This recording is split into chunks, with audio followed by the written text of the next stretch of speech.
Committee on Oversight and Government Reform will come to order. Without objection, the Chair is authorized to declare a recess at any time. I want to thank Director Comey for being here and doing so on short notice.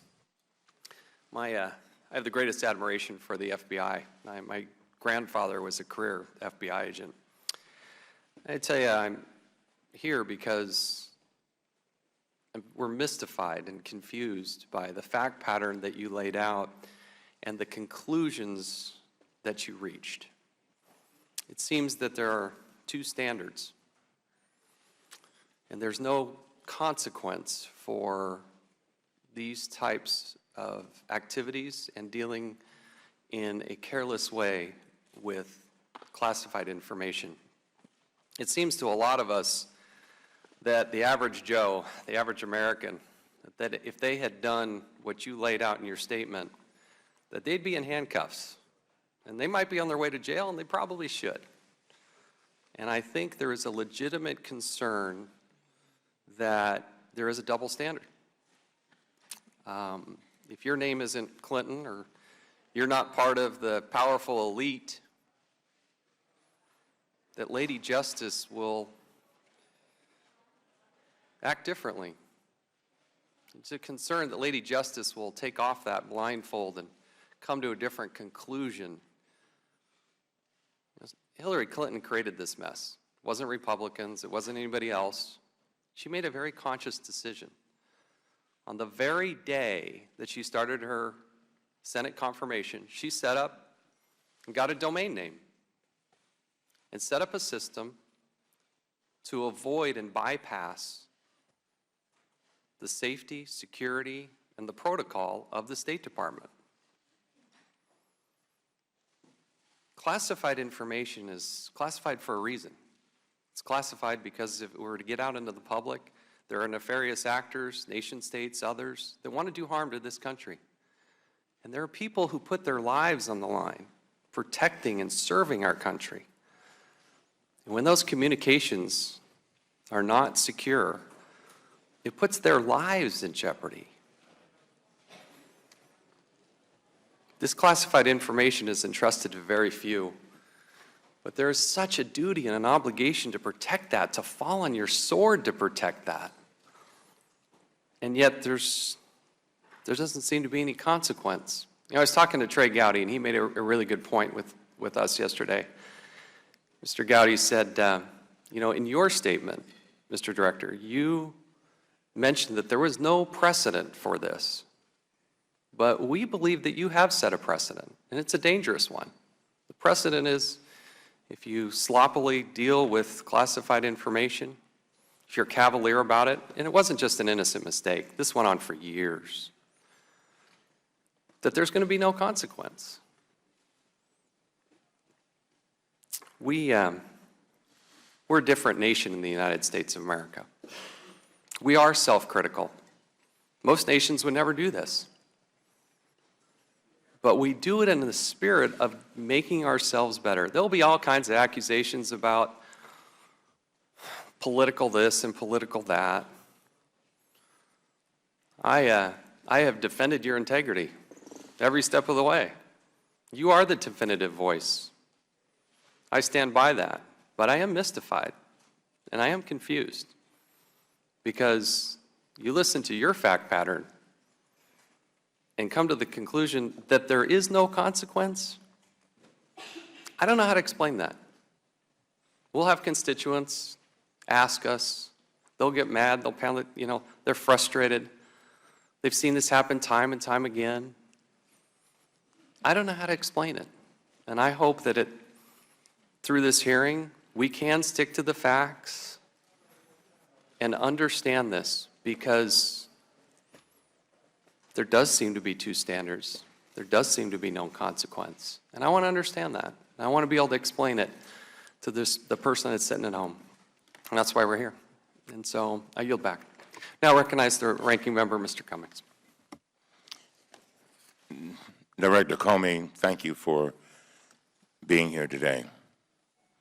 I want to begin by commending you and the public servants at the FBI for the independent investigation you conducted. you had a thankless task. No matter what recommendation you made, you were sure to be criticized. There's no question that you were extremely thorough. In fact, some may even say you went too far in your investigation. But of course, that was your job. That is your job. Secretary Clinton has acknowledged that she made a mistake in using a personal email account. And you explained on Tuesday that she and her colleagues at the State Department were extremely careless with their emails. But after conducting this exhaustive review, you determined that no reasonable prosecutor would bring a case based on this evidence. And you and the career staff recommended against prosecution. Based on the previous cases you examined, if prosecutors had gone forward, they would have been holding the Secretary to a different standard from everyone else. Amazingly, some Republicans who were praising you just days ago for your independence, for your integrity, and your honesty instantly turned against you because your recommendation conflicted with the predetermined outcome they wanted. In their eyes, you had one job, and one job only: to prosecute Hillary Clinton. But you refused to do so. So now you are being summoned here to answer for your alleged transgressions. And in a sense, Mr. Director, you're on trial.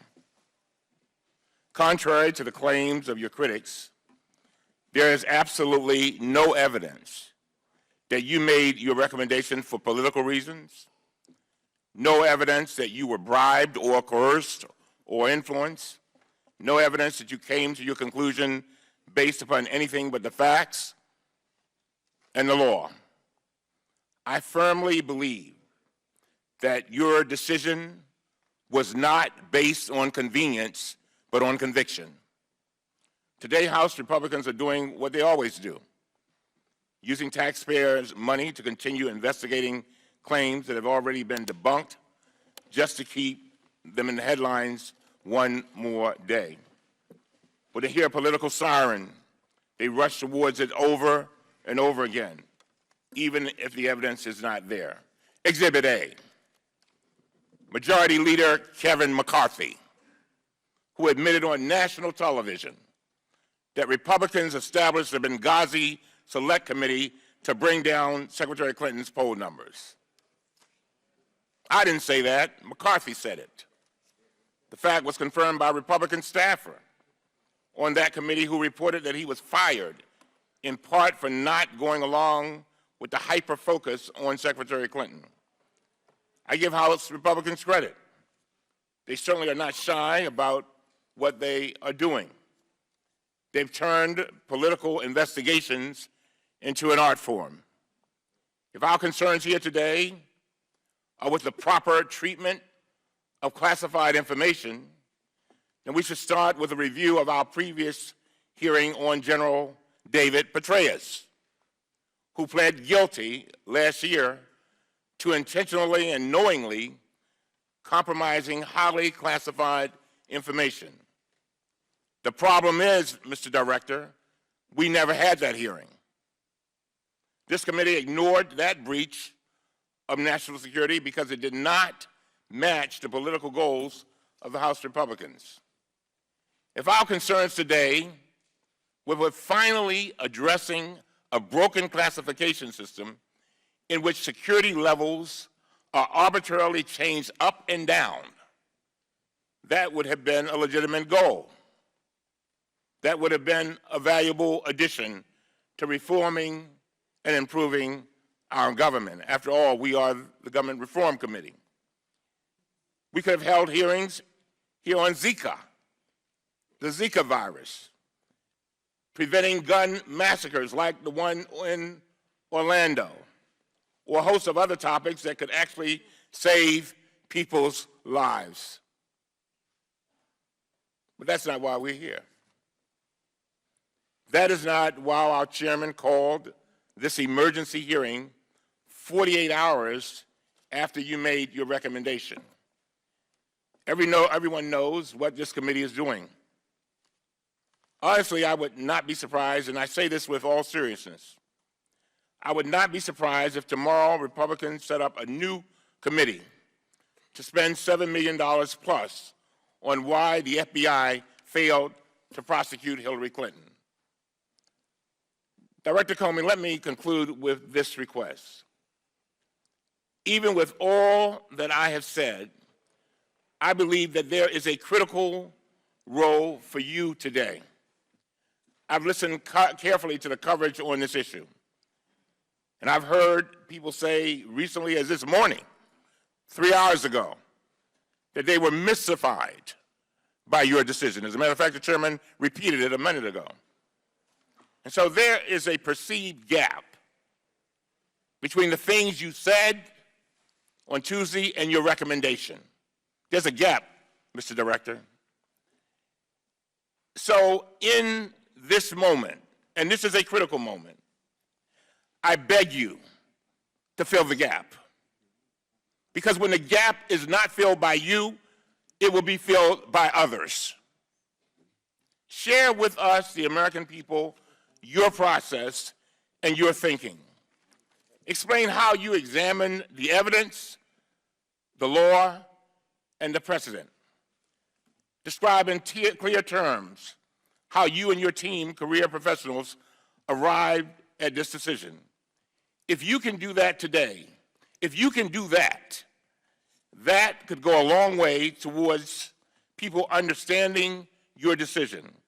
Finally, I want to make it clear that I condemn these completely unwarranted political attacks against you. They have attacked you personally. They have attacked your integrity.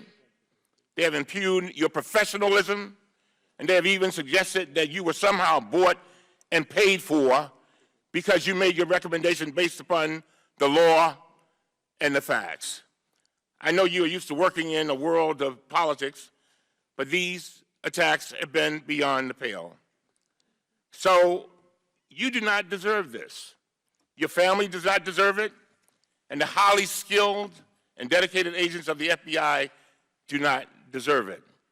I honor your professionalism and your service to our country. And again, even if it takes till hell freezes over, I beg you to close the gap. Tell us what happened between what you found and your decision so that not only the members of this panel and this Congress will understand, but so that Americans will understand. And if you do that, then it will be all worth it today. With that, I yield back. Mr. Chairman. I think, hold on one second. With your indulgence, to the ranking member, of which I have the greatest respect, you asked for a hearing on General Petraeus and how that was dealt with. You got it. We will have one in this Oversight Committee, and the record will reflect that in the Judiciary Committee, I repeatedly questioned Attorney General Holder. I repeatedly questioned the FBI director about the disposition of that case, probably more than any member in the House or Senate. And if you want a hearing, we'll do that. Mr. Gentleman, you? Yes. Thank you. Number two, you complained that we haven't done a hearing on Zika. The Oversight and Government Reform Committee, I believe, was the very first committee to actually do a hearing on Zika that was chaired by Mr. Mica. And I'm proud of the fact that we did a Zika hearing, and we did it first. Gentleman yield? Sure. Can we have another one because the problem is still there? Absolutely. Big time. Thank Absolutely. Mr. Chairman, I just unanimous consent request that we put the date of the hearing in the record at this time that I chaired. Thank you. Absolutely. On Zika. And the ranking member knows that we have held multiple hearings on the criminal justice and criminal justice reform.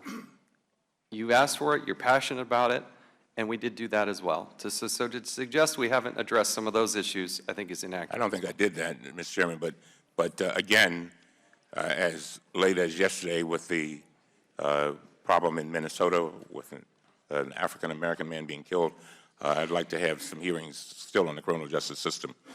Thank you. Would Thank you you, do that? gentlemen. Without objection, I'm going to work with you on that, as I Thank have you. every step of the way. Thank you, Mr. Chairman. Appreciate Without it. objection, the chair is authorized to declare recess at any time. We'll hold the record open for 5 legislative days for any members who would like to submit a written statement. We'll now recognize our distinguished witness for our first panel. Pleased to welcome the Honorable James Comey, the Director of the Federal Bureau of Investigations. We welcome Director Comey and thank you for being here. Pursuant to committee rules, all witnesses are to be sworn before they testify. If you'll please rise and raise your right hand.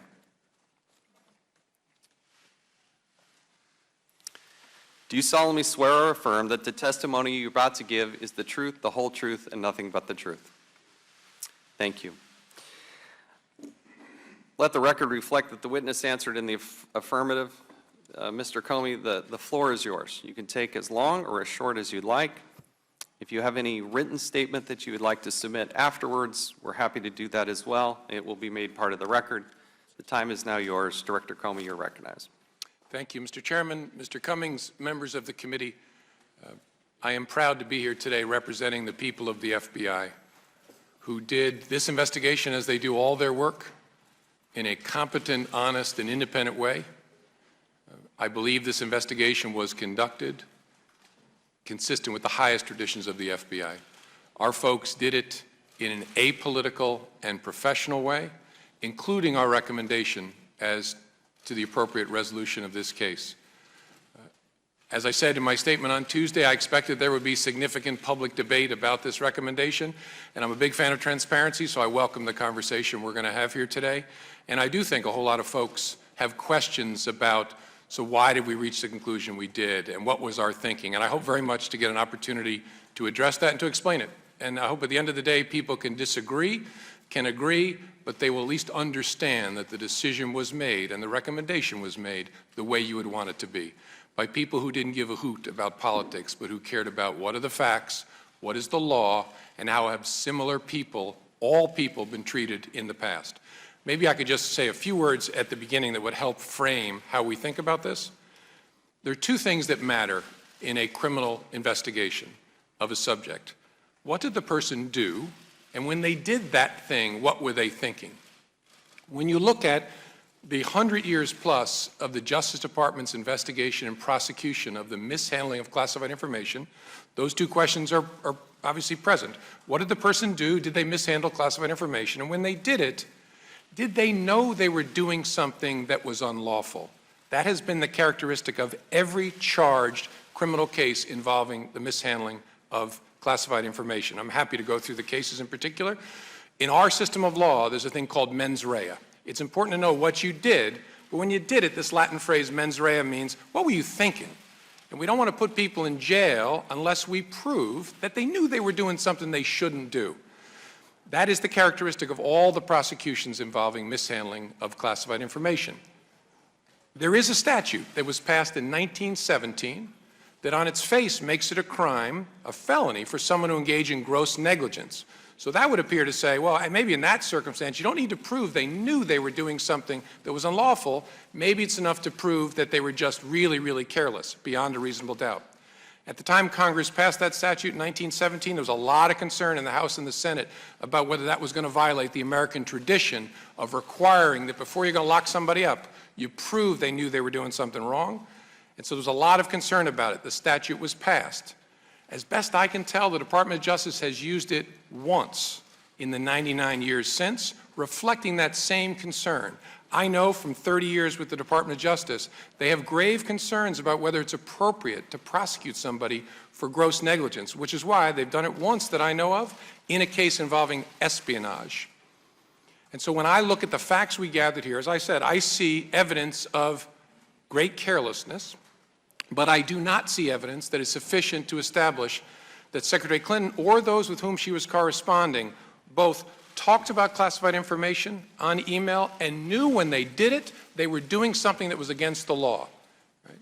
So given that assessment of the facts, my understanding of the law, my conclusion was and remains, no reasonable prosecutor would bring this case. No reasonable prosecutor would bring the second case in 100 years focused on gross negligence. And so I know that's been a source of some confusion for folks. That's just the way it is. I know the Department of Justice. I know no reasonable prosecutor would bring this case. I know a lot of my former friends are out there saying they would. I wonder where they were the last 40 years, because I'd like to see the cases they brought on gross negligence. Nobody would, nobody did. So my judgment was, the appropriate resolution of this case was not with a criminal prosecution. As I said, folks can disagree about that, but I hope they know that view, not just my view, but of my team, was honestly held, fairly investigated, and communicated with unusual transparency, because we know folks care about it. So I look forward to this conversation. I look forward to answering as many questions as I possibly can. I'll stay as long as you need me to stay, because I believe transparency matters tremendously, and I thank you for the opportunity. Thank you, Director. I'm going to recognize myself here. Physically, where were Hillary Clinton's servers? The operational server was in the basement of her home in New York. The reason I'm answering it that way is sometimes after they were decommissioned, they were moved to other facilities, storage facilities, but the live device was always in the basement. Was that an authorized or unauthorized location? It was an unauthorized location for the transmitting of classified information. Is it reasonable or unreasonable to expect Hillary Clinton would receive and send classified information? As Secretary of State, reasonable that the Secretary of State would encounter classified information in the course of the Secretary's work. Via email? Sure, depending upon the nature of the system. To communicate classified information would have to be a classified rated email system. But you did find more than 100 emails that were classified that had gone through that server, correct? Right, through an unclassified server, correct. Yes. So Hillary Clinton did come to possess documents and materials containing classified information via email on these unsecured servers, correct? That is correct. Did Hillary Clinton lie? To the FBI, we have no basis to conclude she lied to the FBI. Did she lie to the public? That's a question I'm not qualified to answer. I can speak about what she said to the FBI. Did Hillary Clinton lie under oath? Not to the FBI, not in a case we're working. Did you review the documents where Congressman Jim Jordan asked her specifically, and she said, quote, "There was nothing marked classified on my emails, either sent or received," end quote. I don't remember reviewing that particular testimony. I'm aware of that being said, though. Did the FBI investigate her statements under oath on this topic? Not to my knowledge. I don't think there's been a referral from Congress. Do you need a referral from Congress to investigate her statements under oath? Sure do. You'll have one. You'll have one in the next few hours. Did Hillary Clinton break the law? In connection with her use of the email server, my judgment is that she did not. Did you just not able to prosecute it, or did Hillary Clinton break the law? Well, I don't want to give an overly lawyerly answer. The question I always look at is there evidence that would establish beyond a reasonable doubt that somebody engaged in conduct that violated a criminal statute? And my judgment here is there is not. The FBI does background checks. If Hillary Clinton applied for the job at the FBI, would the FBI give Hillary Clinton a security clearance? I don't want to answer a hypothetical. The FBI has a robust process in which we adjudicate the suitability of people for employment in the Bureau. Given the fact pattern you laid out less than 48 hours ago, would a person who had dealt with classified information like that, would that person be granted a security clearance at the FBI? It would be a very important consideration in a suitability determination. You're kind of making my point, Director. The point being, because I injected the word Hillary Clinton, you gave me a different answer. But if I came up to you and said that this person was extremely careless with classified information, the exposure to hostile actors, and used, despite warnings, created unnecessary burdens and exposure, if they said that they had one device and you found out that they had multiple devices, if there had been email chains with somebody like Jake Sullivan asking for classification changes, you're telling me that the FBI would grant a security clearance to that person? I hope I'm giving a consistent answer. I'm not saying what the answer would be. I'm saying that would be an important consideration in a suitability determination for anybody. And that it's just Personally, I just think that sounds like a bit of a political answer, because I can't imagine that the FBI would grant a security clearance to somebody with that fact pattern. Do you agree or disagree with that? I just say what I said before. Again, it's very hard to answer in the hypothetical. I'll repeat it. It would be a very important consideration in a suitability determination. Did Hillary Clinton do anything wrong? And what do you mean by wrong? I think it's self-evident. Well, I'm a lawyer, I'm an investigator, and I hope a normal human being. Do you really believe there should be no consequence for Hillary Clinton and how she dealt with this? Well, I didn't say, I hope folks remember what I said on Tuesday. I didn't say there's no consequence for someone who violates the rules regarding the handling of classified information. There are often very severe consequences in the FBI involving their employment, involving their pay, involving their clearances. That's what I said on Tuesday, and I hope folks walk away understanding that just because someone's not prosecuted for mishandling classified information, that doesn't mean if you work in the FBI, there aren't consequences for it. So if Hillary Clinton, or if anybody, had worked at the FBI under this fact pattern, what would you do to that person? There would be a security review and an adjudication of their suitability, and a range of discipline could be imposed from termination to reprimand, and in between suspensions, loss of clearance. So you could be walked out, or you could, depending on the nature of the facts, you could be reprimanded. But there is a robust process to handle that. I've gone past my time. I yield back. Now recognize the ranking member, Mr. Cummings. Thank you very much. Director Comey, and I want to thank you very much for being here today, especially on such short notice. You and your staff should be commended for the thorough and dedicated review you conducted. Unfortunately, some of my colleagues are now attacking you personally because your final recommendation conflicted with their preconceived political outcome in this case. Some have tried to argue that this case is far worse than the case of General David Petraeus, who was convicted in 2015 of knowingly and intentionally compromising highly classified information. In fact, one very vocal politician we all know said this, and I quote, "If she isn't indicted, the only reason is because the Democrats are protecting her. She is being protected 100%. Because you look at General Petraeus, you look at all the other people that did a fraction of what she did, but she has much worse judgment than he had, and she's getting away with it, and it's unfair to him," end of quote. Director Comey, you were the director of the FBI when General Petraeus pled guilty, is that right? Yes.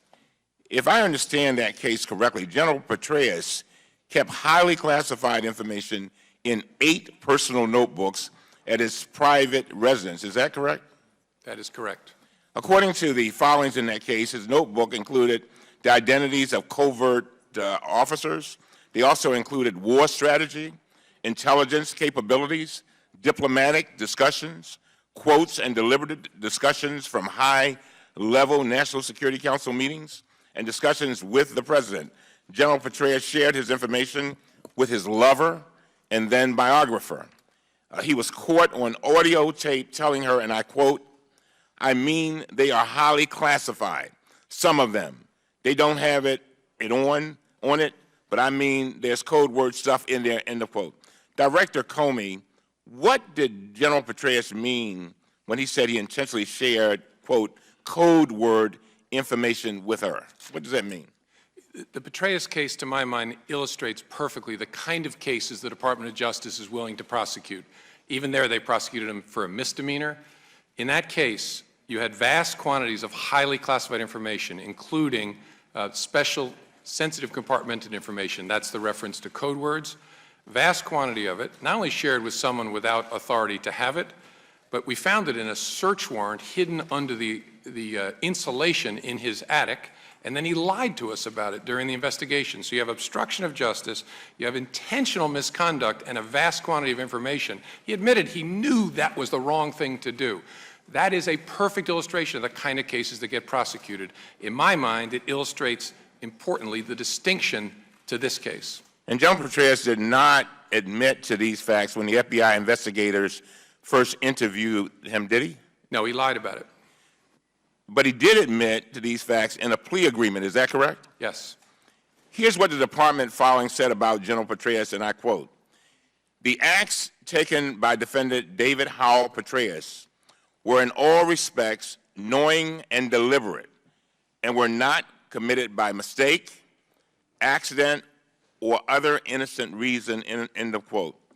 Is that an accurate summary in your view, Director Comey? Yes, it actually leaves out an important part of the case, which is the obstruction of justice. Was he charged with obstruction of justice? No. And why not? A decision made by the leadership of the Department of Justice not to insist upon a plea to that felony. So the question is, do you agree with the claim that General Petraeus, and I quote, got in trouble for far less, end of quote? Do you agree with that statement? No, it's the reverse. And what do you mean by that? His conduct, to me, illustrates the categories of behavior that mark the prosecutions that are actually brought. Clearly intentional conduct, knew what he was doing was a violation of the law. Huge amounts of information that even if you couldn't prove he knew it, it raises the inference that he did it, right? An effort to obstruct justice. That combination of things makes it worthy of a prosecution. A misdemeanor prosecution, but a prosecution nonetheless. Sitting here today, do you stand by the FBI's recommendation to prosecute General Petraeus? Oh, yeah. Do you stand by the FBI's recommendation not to prosecute Hillary Clinton? Oh, yes. Director Comey, how many times have you testified before Congress about the General Petraeus case? Do you know? I don't think I've ever testified. I don't think I've testified about it at all. I don't think so. With that, I'll yield back. I have to check the record, but I believe I asked you a question about it at the time, but maybe not. You could have. That's why I was, Yeah, that's why I was yeah. squinching my face. It could have been at a Judiciary Committee hearing I was asked about it. Yeah. We'll now recognize the gentleman from South Carolina, Mr. Gowdy, for 5 minutes. Good morning, Director Comey. Secretary Clinton said she never sent or received any classified information over her private email. Was that true?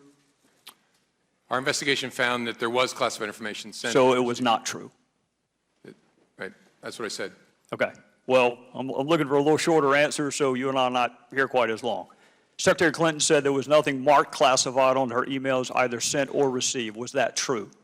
That's not true. There were a small number of portion markings on, I think, 3 of the documents. Secretary Clinton said I did not email any classified material to anyone on my email. There is no classified material. Was that true? Now, there was classified material emailed. Secretary Clinton said she used just one device. Was that true? She used multiple devices during the 4 years of her term as Secretary of State. Secretary Clinton said all work-related emails were returned to the State Department. Was that true? No, we found work-related emails, thousands, that were not returned. Secretary Clinton said neither she nor anyone else deleted work-related emails from her personal account. Was that true? That's a harder one to answer. We found traces of work-related emails on devices or in Slack space, whether they were deleted or whether when a server was changed out, something happened to them. There's no doubt that there were work-related emails that were removed electronically from the email system. Secretary Clinton said her lawyers read every one of the emails and were overly inclusive. Did her lawyers read the email content individually? No. Well, in the interest of time, and because I have a plane to catch tomorrow afternoon, I'm not going to go through any more of the false statements, but I am going to ask you to put on your old hat. False exculpatory statements, they are used for what? Well, either for a substantive prosecution or for evidence of intent in a criminal prosecution. Exactly. Intent and consciousness of guilt, right?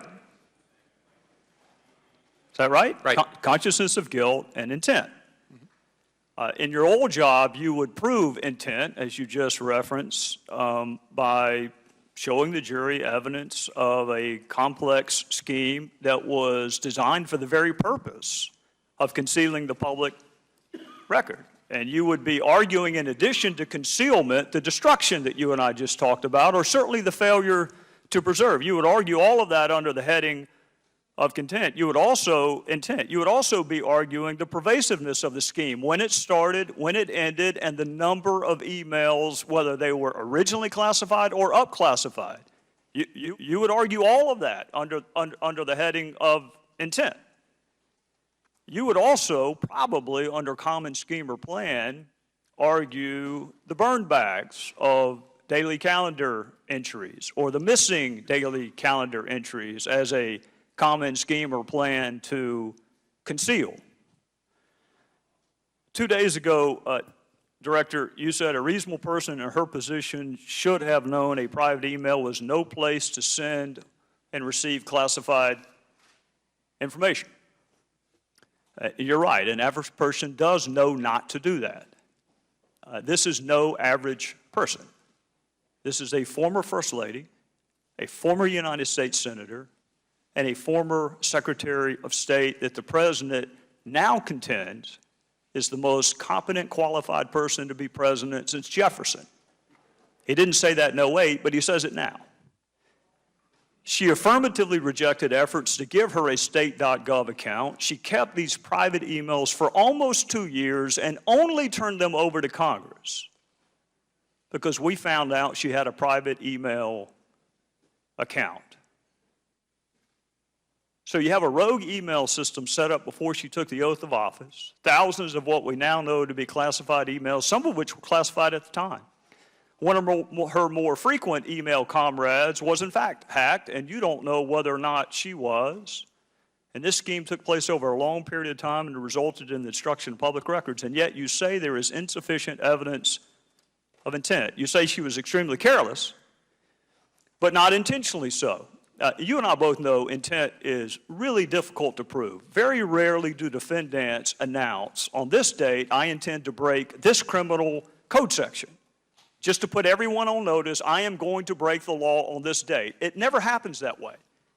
You have to do it with circumstantial evidence. Or if you're Congress and you realize how difficult it is to prove specific intent, you will formulate a statute that allows for gross negligence. My time is out, but this is really important. You mentioned there's no precedent for criminal prosecution. My fear is there still isn't. There's nothing to keep a future Secretary of State or President from this exact same email scheme or their staff. And my real fear is this. It's what the chairman touched upon. This double-track justice system that is rightly or wrongly perceived in this country. That if you are a private in the Army and you email yourself classified information, you will be kicked out. But if you are Hillary Clinton and you seek a promotion to Commander-in-Chief, you will not be. So what I hope you can do today is help the average person, the reasonable person you made reference to, the reasonable person understand why she appears to be treated differently than the rest of us would be. With that, I would yield back. We'll now recognize the gentlewoman from New York, Ms. Maloney. Director, thank you for your years of public service. You have distinguished yourself as the Assistant U.S. Attorney for both the Southern District of New York and the Eastern District of Virginia. That's why you were appointed by President Bush to be the Deputy Attorney General at the Department of Justice, and why President Obama appointed you as the Director of the FBI in 2013. Despite your impeccable reputation for independence and integrity, Republicans have turned on you with a vengeance immediately after you announced your recommendation not to pursue criminal charges against Secretary Clinton. Let me give you some examples. Representative Turner said, and I quote, "The investigation by the FBI is steeped in political bias," end quote. Was your investigation steeped in political bias, yes or no? No, it was steeped in no kind of bias. Thank you. The Speaker of the House, Paul Ryan, was even more critical. He accused you of not applying the law equally. He said your recommendation shows, and I quote, "The Clintons are living above the law. They're being held to a different set of standards.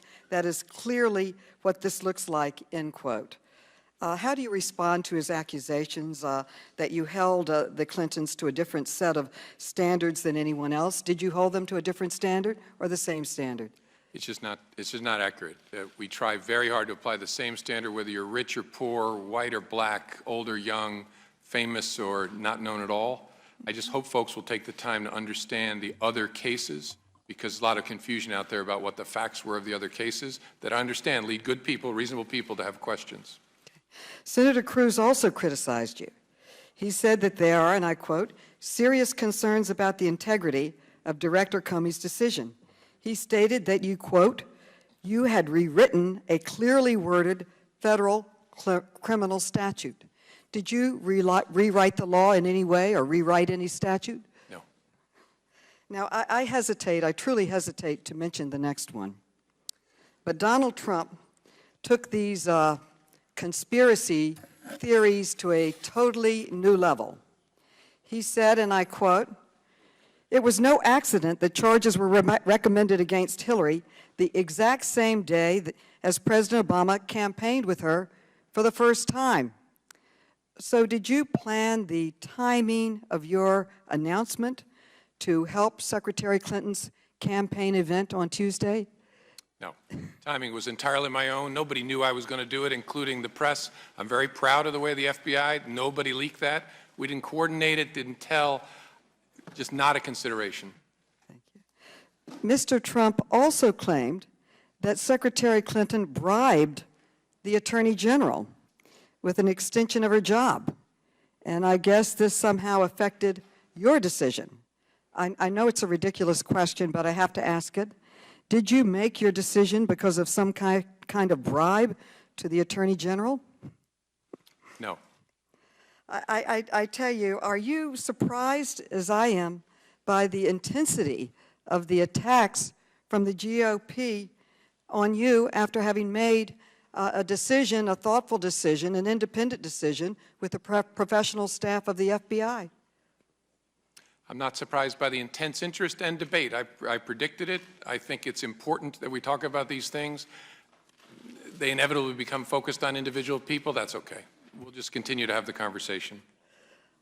I believe that what we're seeing today is that if the GOP does not like the results of an investigation or how it turns out, and we saw they originally were lauding you, the minute you made your announcement, they're now attacking you, the same people. And now I predict they'll be calling for more hearings, more investigations, all at the expense of the taxpayer. And they do this instead of working on what the American people really care about. They want Congress to focus on jobs, the environment, homeland security, the security of our nation, affordable child care, affordable college educations, and an economy that works and helps all people. I thank you for performing your job with distinction and the long history of your whole profession of integrity and independence. And thank you very much. My time has expired. Thank the gentlewoman. We'll now recognize the gentleman from Ohio, Mr. Jordan, for 5 minutes. Thank you, Mr. Chairman. Director, thank you for being with us. On Tuesday, you said any reasonable person in Secretary Clinton's position should have known that an unclassified system was no place for these conversations. You said on Tuesday some of her emails bore classified markings, and you also said on Tuesday there were potential violations of the appropriate statutes. Now, I know a bunch of prosecutors back home would look at that fact pattern, look at that evidence. You even referenced it in your opening statement. Some of your friends in the prosecution business have been on TV saying they'd have looked at that same evidence and they would have taken it to a grand jury. But on Tuesday you said, and today in your opening statement you said, no reasonable prosecutor would bring such a case. And then in your statement Tuesday you cite factors that helped you make that decision and make that statement. And one of the factors you said was consider the context of a person's actions. Now, typically when I hear context in the course of a criminal investigation, it's from the defense side, not the prosecution side. It's at the end of the case after there's been a trial and a guilty verdict, and it's during the sentencing phase, mitigating circumstances. That's the context we typically think about, but you said it on the front end. You said consider the context of the person's actions, and so I'm curious, what does consider the context mean? Because a lot of Americans are thinking just what the chairman talked about in his opening statement, that there are two standards, one for we the people and one for the politically connected. A lot of folks I get the privilege of representing back in Ohio think that when you said consider the context, they think that's what Mr. Gowdy just talked about, the fact that she's former First Lady, former Secretary of State, former Senator. major party's nominee for the highest office in the land, and oh, by the way, her husband just met with the individual you work with at an airport in Arizona 5 days ago. So you said none of that influenced your decision, but tell us what "consider the context" means. Yeah, thank you, Mr. Jordan. What I was trying to capture is the fact that the exercise of prosecutorial discretion is always a judgment call. It is in every single case. And among the things you consider are, what was this person's background? What was the circumstances of the offense? Were they drunk? Were they inflamed by passion? Was it somebody who had a sufficient level of education and training and experience that we can infer certain things from that, to consider the entire circumstances of the person's offense conduct and background? I did not mean to consider political context or things The like entire circumstances, and Mr. Gowdy just talked about this scheme. Remember what she did, right? She sets up this unique server arrangement. She alone controls it. On that server, on that email system are her personal emails, her work-related emails, Clinton Foundation information, and now we know classified information. This gets discovered. We find out this arrangement exists. Then what happens? Her lawyers, her legal team decides which ones we get and which ones they get to keep. They made the sort on the front end. And then we find out the ones that they kept and didn't give to us, didn't give to the American people, didn't give to Congress, the ones they kept, they destroyed them. And you don't have to take my word, I'll take what you said on Tuesday. They deleted all emails that they did not return to the State Department, and the lawyers cleaned their devices in such a way as to preclude complete forensic recovery. Now that sounds like a fancy way of saying they hid the evidence, right? And you just told Mr. Gowdy thousands of emails fell into those categories. Now, that seems to me to provide some context to what took place here. Did Secretary Clinton's legal team, let me ask it this way. Did Secretary Clinton know her legal team deleted those emails that they kept from us? I don't believe so. Did Secretary Clinton approve those emails being deleted? I don't think there was any specific instruction or conversation between the Secretary and her lawyers about that. Did you ask that question? Yes. Did Secretary Clinton know that her lawyers cleaned devices in such a way as to preclude complete forensic recovery? I don't believe that she did. Did you ask that question? Yes. Do you see how someone could view the context of what she did? Set up a private system. She alone controlled it. She kept everything on it. We now know from Ms. Abedin's deposition that they did it for that very reason, so no one could see what was there, based on the deposition Ms. Abedin gave. And then when they got caught, they deleted what they had, and they scrubbed their devices. Is that part of the context in evaluating this decision? Sure. And understand what inferences can be drawn from that collection of facts, of course. All right. Mr. Chairman, I yield back. Thank the gentleman. Now recognize the gentlewoman from the District of Columbia, Ms. Norton, for 5 minutes. Thank you, Mr. Chairman.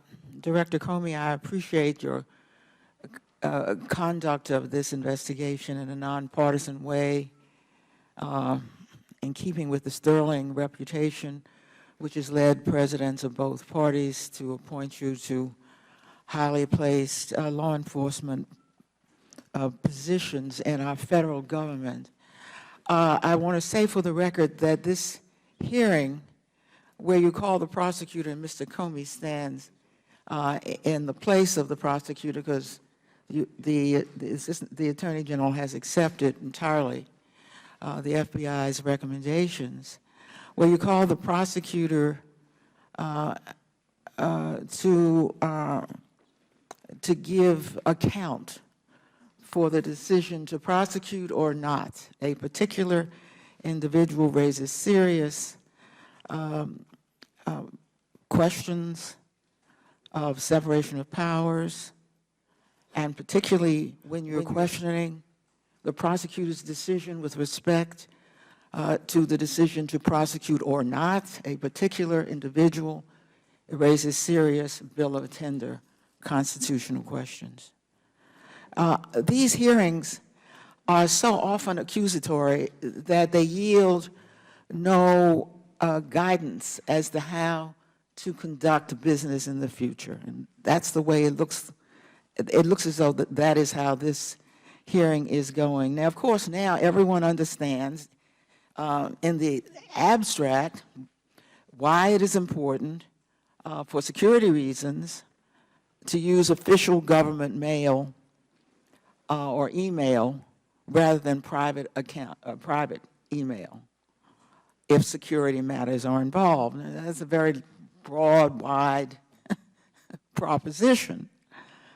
Now, there are no rules, so far as I know, requiring members of Congress to use their, as to how they use their official email accounts, whether involving security or not. The chairman of this committee lists his personal account, for example, on his business card. No one says that's wrong. I don't know if it's wrong or right, because there's no guidance. Federal agency employees, members of Congress often have secure information, or at least sensitive information that shouldn't be made public. Some of our members are on the Intelligence Committee or the Defense Committee or even this committee and may have such matters. Some of these matters may concern national security issues. I don't know, if something as sensitive as the itinerary, if you're going on a Codell, as to the route you are taking and where you will be, all that could be on people's personal emails. Of course, this is legislative branch, and I spoke of separation of powers. I'm not indicating that there should be a government-wide sense that is ordained from on high, but there ought to be rules that everybody understands about, especially after the Clinton episode, about the use of personal email. So I'd like your insight for guidance as far as other federal employees are concerned, or even members of Congress and their staff, because I think we could learn from this episode. So strictly from a security standpoint, do you believe that federal employees, staff, even members of Congress should attempt guidance on the issue of the use of personal emails versus some official form of communication?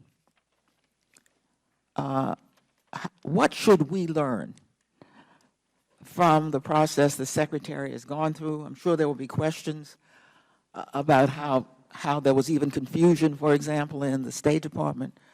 But what should we learn when it comes to our own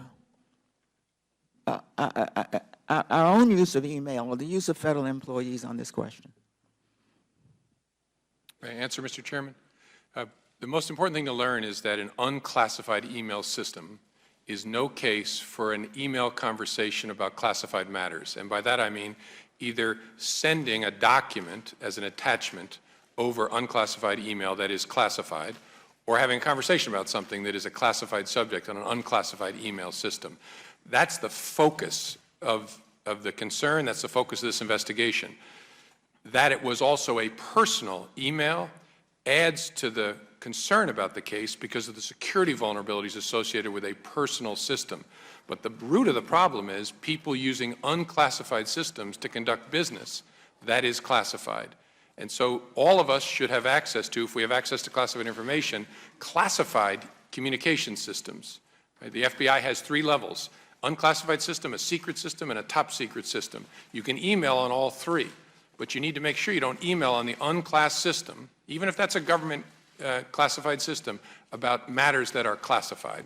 That's the important lesson to learn. Everybody ought to be aware of it. Everybody ought to be trained on it. We spend a lot of time training on it in the FBI to make sure folks are sensitive to the need to move a classified discussion, even if it doesn't involve sending a document, to the appropriate forum. Members of Congress included. Of course. Thank you, Mr. Chairman.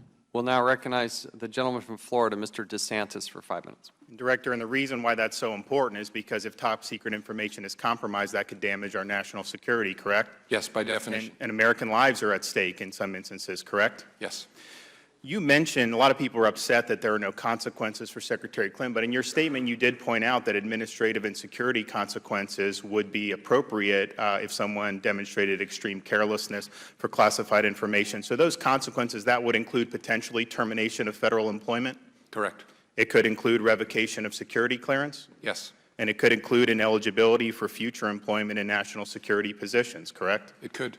Now, would you, as the FBI director, allow someone in the employ of your agency to work in a national security capacity if that person had demonstrated extreme carelessness in handling top secret info? The best answer to that is we would look very closely at that in a suitability determination.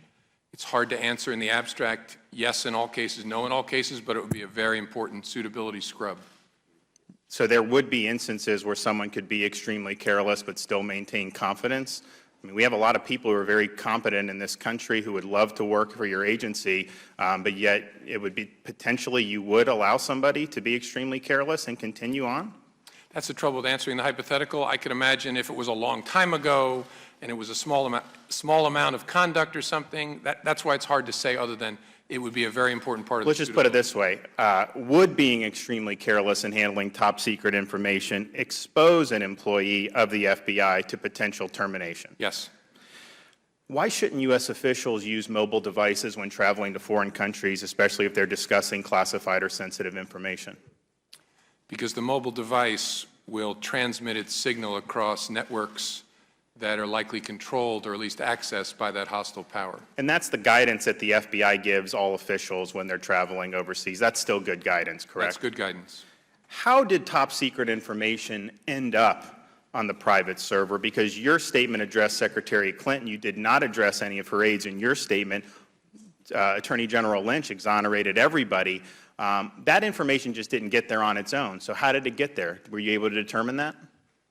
Yes, by people talking about a top secret subject in an email communication. So it's not about forwarding a top secret document. It's about having a conversation about a matter that is top secret. And those were things that were originated by Secretary Clinton's aides and then sent to her, which was obviously be in her server, but it was also included Secretary Clinton originating those emails, correct? That's correct. In most circumstances, it initiated with aides starting a conversation. In the one involving top secret information, Secretary Clinton, though, also not only received but also sent emails that talked about the same subject. And of that top secret information that you found, would somebody who was sophisticated in those matters, should it have been obvious to them that that was very sensitive information? Yes. So I guess my issue about knowledge of what you're doing is, in order for Secretary Clinton to have access to top secret SCI information, didn't she have to sign a form with the State Department acknowledging her duties and responsibilities under the law to safeguard this information? Yes. Anybody who gets access to SCI, sensitive compartmented information, would sign what's called a read-in form that lays that out. I'm sure members of Congress have seen the same thing. And it stresses in that document, and other training people would get, that there are certain requirements to handling certain levels of information. For example, a top secret document, that can't even be on your secret system at the FBI, correct? Correct. So you have to follow certain guidelines. And I guess my question is she's a very sophisticated person. She did execute that document, correct? Yes. And her aides who were getting the classified information, they executed similar documents to get a security clearance, correct? I believe so. And she knowingly, clearly set up her own private server in order to, well, actually, let me ask you that. Was the reason she set up her own private server in your judgment because she wanted to shield communications from Congress and from the public? I can't say that. Our best information is she set it up as a matter of convenience. It was an already existing system that her husband had, and she decided to have a domain on that system. So the question is very sophisticated. This is information that clearly anybody who had knowledge of security information would know that it would be classified. But I'm having a little bit of trouble to see, how would you not then know that that was something that was inappropriate to do. Well, I just want to take one of your assumptions about sophistication. I don't think that our investigation established that she was actually particularly sophisticated with respect to classified information and the levels and the treatment. And so far as we can tell, Isn't she an original classification authority, though? yes, sir. Yes, sir. Good grief. Well, I appreciate you coming, and I yield back the balance of my time. I thank the gentleman. I ask unanimous consent to enter into the record two documents that Mr. DeSantis referred to. One is the sensitive compartmented information non-disclosure agreement. The other one is the classified information non-disclosure agreement, both signed by Hillary Rodham Clinton. Without objection, so ordered. Now recognize the gentleman from Missouri, Mr. Clay, for 5 minutes. Thank you, Mr. Chairman, and thank you, Director Comey, for being here today and for the professionals whom you lead at the FBI. 2 years ago, after my urgent request to then former Attorney General Eric Holder for an expedited Justice Department investigation into the tragic death of Michael Brown in Ferguson, Missouri, I witnessed firsthand the diligence, professionalism, and absolute integrity of your investigators. And I have no doubt that was the case in this matter as well. I did not think it was possible for the majority to exceed their unprecedented, arrogant abuse of official channels and federal funds that we have witnessed over the past 2 years, as they have engaged in a partisan political witch hunt at taxpayer expense against Secretary Clinton. But I was wrong. This proceeding is just a sequel to that very bad act, and the taxpayers will get the bill. It's a new low, and it violates both House rules and the rules of this committee. So with apologies to you and the FBI for this blatantly partisan proceeding, let me return to the facts of this case as you have clearly outlined them. First question, did Secretary Clinton or any member of her staff intentionally violate federal law? We did not develop clear evidence of that. Did Secretary Clinton or any member of her staff attempt to obstruct your investigation? We did not develop evidence of that. In your opinion, do the mistakes Secretary Clinton has already apologized for and expressed regret for rise to a level that would be worthy of federal prosecution? As I said Tuesday, our judgment, not just mine, but the team's judgment at the FBI, is that the Justice Department would not bring such a case. No Justice Department under any, whether Republican or Democrat administration. Thank you for that response. I know the FBI pays particular attention to groups by training agents and local law enforcement officers and participating in local hate crime working groups. Is that right? Yes, sir. Some of these organizations seem relatively harmless, but others appear to be very dangerous and growing. Some even promote genocide in their postings and rhetoric online. In your experience, how dangerous are these groups, and have they incited violence in the past? I think too hard to answer, Congressman, in the abstract. There are some groups that are dangerous. There are some groups that are exercising important protected speech under the First Amendment. Okay, let me ask about a more direct question. A gentleman named Andrew Anglin is the editor of a website called The Daily Stormer that is dedicated to the supremacy of the white race as well as attacking Jews, Muslims, and others. The website features numerous posts with the hashtag white genocide to protest what they contend is an effort to eliminate the white race. Are you familiar with this movement? I'm not. Okay. Well, this hashtag has been promoted all over social media by a growing number of white supremacists. For example, one Nazi sympathizer tweeted repeatedly using the handle @WhiteGenocideTM Are you concerned that some groups are increasing their followers in this way, particularly if some of those followers could become violent? I don't know the particular enough to comment, Congressman. We are always concerned when people go beyond protected speech, which we do not investigate, to moving towards acts of violence. And so our duty is to figure out when have people walked outside the First Amendment protection and are looking to kill folks or hurt folks. But I don't know enough to comment on the particular. I see. Well, one of my biggest concerns is that certain public figures are actually promoting these dangerous groups even further. And as you may know, one of our most vocal candidates for president retweeted at White Genocide TM. 3 weeks later, he did it again. 2 days after that, he retweeted a different user whose image also included the term white genocide, and that's not even all of them. Director Comey, don't these actions make it easier for these racist groups to recruit even more supporters? I don't think I'm in a position to answer that in an intelligent way sitting here. Well, I appreciate you trying, and thank you, Mr. Director, for your exceptional and principled service to our country. I yield back.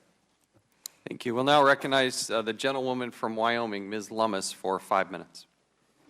Welcome, Director, and thank you so much for being here.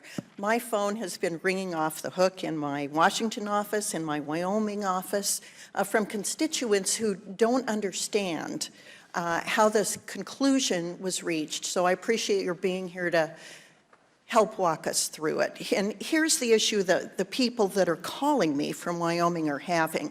They have access to this statute. It's Title 18, U.S. Code 1924, and I'm going to read you this statute. It says, whoever being an officer, employee, contractor, or consultant to the United States, and by virtue of his office, employment, position, or contract, becomes possessed of documents or materials containing classified information of the United States, knowingly remove such documents or materials without authority and with the intent to retain such documents or materials at an unauthorized location, shall be fined under this title or imprisoned for not more than 1 year or both. Armed with that information, they're wondering how Hillary Clinton, who is also an attorney, and attorneys are frequently held to a higher standard of knowledge of the law, how this could not have come to her attention. She was the Secretary of State. Of course the Secretary of State is going to become possessed of classified materials. Of course she was attorney. She practiced with a prominent Arkansas law firm, the Rose Law Firm. She knew from her White House days with her husband, the president, the classified materials can be very dangerous if they get into the wrong hands. She had to have known about this statute because she had to have been briefed when she took over the job as the Secretary of State. So how, given that body of knowledge and experience, could this have happened in a way that could have potentially provided access by hackers to confidential information? No, it's a good question, a reasonable question. The protection we have as Americans is that the government, in general and in that statute in particular, has to prove before they can prosecute any of us that we did this thing that's forbidden by the law, and that when we did it, we knew we were doing something that was unlawful. We don't have to know the code number, but that we knew we were doing something that was unlawful. That's the protection we have, and it's one I've worked for very hard. When I was in the private sector, I did a lot of work with the Chamber of Commerce to stop the criminalization of negligence in the United States. You know, though, may I interrupt and suggest that this statute says knowingly remove such documents or materials without authority and with the intent to retain such documents or materials at an unauthorized location. The intent here in the statute is to retain the documents at an unauthorized location. It's not intent to pass them on to a terrorist or to someone out in internet land. It's just the intent to retain the documents or materials at an unauthorized location. Yeah, it's more than that, though.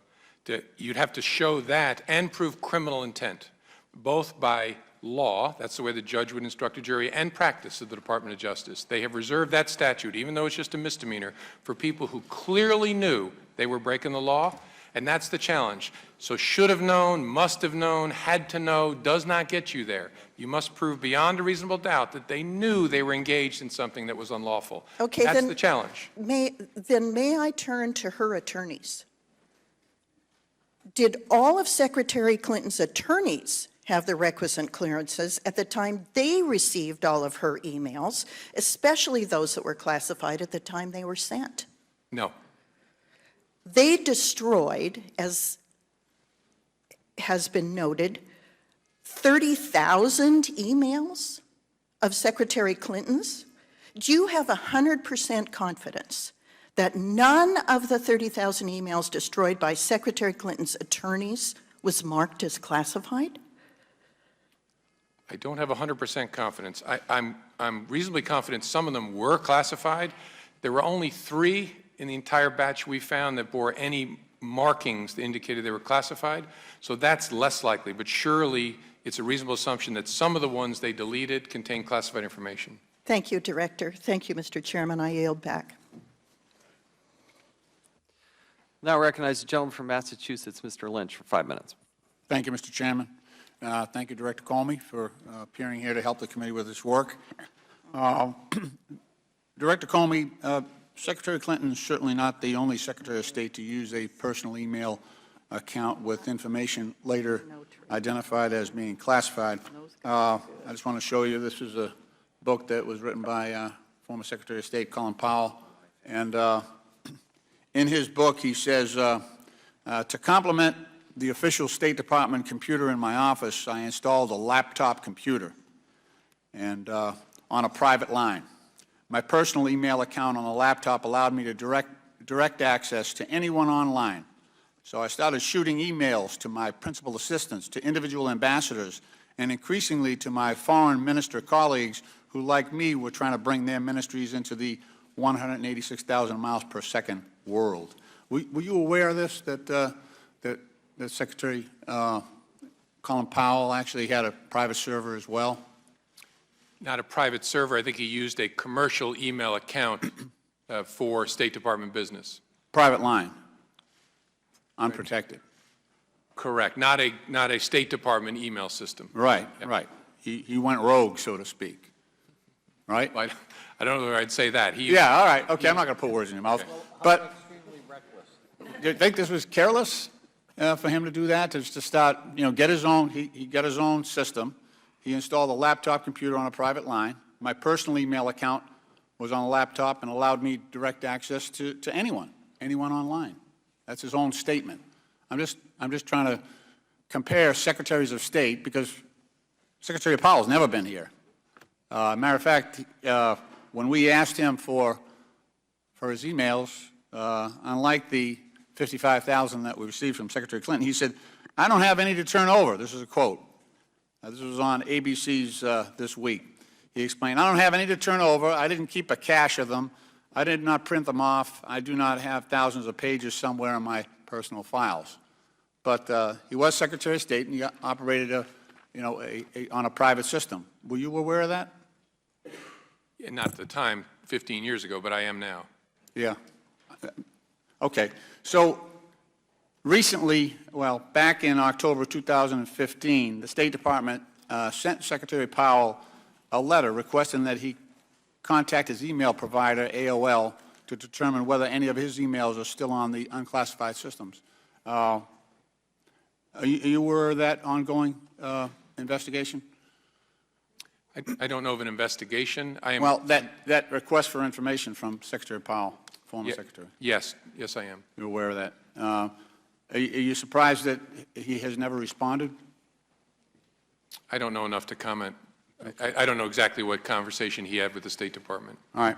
I'm trying to look at the, where we have a lot of comparisons in other cases, and it seems like all the cases where prosecutions have gone forward, The subject of the investigation has demonstrated a clear intent to deliver classified information to a person or persons who were unauthorized to receive that. So if you look at the, PFC Bradley Manning, now Chelsea Manning, that was a court-martial, but he demonstrated a clear intent to publish that information, which was classified.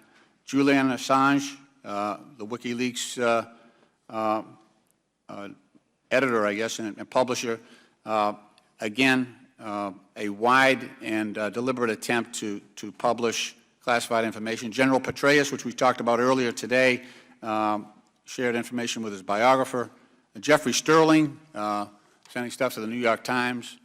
Former CIA officer Kiriakou, who was interested in writing a book, so he hung on to his information. And even former director of the CIA, John Deutsch, who retained classified information on a couple of servers, one in Belmont, Massachusetts, and one in Bethesda, Maryland.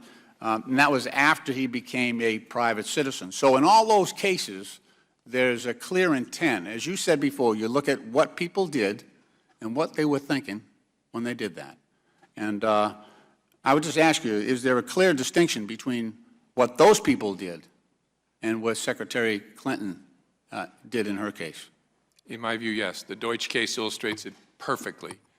And he took huge amount of documents, almost all at the TS-SCI level, had them in hard copy at his house, had them on an unclassed system connected to the internet, attempted to destroy some of them when he got caught, admitted, I knew I wasn't supposed to be doing this. So you have clear intent, huge amounts of documents, obstruction of justice. Those are the kind of cases that get prosecuted. That's what I said when I meant it when I said it. In my experience, which is 3 decades, no reasonable prosecutor would bring this case. I know that frustrates people, but that's the way the law is, and that's the way the practice is of the Department of Justice. Thank you for your testimony and for your service. I yield back. Thank the gentleman. We'll now go to the gentleman from North Carolina, Mr. Meadows, for 5 minutes. Thank you, Mr. Chairman. Director Comey, thank you. There's been much said today about criticizing you and your service. And I want to go on record that even though many of my constituents would love for me to criticize your service because of the conclusion you reach, never have I, nor will I, criticize your service, and we appreciate your service to this country and the integrity. So I'm going to focus on the things that you said, not the conclusion that you drew. And Congressman Trey Gowdy and I talked a little bit about this, but on February 4th, 2016, Secretary Clinton, during a presidential debate, said, I never sent or received any classified material. They are retroactively classifying it, close quote. And so in your statement on July 5th, you said that there were indeed 110 emails, 52 email chains, which there was classified information on it at the time it was sent or received. So those two statements, both of them cannot be true. Is that correct? Your statement and her statement. Yeah, it's not accurate to say that she did not send or receive classified. So she did not tell the truth during that presidential debate that she never sent or received classified information and that it was retroactively classified. Yeah, I don't think that's a question I should be answering. What was in Well, her head during... either your statement's not true or hers is not true. Both of them cannot be true. So is your statement true? That I can speak to. My Okay, statement... your statement is true, so the American people will have to judge with her statement not being true. So let me go on to another one. On October 22nd, she said there was nothing marked classified on emails either sent or received. And in your statement, you said a very small number of emails contain classified information, bore markings indicating the presence of classified information at the time. So she makes a statement that says there was no markings. You make a statement that there was, so her statement was not true. Well, that one actually I have a little bit of insight into her statement because we asked her about that. There were 3 documents that bore portion markings where you're obligated when something is classified to put a marking on that paragraph. Right. And there were 3 that bore C in parens, which means that's confidential classified information. So a reasonable person who has been a senator, a secretary of state, a first lady, wouldn't a reasonable person know that that was a classified marking as a Secretary of State? Yeah. A reasonable person. That's all I'm asking. Yeah, before this investigation, I probably would have said, yes, I'm not so sure. I don't find it incredible. Director Comey, come on. I mean, I've only been here a few years, and I understand the importance of those markings. So you're suggesting that a long length of time that she had no idea what a classified marking would be? That's your sworn testimony today? No, not that she would have no idea what a classified marking would be, but it's an interesting question as to whether this question about sophistication came up earlier, whether she was actually sophisticated enough to understand what a C in parens means. So you're saying this former Secretary of State is not sophisticated enough to understand a classified marking? No, that's not what I'm saying. That's a huge statement. I know what I'm saying. You asked me, did I assume that someone would know? Probably before this investigation I would have. I'm not so sure of that answer any longer. I think it's possible that she didn't understand what a C meant when she saw it in the body of an email like that. It's possible. After years in the Senate and Secretary of State, I mean, that's hard for me and the American people to believe, Director Comey, and I'm not questioning your analysis of it, but wouldn't a reasonable person think that someone who has the highest job of handling classified information understand that? I think that's a conclusion a reasonable person would draw. It may not be accurate, but that's So what in folks that, say. let me go a little bit further, because that last quote actually came on October 22nd, 2015, under sworn testimony before the Benghazi Committee. So if she gave sworn testimony that a reasonable person would suggest was not truthful, isn't it a logical assumption that she may have misled Congress, and we need to look at that further? Well, the reasonable person test is not what you look at for perjury or false statements. But like I said, I can understand why people would ask that question. All right, so let me, in the last little portion of this, in your 3.5-hour interview on Saturday, did she contradict some of these public statements in private? Because you said she didn't lie to the FBI, but it's apparent that she lied to the American people. So did she change her statements in that sworn testimony with you last Saturday? I haven't gone through that to parse that. I have Can you do that and get back to this committee? Because it's important, I think, to the American people and to transparency. Oh, I'm sure. And as the chairman and I have talked about, I'm sure the committee is going to want to see the documents in our investigation and whatnot, and we'll work to give you whatever we can possibly give you under our law. But I haven't done that analysis at this point. Will you get that back to us? Gentleman's time has expired. And we'll now recognize the gentleman from Tennessee, Mr. Cooper, for 5 minutes. Thank you, Mr. Chairman, and thank you, Director Comey. I hate to see one of America's most distinguished public servants pilloried before this committee. We're all highly partisan here. We're good backseat drivers. We're all today, apparently, armchair prosecutors. And you stated the truth when you said that you didn't know of anyone who would bring a case like this. And some of the prosecutors have had decades to do that. I hope that this committee's effort is not intended to intimidate you or the FBI or law enforcement in general or government employees.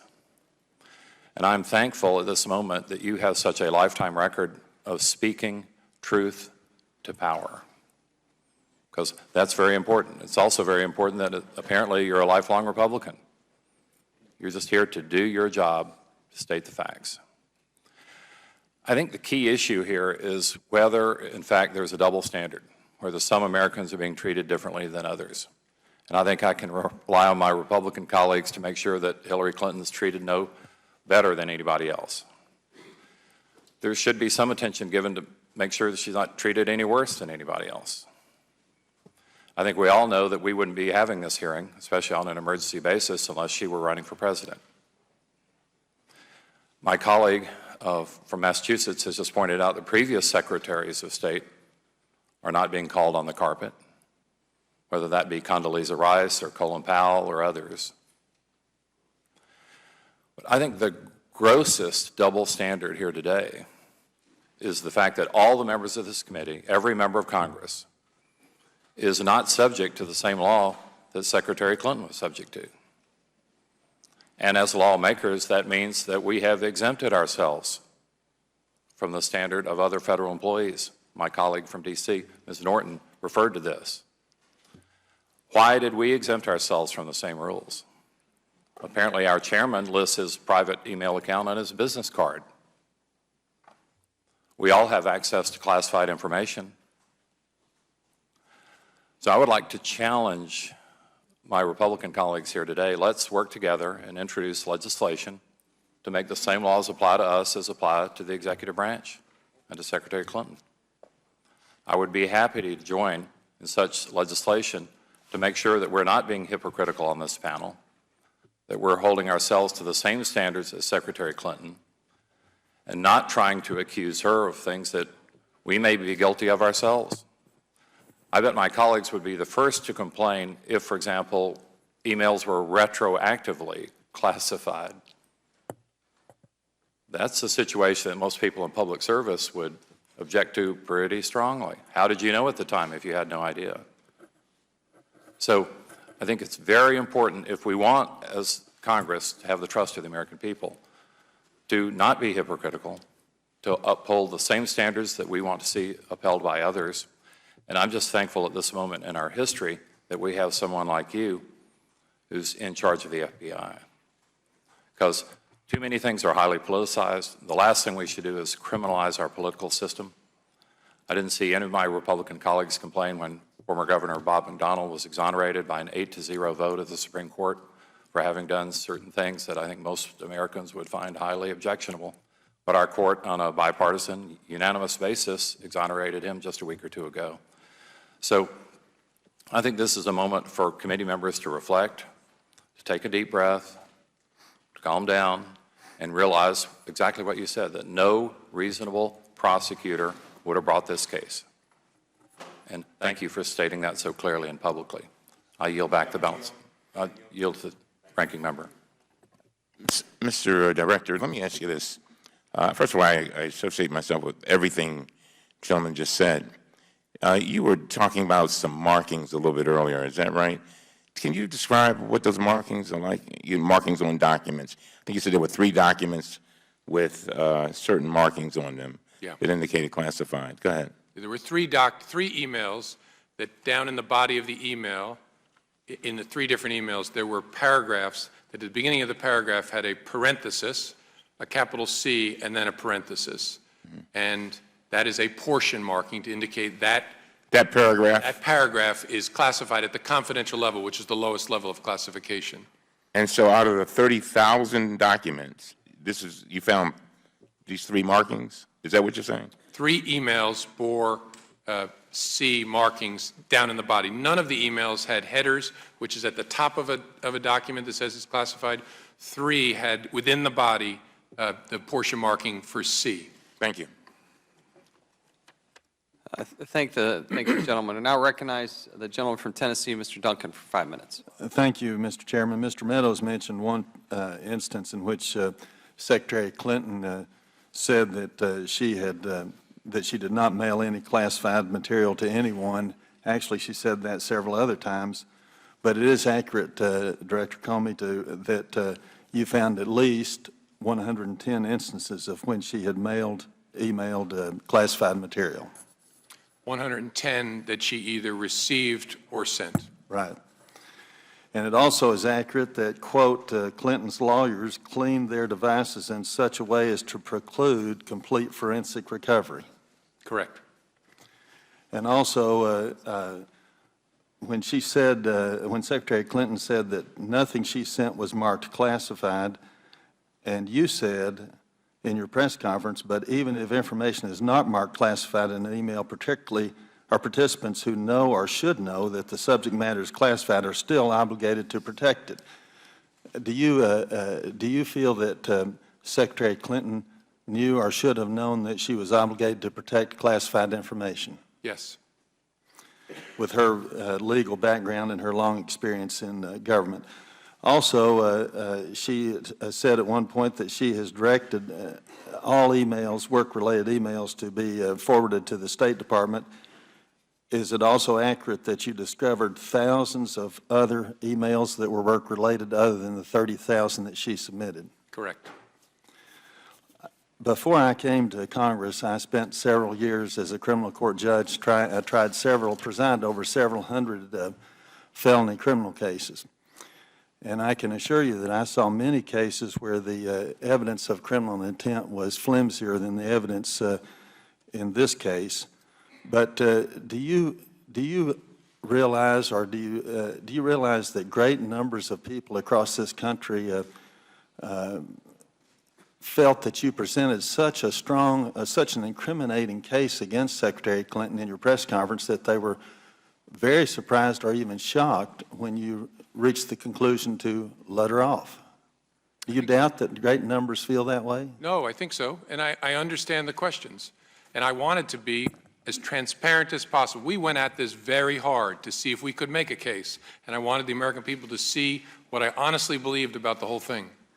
Well, do you understand, as the chairman said earlier, that great numbers of people feel now that there's one standard of justice for the Clintons and another for regular people? Yeah, I've heard that a lot. It's not true, but I've heard it a lot. Well, even the ranking member who was here, who of course, as we understand, had to defend Secretary Clinton as strongly as possible, he almost begged you to explain the gap between the incriminating case that you presented and the conclusion that was reached. Did that surprise you, that he felt so strongly that there was this big gap? No, not at all. No, it's a complicated matter. It involves understanding how the Department of Justice works across decades, how prosecutorial discretion is exercised. I get that folks see disconnection, especially when they see a statute that says gross negligence. Well, the director just said she was extremely careless, so how is that not prosecutable? So it takes an understanding of what's gone on over the last 99 years. What's the precedent? How do we treat these cases? I totally get people's questions, and I think they're in good faith.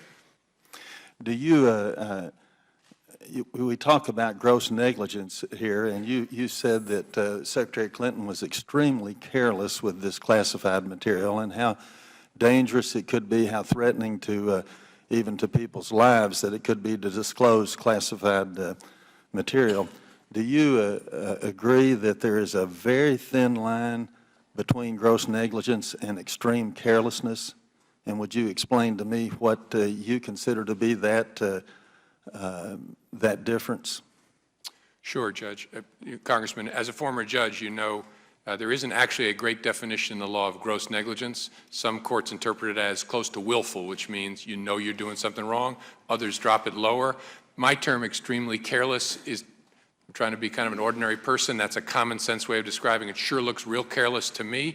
The question of whether that amounts to gross negligence, frankly, is really not at the center of this, because when I look at the history of the prosecutions and see there's been one case brought on a gross negligence theory, I know from 30 years there's no way anybody at the Department of Justice is bringing a case against John Doe or Hillary Clinton for the second time in 100 years based on those facts.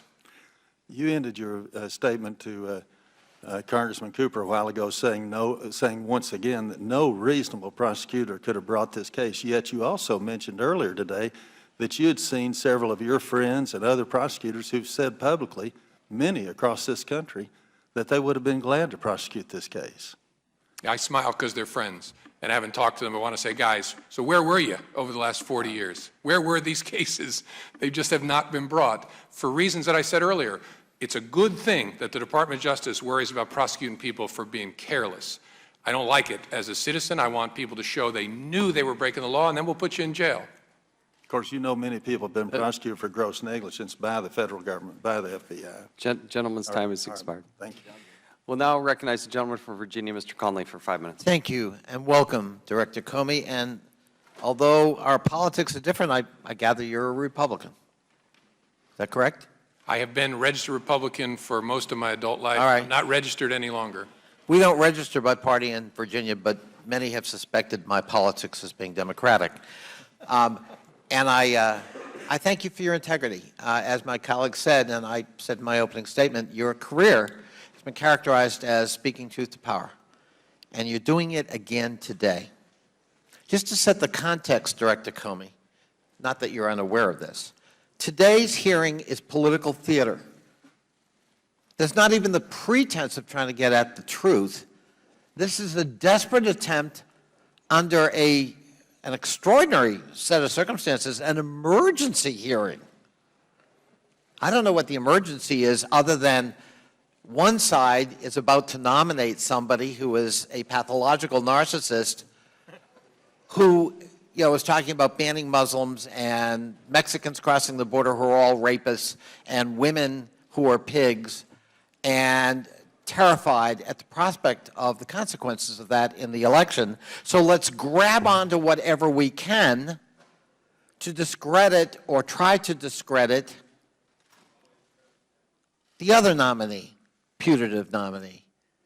And you took away their only hope. And so the theater today is actually trying to discredit you. Subtly, in some cases. My friend from South Carolina uses big words like exculpatory and kind of goes through what a prosecutor would do. The insinuation being, you didn't do your job. My friend from Wyoming is apparently flooded with citizens in her home state who are reading the statute that governs classification. A lot of time on the hands back there, I guess, but yeah, this is all designed to discredit your finding.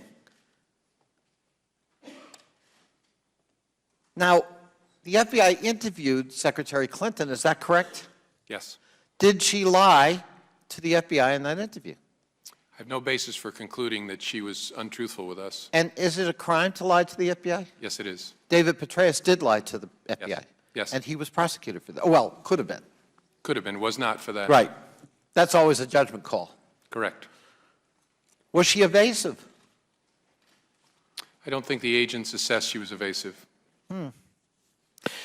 How many emails are we talking about, total, universe, that were examined by your team? Tens of thousands. Tens of thousands. And how many are in a questionable category that maybe coulda, shoulda been looked at more carefully because there could be some element of classification? Apparently my friend from North Carolina assumes we're all intimately familiar with the fact that if a C appears, it means a classification, though there seems to be some dispute about that because the State Department, as I understand it, has actually said some of those were improperly marked and shouldn't have had the C.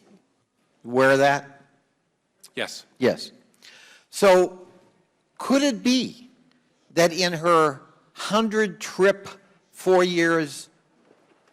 overseas trips to 100 countries, as Secretary of State trying to restore U.S. credibility that had been destroyed in the previous 8 years overseas, and tens of thousands of email communications, not including phone calls and classified conversation and SCIFs and the like, that maybe the small percentage of emails she didn't pay as much attention to them as maybe, in retrospect, one would hope she would have.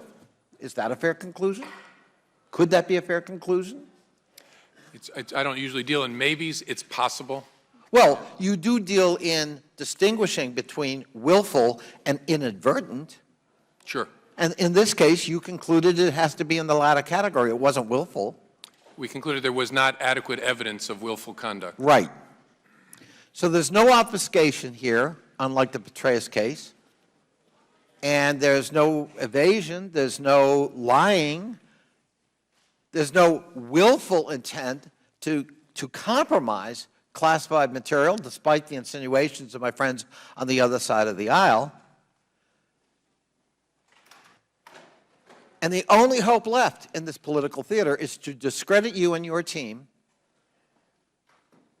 in the hopes that, therefore, you won't have credibility and we can revisit this monstrous crime of using a private server, that server being the server of the former President of the United States that maybe Mrs. Clinton thought would be more secure than the leaky system at the State Department.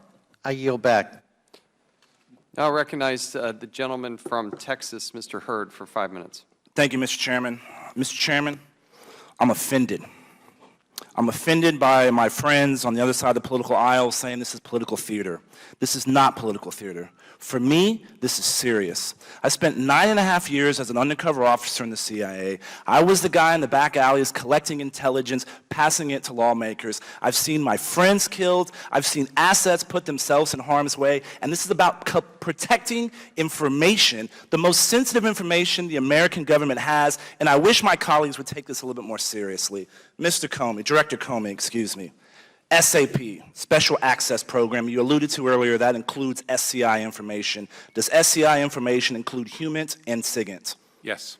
HUMINT and SIGINT, human intelligence, information collected from people that are putting themselves in harm's way to give us information to drive foreign policy. Signals intelligence, some of the most sensitive things to understand what Al-Qaeda is doing, what ISIS is doing. So, the former Secretary of State had an unauthorized server, and those are your words, in her basement, correct?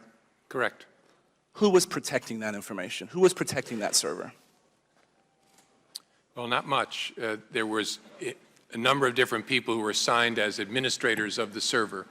And at least 7 emails chains, or 8, that was classified as TS-SCI. Correct.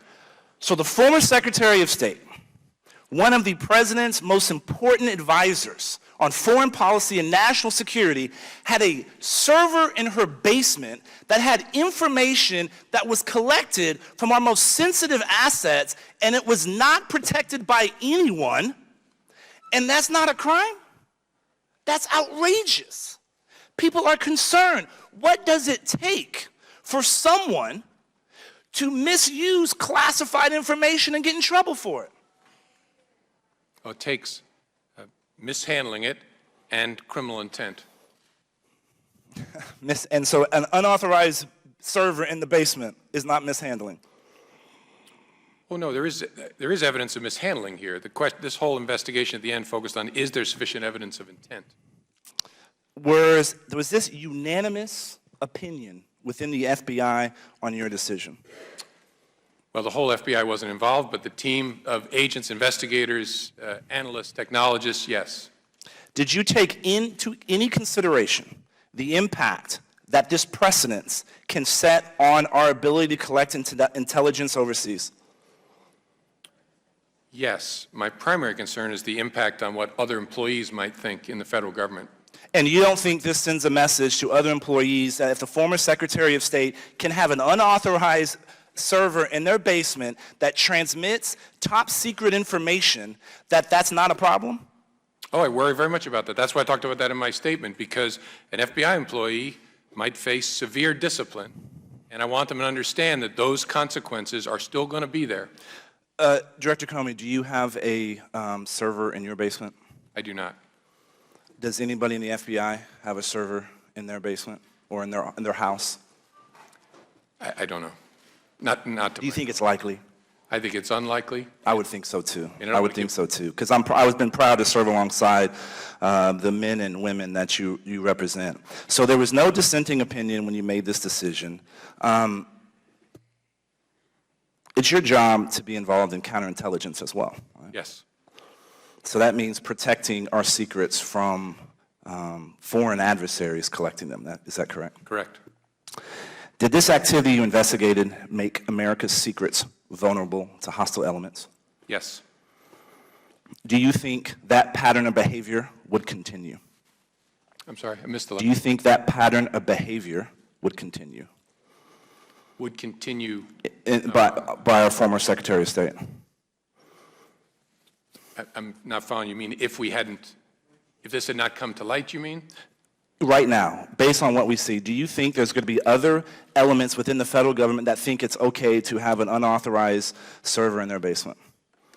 Well, they better not. That's one of the reasons I'm talking about. So, but what is the ramifications of them doing that?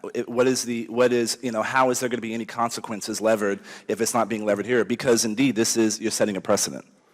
Yeah, the precedent, I want people to understand, again, I only am responsible for the FBI, that there will be discipline from termination to reprimand and everything in between for people who mishandle classified information. Director Comey, I'm not a lawyer, and so I may misstate this. Is there such a thing as the case of first impression? And why was this not possibly one of those? There is such a thing, which just means the first time you do something. The reason this isn't one of those is that's just not fair. That would be treating somebody differently because of their celebrity status or because of some other factor. Doesn't matter. We have to treat people. It's the bedrock of our system of justice. We treat people fairly. We treat them the same based on their conduct. And that person mishandling the most sensitive information that this government can collect is not fair? It's not fair to punish someone who did that? Not on these facts. It would be fair, if that person worked for me, it would be fair to have a robust disciplinary proceeding. It's not fair to prosecute that person on these facts. I thank Mr. Chairman, I yield back the time I do not have. Thank the gentleman. We'll now recognize the gentleman from Pennsylvania, Mr. Cartwright, for 5 minutes. Thank you, Mr. Chairman. And I'd like to open by acknowledging my colleague from North Carolina, Mr. Meadows, here he comes back in the room, for acknowledging your integrity, Director Comey. I think bipartisan sentiments like that are few and far between around here, and I appreciate Congressman Meadows' remark. You are a man of integrity, Director Comey. It's troubling to me that remark from Congressman Meadows is not unanimous at this point. It used to be. Just weeks ago, our chairman, Representative Chaffetz, stated on national TV that Republicans, quote, believe in James Comey, unquote. He said this, and I quote, "I do think that in all of the government, he is a man of integrity and honesty. His finger's on the pulse of this. Nothing happens without him, and I think he is going to be the definitive person to make a determination or a recommendation." But just hours after your actual recommendation came out, Chairman Chaffetz went on TV and accused you of making a, quote, political calculation. And then our Speaker of the House weeks ago, referring to you, Director Comey, said, "I do believe that his integrity is unequaled." So your integrity it was unanimous about your integrity before you came to your conclusion, but after, not so much. That's troubling. And I want to give you a chance, Director Comey. How do you respond to that? How important to you is maintaining your integrity before the nation? I think the only two things I have in life that matter are the love of my family and friends and my integrity. So I care deeply about both. All right. Now, Director Comey, you discussed your team a little bit, and they deserve a lot of credit for all of the hard work and effort that went into this investigation. And I think you just said that they were unanimous, that everyone who looked at this agreed that no reasonable prosecutor would bring a case. Am I correct in that? Yes. How many people were on this team? It changed at various times, but somewhere between 15 and 20, and then we used a lot of other FBI folks to help from time to time. And how many hours were spent on this investigation? We haven't counted yet. I said to them, they put 3 years of work into 12 calendar months. And how many pages of documents did the FBI review in this investigation? Thousands and thousands and thousands. And the agents doing the document review, were they qualified or were they unqualified? They were an all-star team. They're a great group of folks. How about Secretary Clinton? Did she agree to be interviewed? Yes. Come in voluntarily without the need of a subpoena? Yes. Was she interviewed? Yes. Was she interviewed by experienced, critical, veteran agents and law enforcement officers, or by some kind of credulous, gullible newbies doing their on-the-job training, Director? She was interviewed by the kind of folks the American people would want doing the interview, real pros. All right, you were asked about markings on a few documents. I have the manual here, marking classified national security information, and I don't think you were given a full chance to talk about those 3 documents with the little C's on them. Were they properly documented? Were they properly marked according to the manual? No. According to the manual, and I ask unanimous consent to enter this into the record, Mr. Chairman. Without objection, so ordered. According to the manual, if you're going to classify something, there has to be a header on the document, right? Correct. Was there a header on the 3 documents that we've discussed today that had the little C in the text someplace? No, there were 3 emails. The C was in the body, in the text, but there was no header on the email or in the text. So if Secretary Clinton really were an expert at what's classified and what's not classified, and we're following the manual, the absence of a header would tell her immediately that those 3 documents were not classified. Am I correct in that? That would be a reasonable inference. All right. I thank you for your testimony, Director. I yield back. I thank the gentleman. We'll now recognize the gentleman from Colorado, Mr. Buck, for 5 minutes. Good morning, Director Comey. Morning, sir. Thank you for being here. I also respect your commitment to law and justice and your career. And first question I want to ask you, is this hearing unfair? Has it been unfair to you? No. Thank you. One purpose of security procedures for classified information is to prevent hostile nations from obtaining classified information. Is that fair? Yes. And did hostile nations obtain classified information from Secretary Clinton's servers? I don't know. It's possible, but we don't have direct evidence of that. We couldn't find direct evidence. I want to, without making this a law school class, I want to try to get into intent. There are various levels of intent in the criminal law, everything from knowingly and willfully doing something all the way down to strict liability. Would you agree with me on that? Yes. And in Title 18, most of the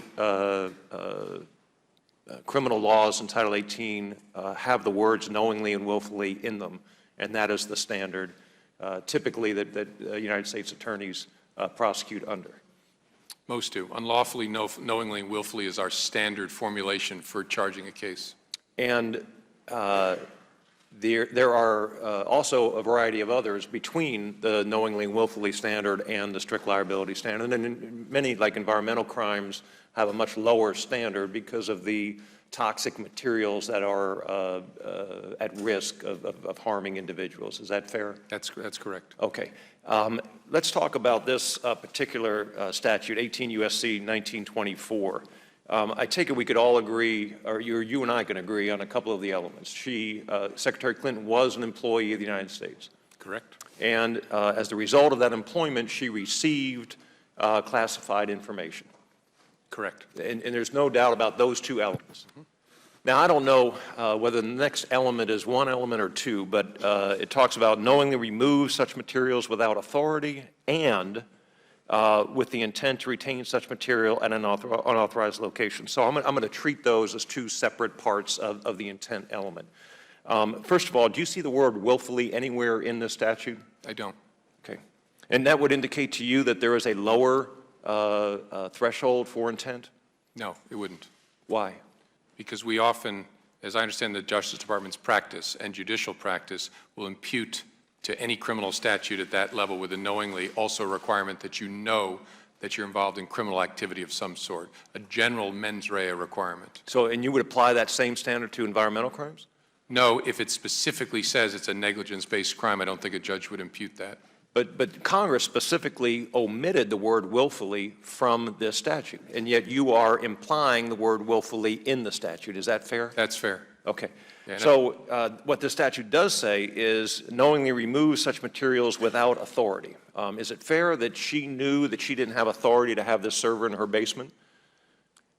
Yes, that's true. And she knew that she was receiving materials, classified information, in the emails that she received on her BlackBerry and other devices? I can't answer. I'm hesitating as a prosecutor because it's always to what level of proof.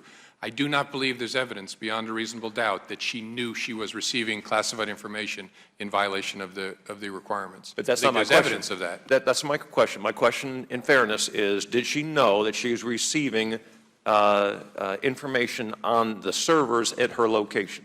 Oh, so I'm sorry. Yeah, of course, yes. She knew she was using her email system. And as Secretary of State, she also knew that she would be receiving classified information.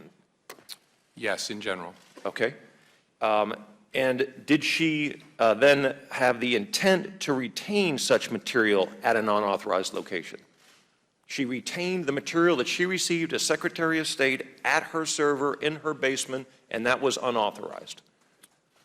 You're asking me, did she have the, and I'm going to ask you the burden of proof question in a second, but did she have the intent to retain classified information on the server or just to retain any information on the server? Well, we've already established that she knew as Secretary of State that she was going to receive classified information in her emails. And so did she retain such information that she received as Secretary of State on her servers in her basement?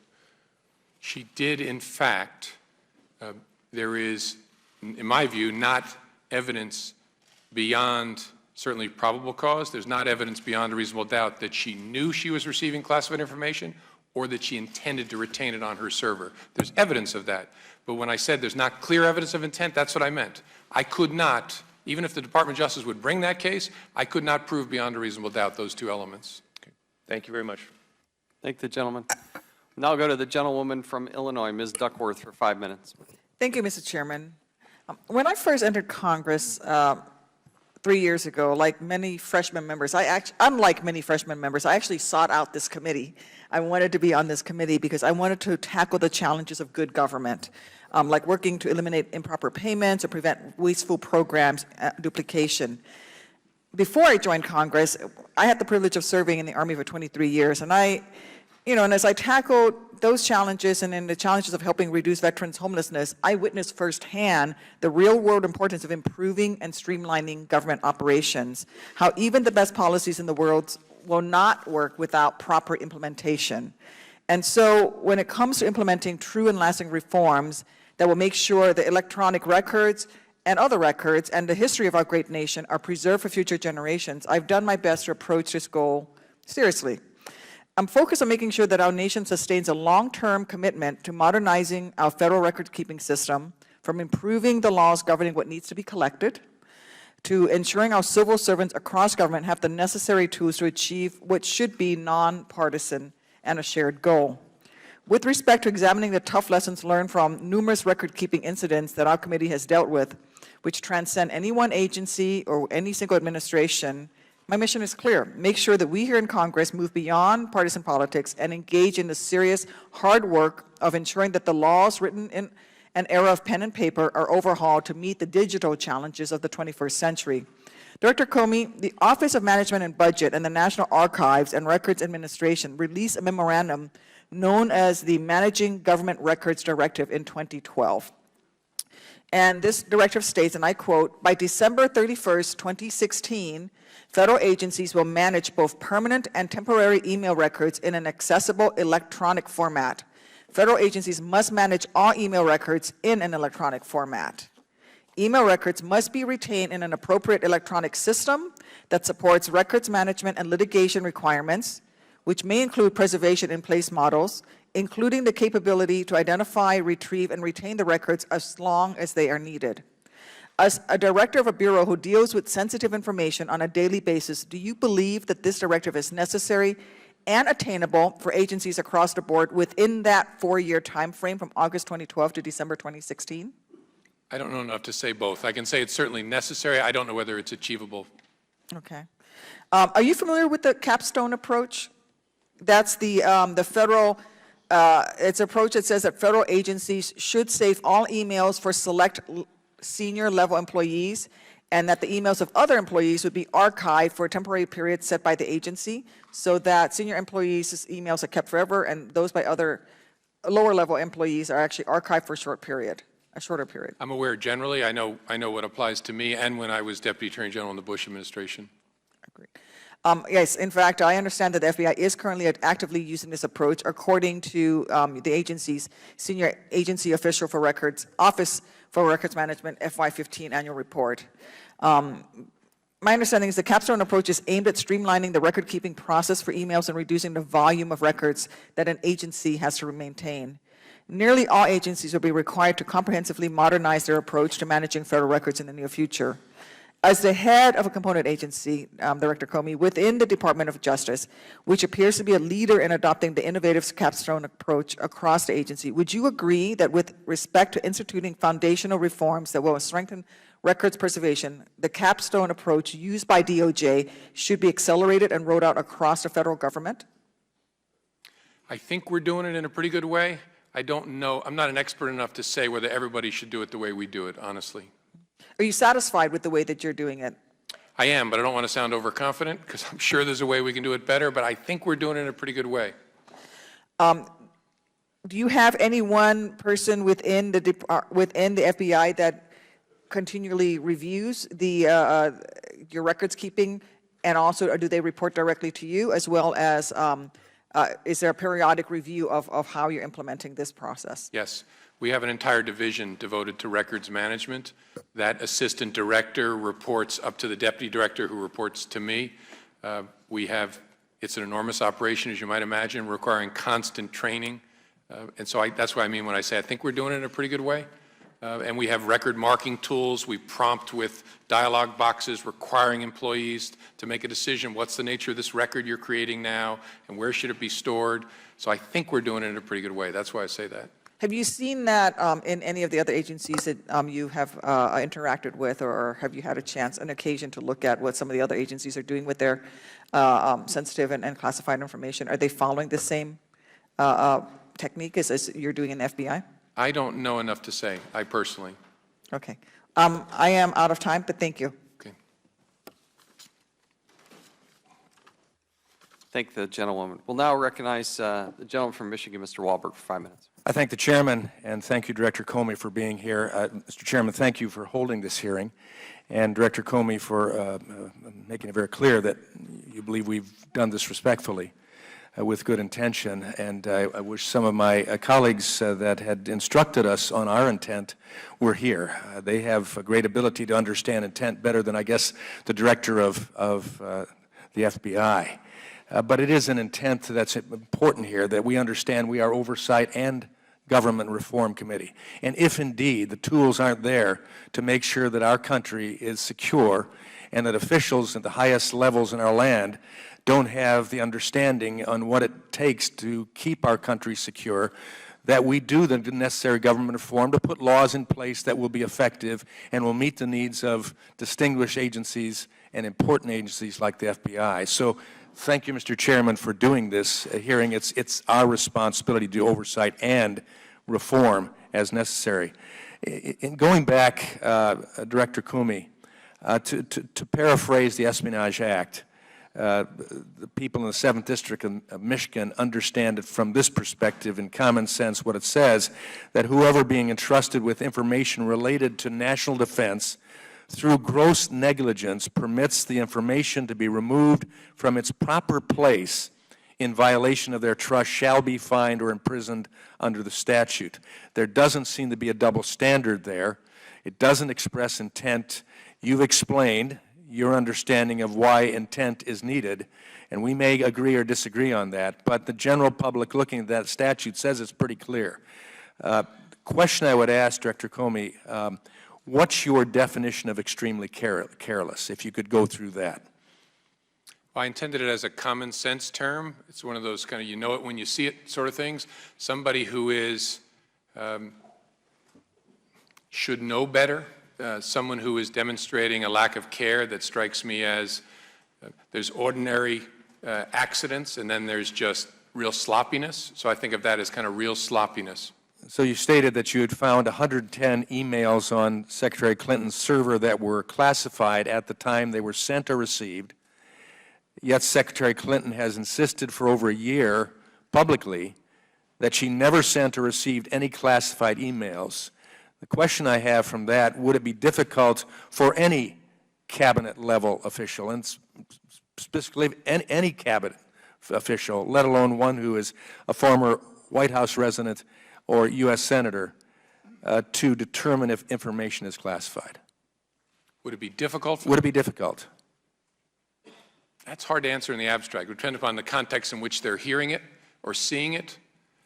Obviously, if it's marked, which is why we require markings, it's easy. It's just too hard to answer because there's so many other situations you might encounter it. But with the training that we receive, and certainly a Secretary of State would receive, or someone who lives in the White House, that goes a little above and beyond just the common sense individual out there trying to determine, knowing that classified information will be brought, and to remove to an unauthorized site ought to cause a bit of pause there, shouldn't it? Yeah, and if you're a government official, you should be attentive to it, because Absolutely. you know that the matters you deal with could involve sensitive information, so sure. So Secretary Clinton's revised statement that she never knowingly sent or received any classified information is probably also untrue. Yeah, I don't want to comment on people's public statements. We did not find evidence sufficient to establish that she knew she was sending classified information beyond a reasonable doubt to meet that, the intent standard. But like I said, I understand why people are confused by the whole discussion. I get that. But you know what would be a double standard? If she were prosecuted for gross negligence. But your statement on Tuesday said there is evidence to support a conclusion that any reasonable person in Secretary Clinton's position should have known that an unclassified system was no place for that conversation. I stand by that. And that's very clear. That's the definition of carelessness, of negligence. Which happened Oh, yeah. as a result of our Secretary of State's, former Secretary of State's decisions. Yes. Is it your statement then before this committee that Secretary Clinton should have known not to send classified material, and yet she did? Well, certainly she should have known not to send classified information. And as I said, that's the definition of negligent. I think she was extremely careless. I think she was negligent. That I could establish. What we can't establish is that she acted with the necessary criminal intent. Do you believe that that since the Department of Justice hasn't used the statute Congress passed, it's invalid? No, I think they're worried that it's invalid, that it would be challenged on constitutional grounds, which is why they've used it extraordinarily sparingly in the decades. Thank you. I yield back. Thank the gentleman. We'll now go to, we'll now recognize Mr. Liu of California for 5 minutes. Thank you, Mr. Chair. As I read some of my Republican colleagues' press statements, and as I sit here today, I am reminded of that quote from Macbeth, full of sound and fury, signifying nothing.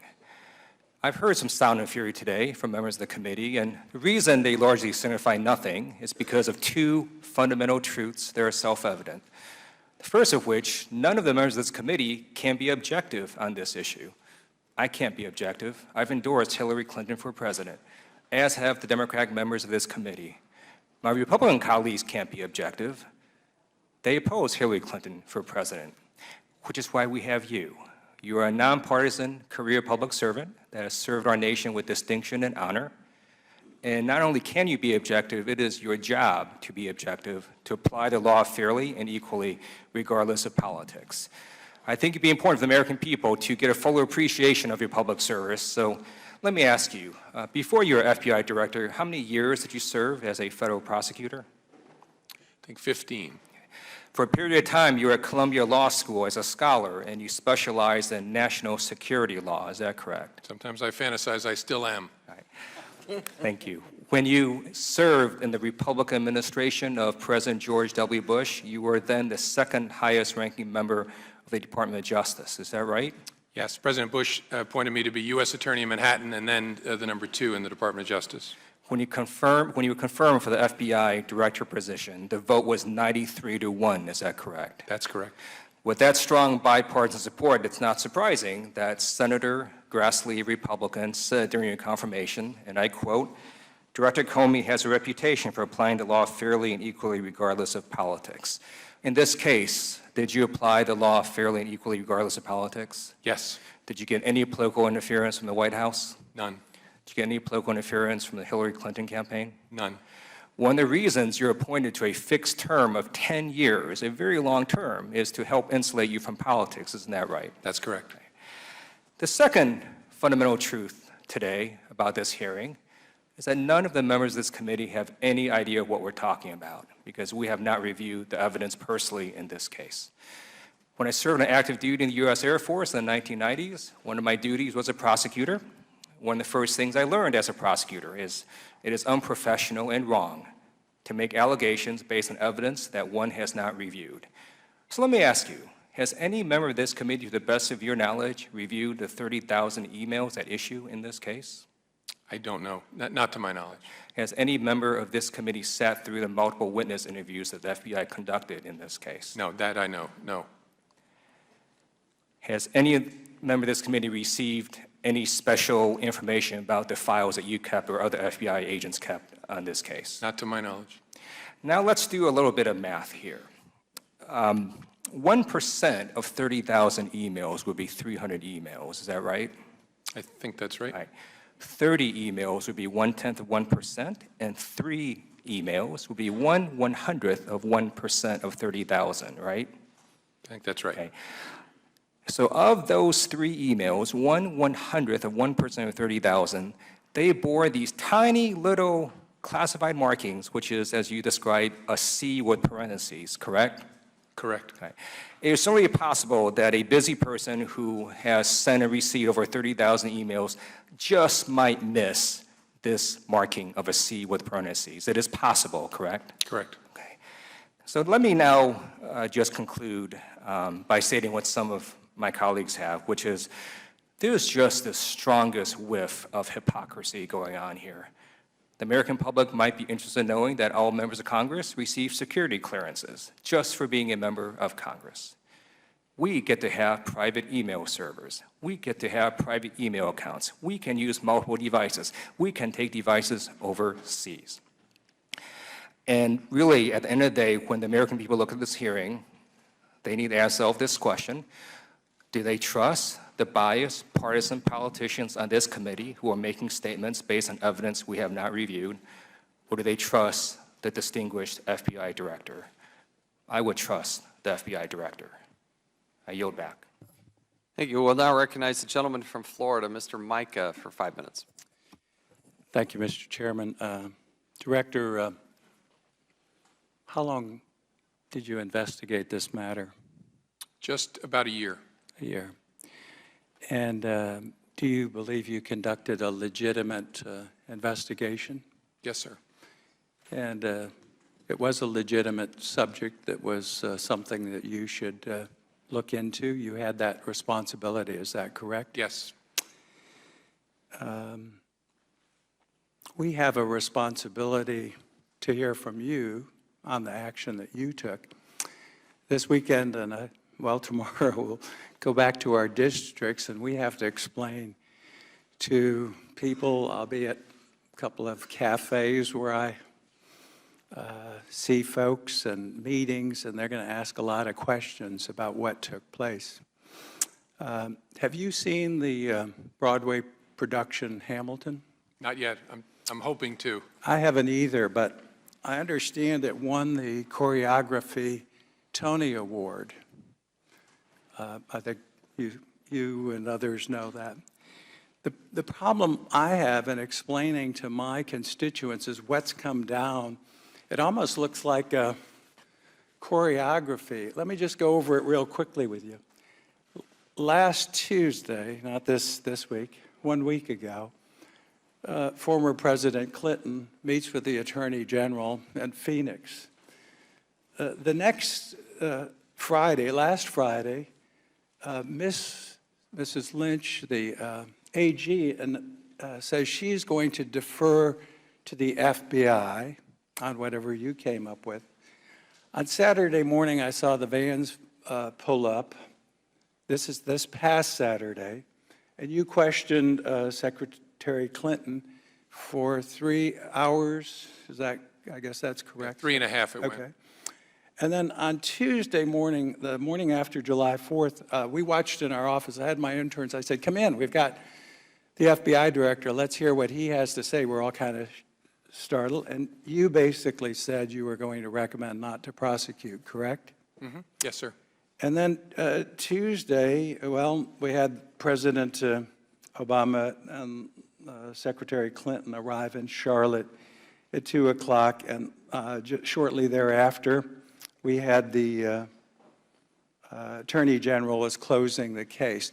This is rapid fire. I mean, now, my folks think that there's something fishy about this. I'm not a conspiracy theorist, but there are a lot of questions on how this came down. I have questions about how this came down. Did you personally interview the secretary on Saturday morning? I didn't personally, no. And how many agents did? I think we had 5 or 6 in the... Did you talk to all of those agents after the interview? I did not speak to all of them, no. Did she testify or talk to them under oath? No. She did not. Well, that's a problem. But No, it's still a crime to lie to us. I know it is. Do you have a transcript of that? No, we don't record our... Do you have a 302, I guess it's called analysis? I do. I don't have it with me, but I do. Did you read it? Yes. You did. Can we get a copy of it since the case is closed? I don't know the answer to I would that like yet. a copy of it provided to the committee.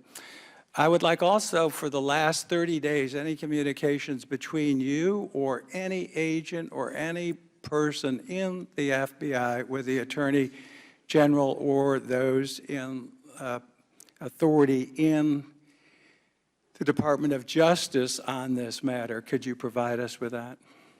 We'll provide you with whether we can, under the law and under our policy. It'll actually be easy in my case. Mm-hmm. You see the problem that I have, though, is I have to go back and report to people what took place. Sure. Now, did you write the statement that you gave on Tuesday? Yes. You did.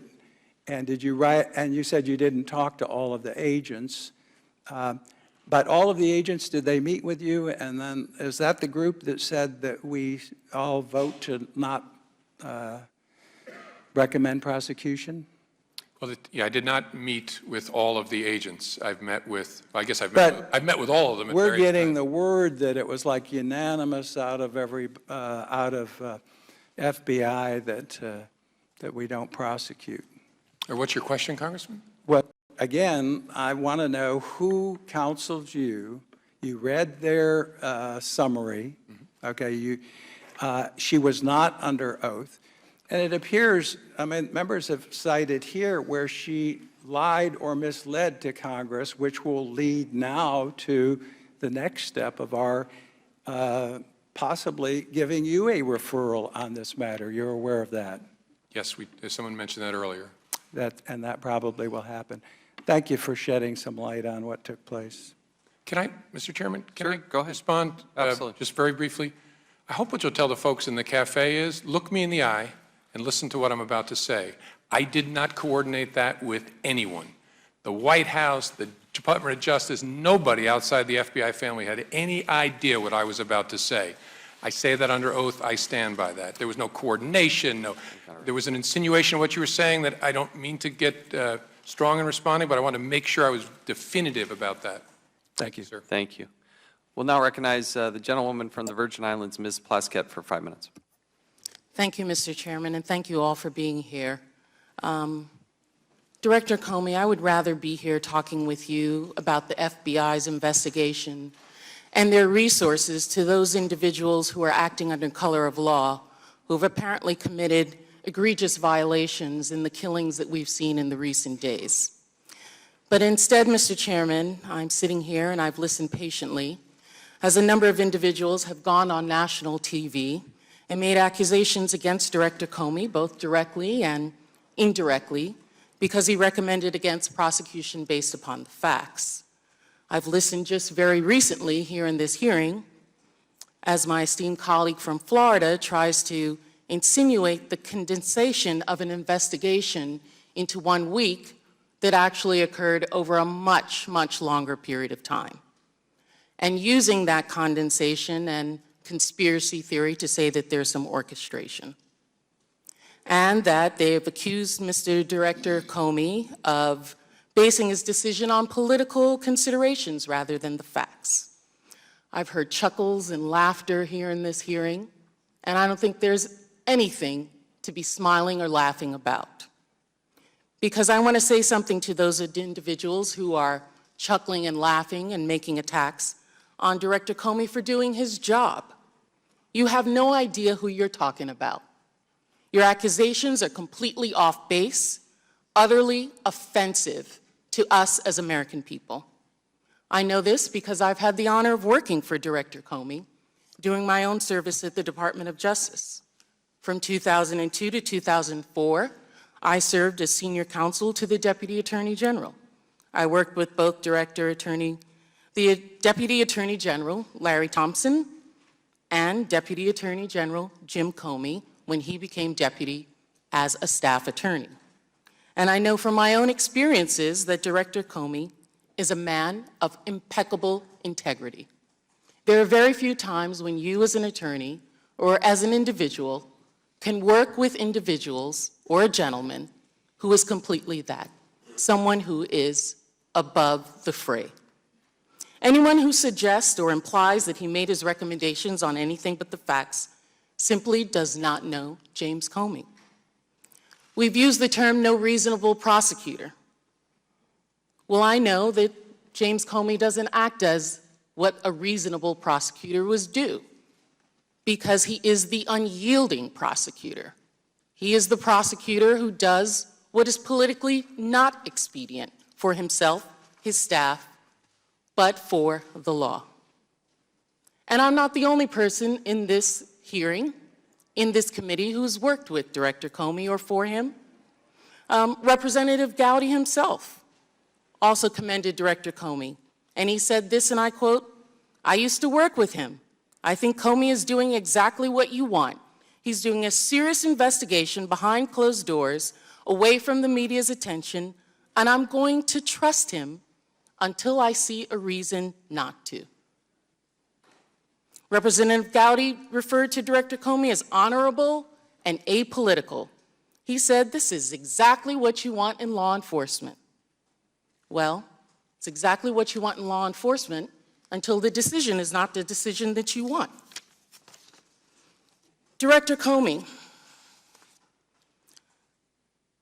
Chairman Chaffetz, as it was said by one of my colleagues, went on television and accused you of making, quote, a political calculation. He said that your recommendation was nothing more than, quote, a political determination in the end. I'm going to ask you, how do you respond to that? Were your actions in any way, shape, or form governed by political consideration? No, not in any way. And did anyone with Secretary Clinton's campaign or the administration influence your recommendation for political reasons? No, they didn't influence it in any way. I'm going to take you at your word, because I know, and those who will go through the record of your long tenure as a career prosecutor, and they look at examples, will see that you have taken decisions that have not been that, which your supervisors, which the president, which others have wanted you to take. As a fellow prosecutor who believed that the facts must come above politics, I'm thankful that we have you. And Director Comey, I want to thank you for your service to our country, and you have our support. We would like to see as much documents, and I'm grateful that you want to keep the transparency so that the American public can understand the difference between what they hear in the media and the elements of a crime necessary for criminal prosecution. Thank you. Thank the gentlewoman. We'll now recognize the gentleman from Texas, Mr. Farenthold, for 5 minutes. Thank you very much, Director Comey. I want to talk a little bit about cybersecurity. The State Department's Inspector General report detailed instances of multiple attacks on Secretary Clinton's computer, as well as her replying to suspicious email from the personal account of the Undersecretary of State. Director, you said that hostile actors successfully gained access to the commercial email accounts of people Secretary Clinton regularly communicated with. In the case of the Romanian hacker Guccifer, according to accessing Sidney Blumenthal's account, and that's been public for some time. During your investigation, were there other people in the State Department or that regularly communicated with Secretary Clinton that you can confirm were successfully hacked? Yes. And were these folks that regularly communicated with the Secretary? Yes. And were you able to conclude definitively that the attempted hacks referenced in the IG report were not successful? We were not able to conclude that they were successful. I think that's the best way to say it. All right, so while you said that given the nature of Clinton's server, you would be unlikely to see evidence one way or the other of whether or not it had been successfully hacked, how many unsuccessful attempts did you uncover? Did you find any there? There were unsuccessful attempts. I don't know the number off the top of my head. Do you have an idea, were they from foreign governments? Where did they come from? I want to be careful what I say in an open setting, and so We can give you that information, but I don't want to give any foreign government's knowledge of what I know. So they're All right, but would you be so far as to say they probably weren't American high school students fooling around? correct. It was not limited to all right. Criminal activity. During your investigation, did you or anyone in the FBI interview the hacker Guccifer? Yes. And he claimed he gained access to Sid Blumenthal's email account and traced him back to Clinton's private server. Can you confirm that Guccifer never gained access to her server? Yeah, he did not. He admitted that was a lie. All right, well, at least that's good to hear. All right, Section 793 of Title 18 of the United States Codes makes it a crime to allow classified information to be stolen through gross negligence. Were you to discover that hostile actors had actually gotten into Secretary Clinton's email, would that have changed your recommendation with respect to prosecuting her? Unlikely, although we didn't consider that question because we didn't have those facts. All right, I want to go back to the question of intent real quick for just a second. I'm a recovering attorney. It's been decades since I actually practiced law. But you kept referring to she had to know it was illegal to have the requisite criminal intent. I was always taught in law school, and I don't know where this changed, that ignorance of the law was no excuse. If I'm driving along at 45 miles an hour and didn't see the 35-mile-an-hour speed limit, I was still intentionally speeding, even though I didn't know it. Now, I might not have had the requisite criminal intent if maybe my accelerator were jammed or something like that, but even though I didn't know the law was 35, I was driving 45, I'm going to get a ticket. And I'm probably going to be prosecuted for that. So how can you say ignorance of the law is an excuse in Mrs. Clinton's case? Well, the comparison to petty offenses I don't think is useful, but the question of ignorance of law is no excuse. But here's the distinction. You have to have general criminal intent. You don't need to know what particular statute you're violating, but you must be aware of the generally wrongful nature of your conduct. So Congress, when they enacted that statute, said gross negligence. Yep. That doesn't say intent. So what are we going to have to enact to get you guys to prosecute something based on negligence or gross negligence? So we're going to have to add, and oh, by the way, we really do mean you don't have to have intent there? That's a conversation for you all to have with the Department of Justice, but it would have to be something more than the statute enacted in 1917, because for 99 years they've been very worried about its constitutionality. All right. Well, I think that's something this committee and Congress as a whole, the Judiciary Committee, that Mr. Chaffetz and I also sit on, will be looking at it. And I was on television this morning, and I just want to relay a question that I received from a caller into that television commercial. And it's just real simple. Why should any person follow the law if our leaders don't? And we can argue about intent or not, but you laid out the fact that she basically broke the law, but you couldn't prove intent. Maybe I'm putting words in your mouth, but I do want to know why any person should follow the law if our leaders don't have to. And maybe that's rhetorical, but I'll give you an opportunity to comment on that. Yeah, that's a question I'm no more qualified to answer than any American citizen. It's an important question. In terms of my work, in my world, my folks would not be, one of my employees would not be prosecuted for this. They would face consequences for this. So the notion that it's either prosecute or you walk around, smiling all day long is just not true for those people who work for the government. The broader question is one for a democracy to answer. It's not for me. And I guess the ultimate decision as to whether or not Ms. Clinton works in government or not is in everybody's hands. I thank the gentleman. Yield back. We'll now recognize the gentleman from Pennsylvania, Mr. Boyle, for 5 minutes. Thank you, Mr. Chairman, and thank you, Director Comey, for appearing, especially on such short notice. I want to share with you actually something a friend of mine was expressing when watching your press conference 48 hours ago, and this is someone who's not in any way political. In fact, probably typical of most American citizens today in being depressed about the remarkable level of cynicism we have in our government, that specifically those of us who are in government make decisions first and foremost because of the party hat we wear and not necessarily based on the facts and the evidence. And he texted me after watching your 15-minute presentation, "Oh, it's nice to see a real pro. You can tell that he would make the decision based on the facts and the evidence and not what party he wears." I think that's so important if we're ever going to get to a place in this country where we restore some of the faith that we had in government. If you look at the poll numbers from 1940s and 1950s, and you look at faith in government among the American public, and you look at those numbers today, the numbers today are anemic. They're nowhere near the levels that they were decades ago. So for that, I want to say thank you, and I think that many citizens have the same impression. When I first met you a couple years ago at a weekend session in Colonial Williamsburg, you might remember that we had a discussion about my biggest concern, frankly, facing the security of the American people, and that is the possibility of a lone wolf terrorist, someone becoming self-radicalized and acting based on that. We had an exchange that I'll keep private, but I think I can characterize that you share my concern.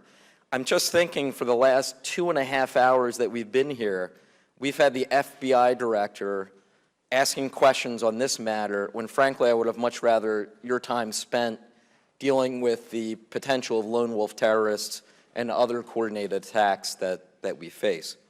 But since this is the Oversight and Government Reform Committee, trying to find something that we can now take and possibly use in a systemic way, not just the celebrity of Secretary Clinton and the fact, because it involves her, let's face it, that's the reason why we're here.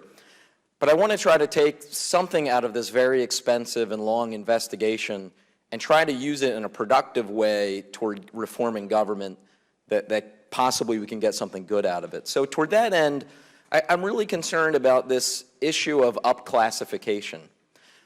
Because it seems as if, and I was not aware of this until the investigation, there is quite a strong discrepancy between not just former Secretary Clinton, but even former Secretary Powell, what he thinks should be classified, and then what is classified after the fact. And I think if I'm right, there were some 2,000 emails that were upclassified. I was wondering if you could speak to that.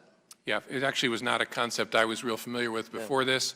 It's the notion that something might not have been classified at the time, but that in hindsight, as a government agency considers releasing it, they raise the classification level to protect it because it's a candid assessment of a foreign leader or something like that. I think it is largely a State Department thing because their diplomats will often be conversing in an unclassified way that when they look at releasing it in response to a FOIA request, they think it ought to be protected in some fashion. But honestly, I kind of pushed those to the side. Right. The important thing here was what was classified at the time. That's what matters. Right. And that, for a law enforcement official, matters. But I'm just wondering if you could share with us any of your impressions about a system that exists where there is such gray area and discrepancy in what is classified and what's not. And if you or your agents had any suggestions for us, either in government reform, or I happen to be in the Foreign Affairs Committee that has oversight of State Department, do you believe that this is a matter that we should take up where there is such discrepancy in what's classified, what's not classified? I think of one example, Ambassador Ross put something in a book that wasn't classified and then was up-classified after the book came out. Well, what good does that do us as a country in terms of trying to protect the intelligence of the United States? Yeah, I'm not an expert in this up-classification business, but I do suspect it would be a fertile ground for trying to figure out whether there are ways to do it in a more predictable, reliable way. Yeah. Well, thank you again for your service, and I yield back my time. Thank the gentleman. We'll now recognize the gentleman from Georgia, Mr. Heiss, for 5 minutes. Director Comey, your statement on Tuesday clearly showed that Secretary Clinton not only was extremely careless in handling classified information, but that also any reasonable person should have known better, and that also in doing so she put our national security at risk with her reckless behavior.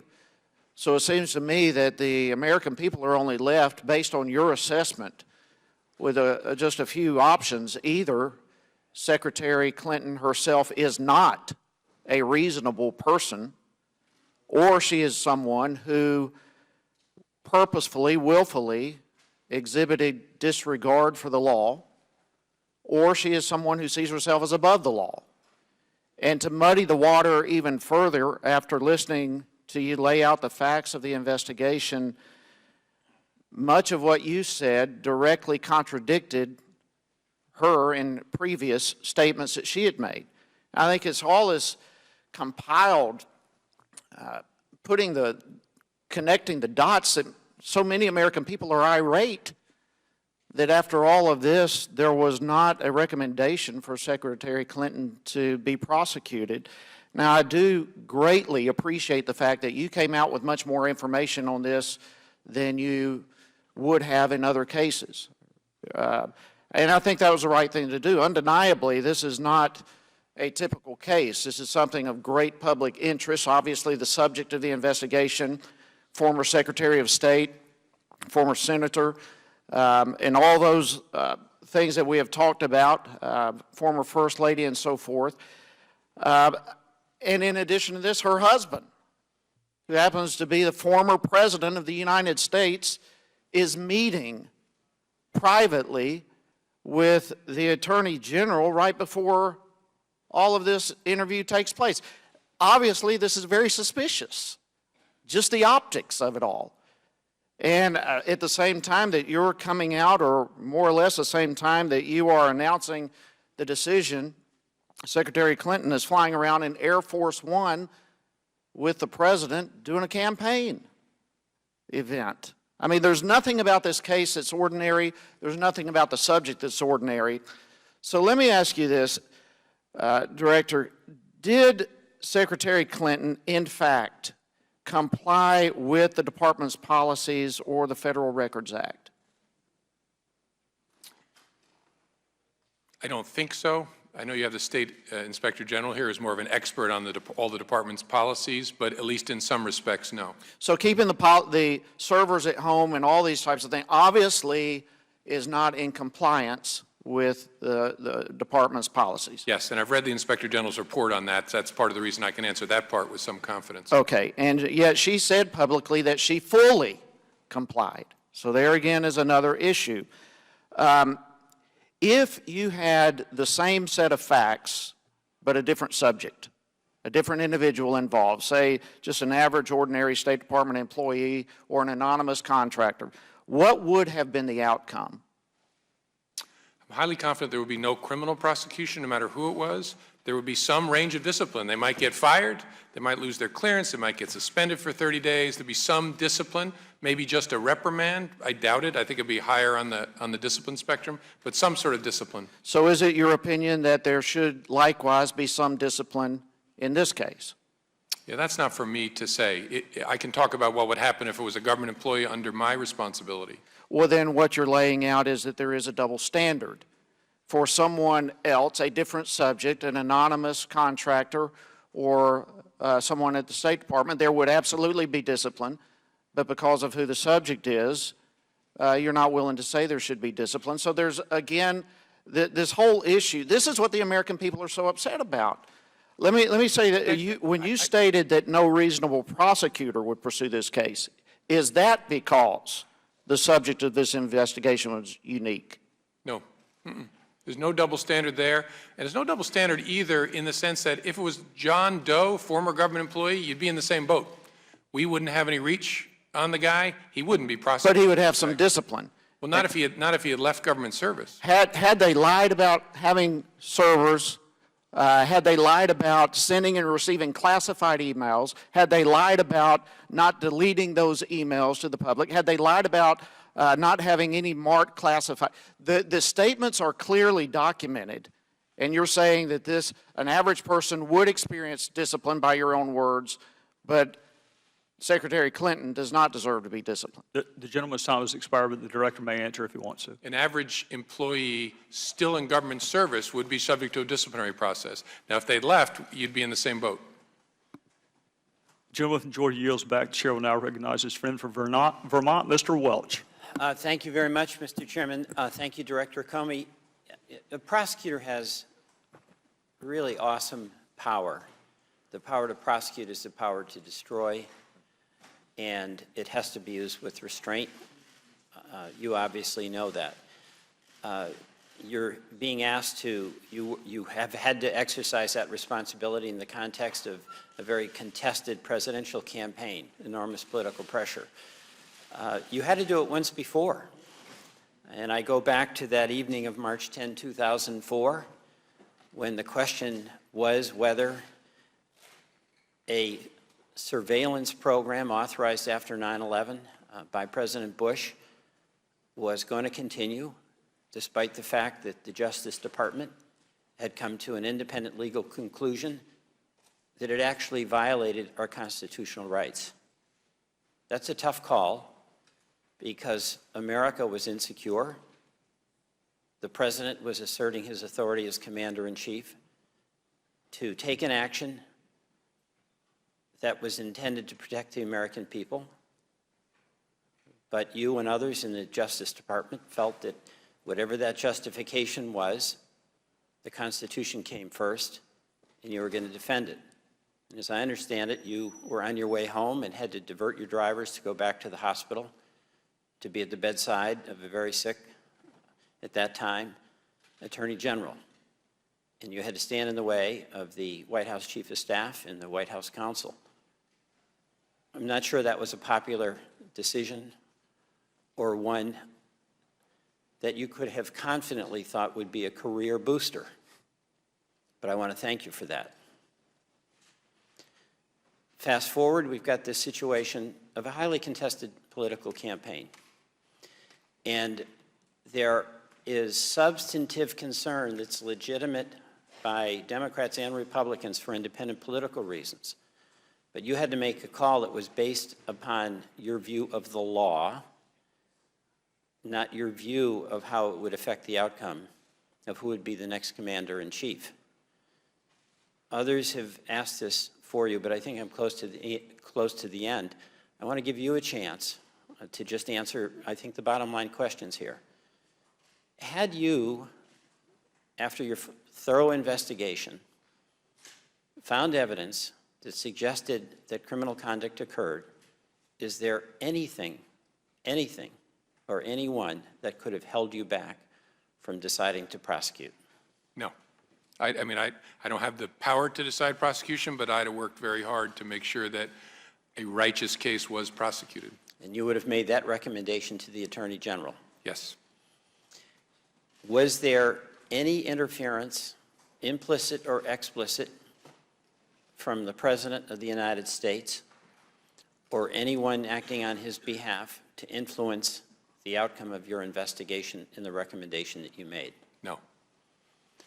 Was there anyone in the Hillary Clinton campaign or Hillary Clinton herself who did anything directly or indirectly to attempt to influence the conclusion that you made to recommend no prosecution? No.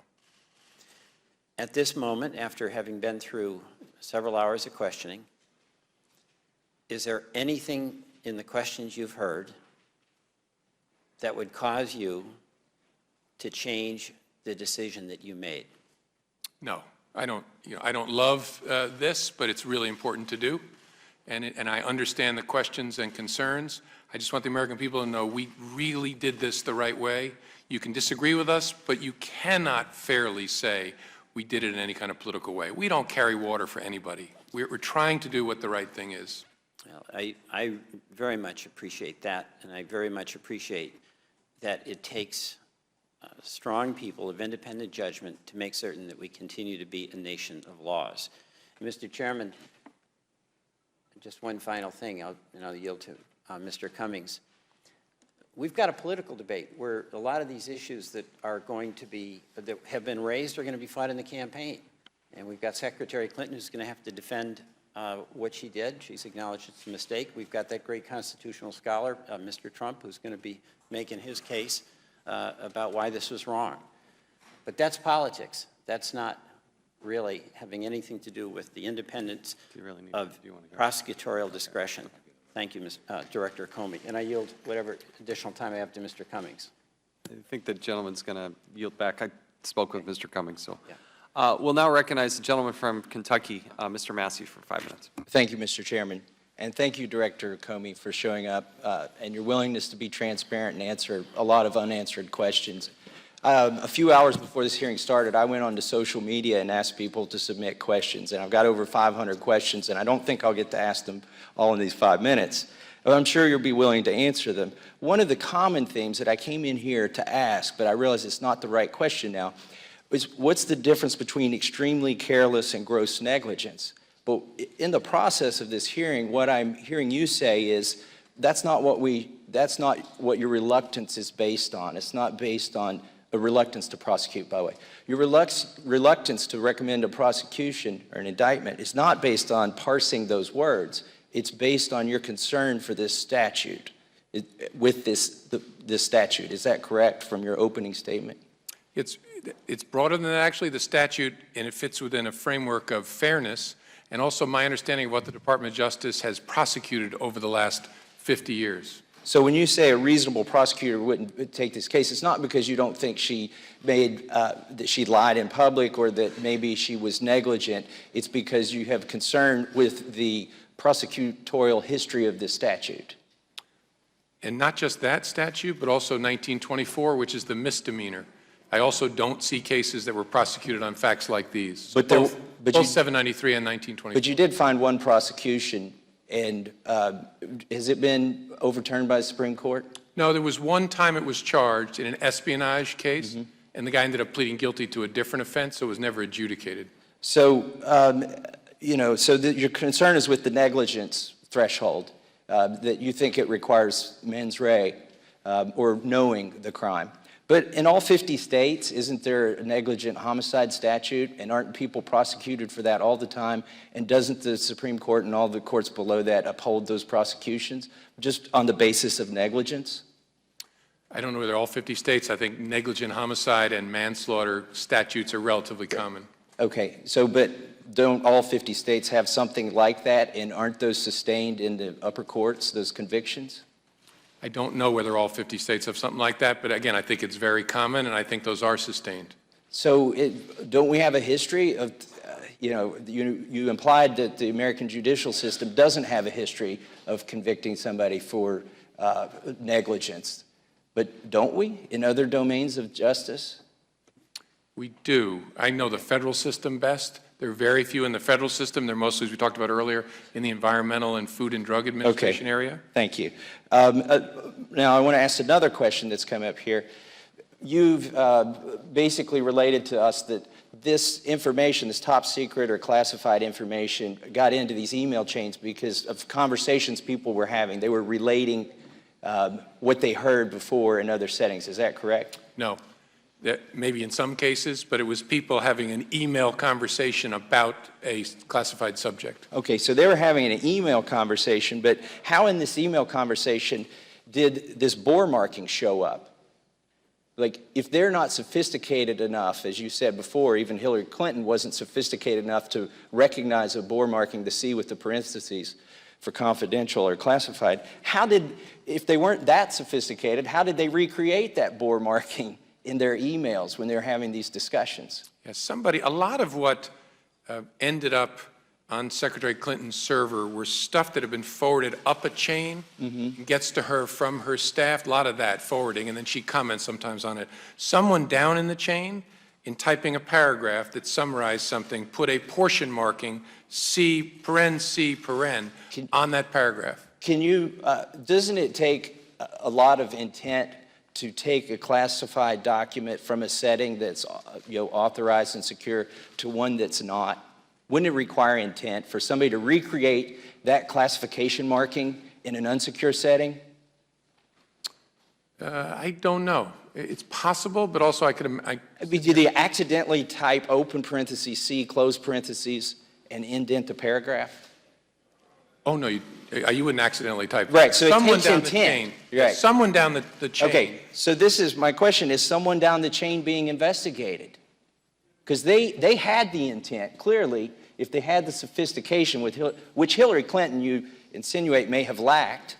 If they had the sophistication to know what this bore marking was, they had to have the intent to recreate it, or the intent to cut, copy, paste from a secure system to an unsecure system. Wouldn't that be correct? Potentially, but we're not, there's not an open criminal investigation of that person way down the chain. Shouldn't there be? A criminal investigation? An investigation if there's intent, which is what you, I mean, and I think you may be reasonable in requiring that threshold, but don't we treat everybody the same, whether at the top of the chain or the bottom of the chain? Sure, you want to if the conduct is the same, but we did not criminally investigate whoever started that chain and put the C on that on those paragraphs. We did. Okay, I would suggest maybe you might want to do that, and I will yield back to the chairman. I thank the gentleman. We'll now recognize the gentlewoman from Michigan, Ms. Lawrence, for 5 minutes. Director Comey, how many years have you been the director? 3 years. I know the exact day count, I think, at this point. So how many cases have you investigated approximately that you had to render a decision? The Bureau investigates tens of thousands of cases. The director only gets involved in a very small number of them. So about how many?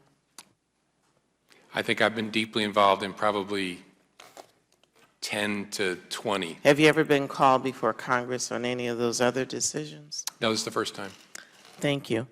There are some Republicans who support you. Not surprisingly, they're the ones who actually know you. And I have a letter here, and I would like to enter into the record from Richard Painter, Mr. Chair. He was President Bush's chief ethics lawyer. And may it be entered into the record? She's asking unanimous consent. Without objection, so ordered. Mr. Painter refers to Mr. Comey as a man of, and I quote, a man of the utmost integrity who calls the shots as he saw them without regard to political affiliation or friendship. He states, and I quote, throughout the FBI investigation of Secretary Clinton's email server, I have been convinced that the director would supervise the investigation with being impartial and strict adherence to the law, as well as prosecutorial precedent. He also adds, although I'm aware of very few prosecutions for carelessness in handling classified information as opposed to intentional disclosure, I knew that the director would recommend prosecution in any and all circumstances where it was warranted. I cannot think of someone better suited to handle such a politically sensitive investigation. Finally, and I quote, I urge all members of the United States Congress to stop from inferring in specific decisions, particularly those involving political allies or opponents. During my tenure in the White House, there were very unfortunate allegations that powerful senators sought politically motivating firing of United States attorney.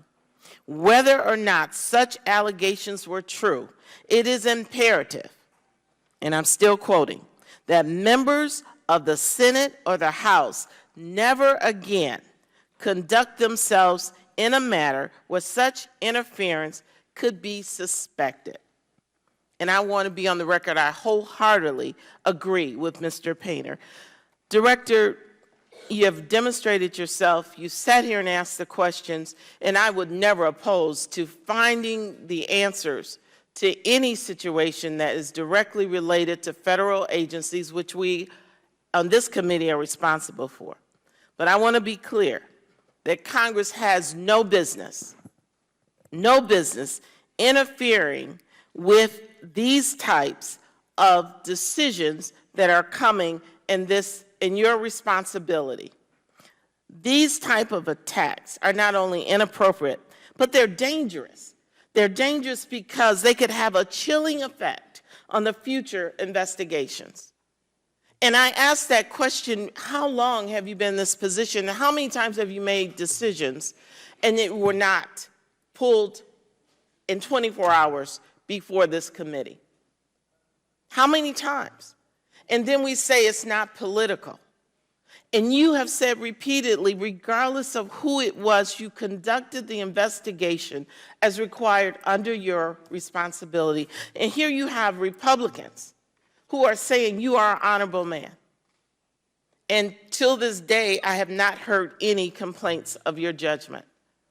So I sit here today as a member of Congress on the record that the slippery slope that we're seeing today in this hearing, I want every member to be cautious of what we're saying, that in America, when we have investigations, that we will allow our own elected Congress and Senate to make this a political agenda to attack, but only if it's in their agenda. This goes for Democrats and Republicans. We are not here to do that. Thank you, and I yield back my time. Thank the gentlewoman. We'll now recognize the gentleman from Iowa, Mr. Blum. Thank you, Mr. Chairman. Thank you, Director Comey, for being here today, and thanks for hanging in there till every last question is answered. I'm not a lawyer. That's the good news. I'm a career businessman. I've spent most of my career operating in the high-tech industry. And today I've heard words such as common sense, reasonable person, carelessness, judgment, or lack thereof. I like these words. I understand these words. I think the average American does as well. So I'd like to focus on that. Last Tuesday, Director Comey, you said, and I quote, "None of these emails should have been on any kind of an unclassified system, but their presence is especially concerning because all these emails were housed on unclassified personal servers, not even supported by full-time security staff, like those found at agencies of the United States government, or even with a commercial email service such as Gmail." Director Comey, my small Iowa business doesn't even use Gmail for our email because it's not secure enough. I know some security experts in the industry. I check with them. The going rate to hack into somebody's Gmail account, $129. For corporate emails, they can be hacked for $500 or less. If you want to hack into an IP address, it's around $100. Now, I'm sure the FBI could probably do it cheaper. This is the going rate. Director Comey, are you implying in that statement that the private email servers of Secretary Clinton's were perhaps less secure than a Gmail account that is used for free by 1 billion people around this planet? Yes, and I'm not looking to pick on Gmail. Their security is actually pretty good. The weakness is in the individual users. But yes, Gmail has full-time security staff and thinks about patching and logging and protecting their systems in a way that was not the case here. I'd like to ask you, what kind of judgment, we're talking a lot about judgment today, does this decision to potentially expose to hackers classified information on email service that's less secure than Gmail, your words, what does that suggest to you? What type of judgment does that suggest to you? It suggests the kind of carelessness that I talked about. In August of last year, Secretary Clinton was asked by Ed Henry of Fox News whether she had wiped her entire server, meaning did she delete all the emails on her server? Her response, "You mean with a cloth?" March of 2015, during a press conference, Secretary Clinton assured us her private email server was secure, saying the server was on private property guarded by the Secret Service. Now, this would be laughable if it wasn't so serious. I know, you know, my constituents in eastern Iowa know you don't need to be a cat burglar to hack into an email server, and you don't need a cloth to wipe a server clean. One would think that a former United States Senator, one would think that a former Secretary of State would know this as well. Would you agree with that statement? You would think, although as I said before, one of the things I've learned in this case is that the Secretary may not have been as sophisticated as people assume. She didn't have a computer in her office at the State Department, for example. So I don't think, so I would assume the same thing about someone who'd been a senator and a high-ranking official. I'm not sure it's a fair assumption in this case. In your opinion, Director Comey, did Secretary Clinton know that a server could in fact be wiped clean electronically and not with a cloth? Well, I assume that I don't. Would you assume she knows that? I would assume that it was a facetious comment about a cloth, but I don't know. I don't know in particular on that one. Would you also assume, Director, that Secretary Clinton knew that a server could be wiped clean electronically, that it could be hacked, electronically, not physically? You don't need a cat burglar to hack a server? Would that be reasonable to assume she knows that? To some level, it would be reasonable, to some level of understanding. Then once again, for someone who knew these things, or we assume to some level she knew these things, what kind of judgment does a decision to expose classified material on personal servers suggest to you? What type of judgment? Well, again, it's not my place to assess judgment. I talk in terms of state of mind, negligence in particular. I think there was carelessness here, and in some circumstances, extreme carelessness. Was her server hacked? I don't know. I can't, So can't prove that it was hacked. So that answer says to me it could have been hacked. Sure, yeah. And if it was hacked, potentially damaging material, damaging to American secrets, damaging to American lives, could have been hacked, could have been exposed, correct? Okay. Lives could have been put at risk if that server was indeed hacked. I'm not prepared to say yes as to that last piece. That would require me going into, in a way I can't hear the nature of the classified information, but there's no doubt that it would have potentially exposed information that was classified. Information is classified because it could damage the United States of America. So it could have happened. The FBI just isn't aware. Correct. Thank you very much. Thank you for being here. I yield back the time I do not have. Thank the gentleman. Now recognize the gentlelady from New Jersey, Ms. Watson-Coleman, for 5 minutes. Thank you, and thank you, Director. I've got a number of questions, so I'm going to zip through these. Okay. This is the question I'm going to ask you, and you may not even have the answer to it because you may not have known this. This is about the classification marking issue that you've been asked about earlier. According to the State Department, which addressed this issue yesterday, a spokesman said that the call sheets appear to bear classified markings, but this was actually a mistake. To quote, "Generally speaking, there's a standard process for developing call sheets for the Secretary of State. Call sheets are often marked, but it's not untypical at all for them to be marked at the confidential level prior to a decision by the Secretary that he or she will make that call. Oftentimes, once it is clear the Secretary intends to make a call, the Department will then consider the call sheet SBU, sensitive but unclassified or unclassified altogether, and then mark it appropriately and prepare for the Secretary's use in actually marking the call. The classifications of a call sheet, therefore, is not necessarily fixed in time, and staffers in the Secretary's office who are involved in preparing and finalizing these call sheets, they understand that. Given this context, it appears that markings in the documents raised in the media reports were no longer necessary or appropriate at the time they were sent as an actual email. Those markings were a human error. They didn't need to be there. Did you know this? No. Thank you, Mr. Director. Can you tell me, based upon your information, has there been, and is there any evidence that our national security has been breached or at risk as a result of these emails and their being on this server? Is there any evidence? There's no direct evidence of an intrusion. Thank you very much.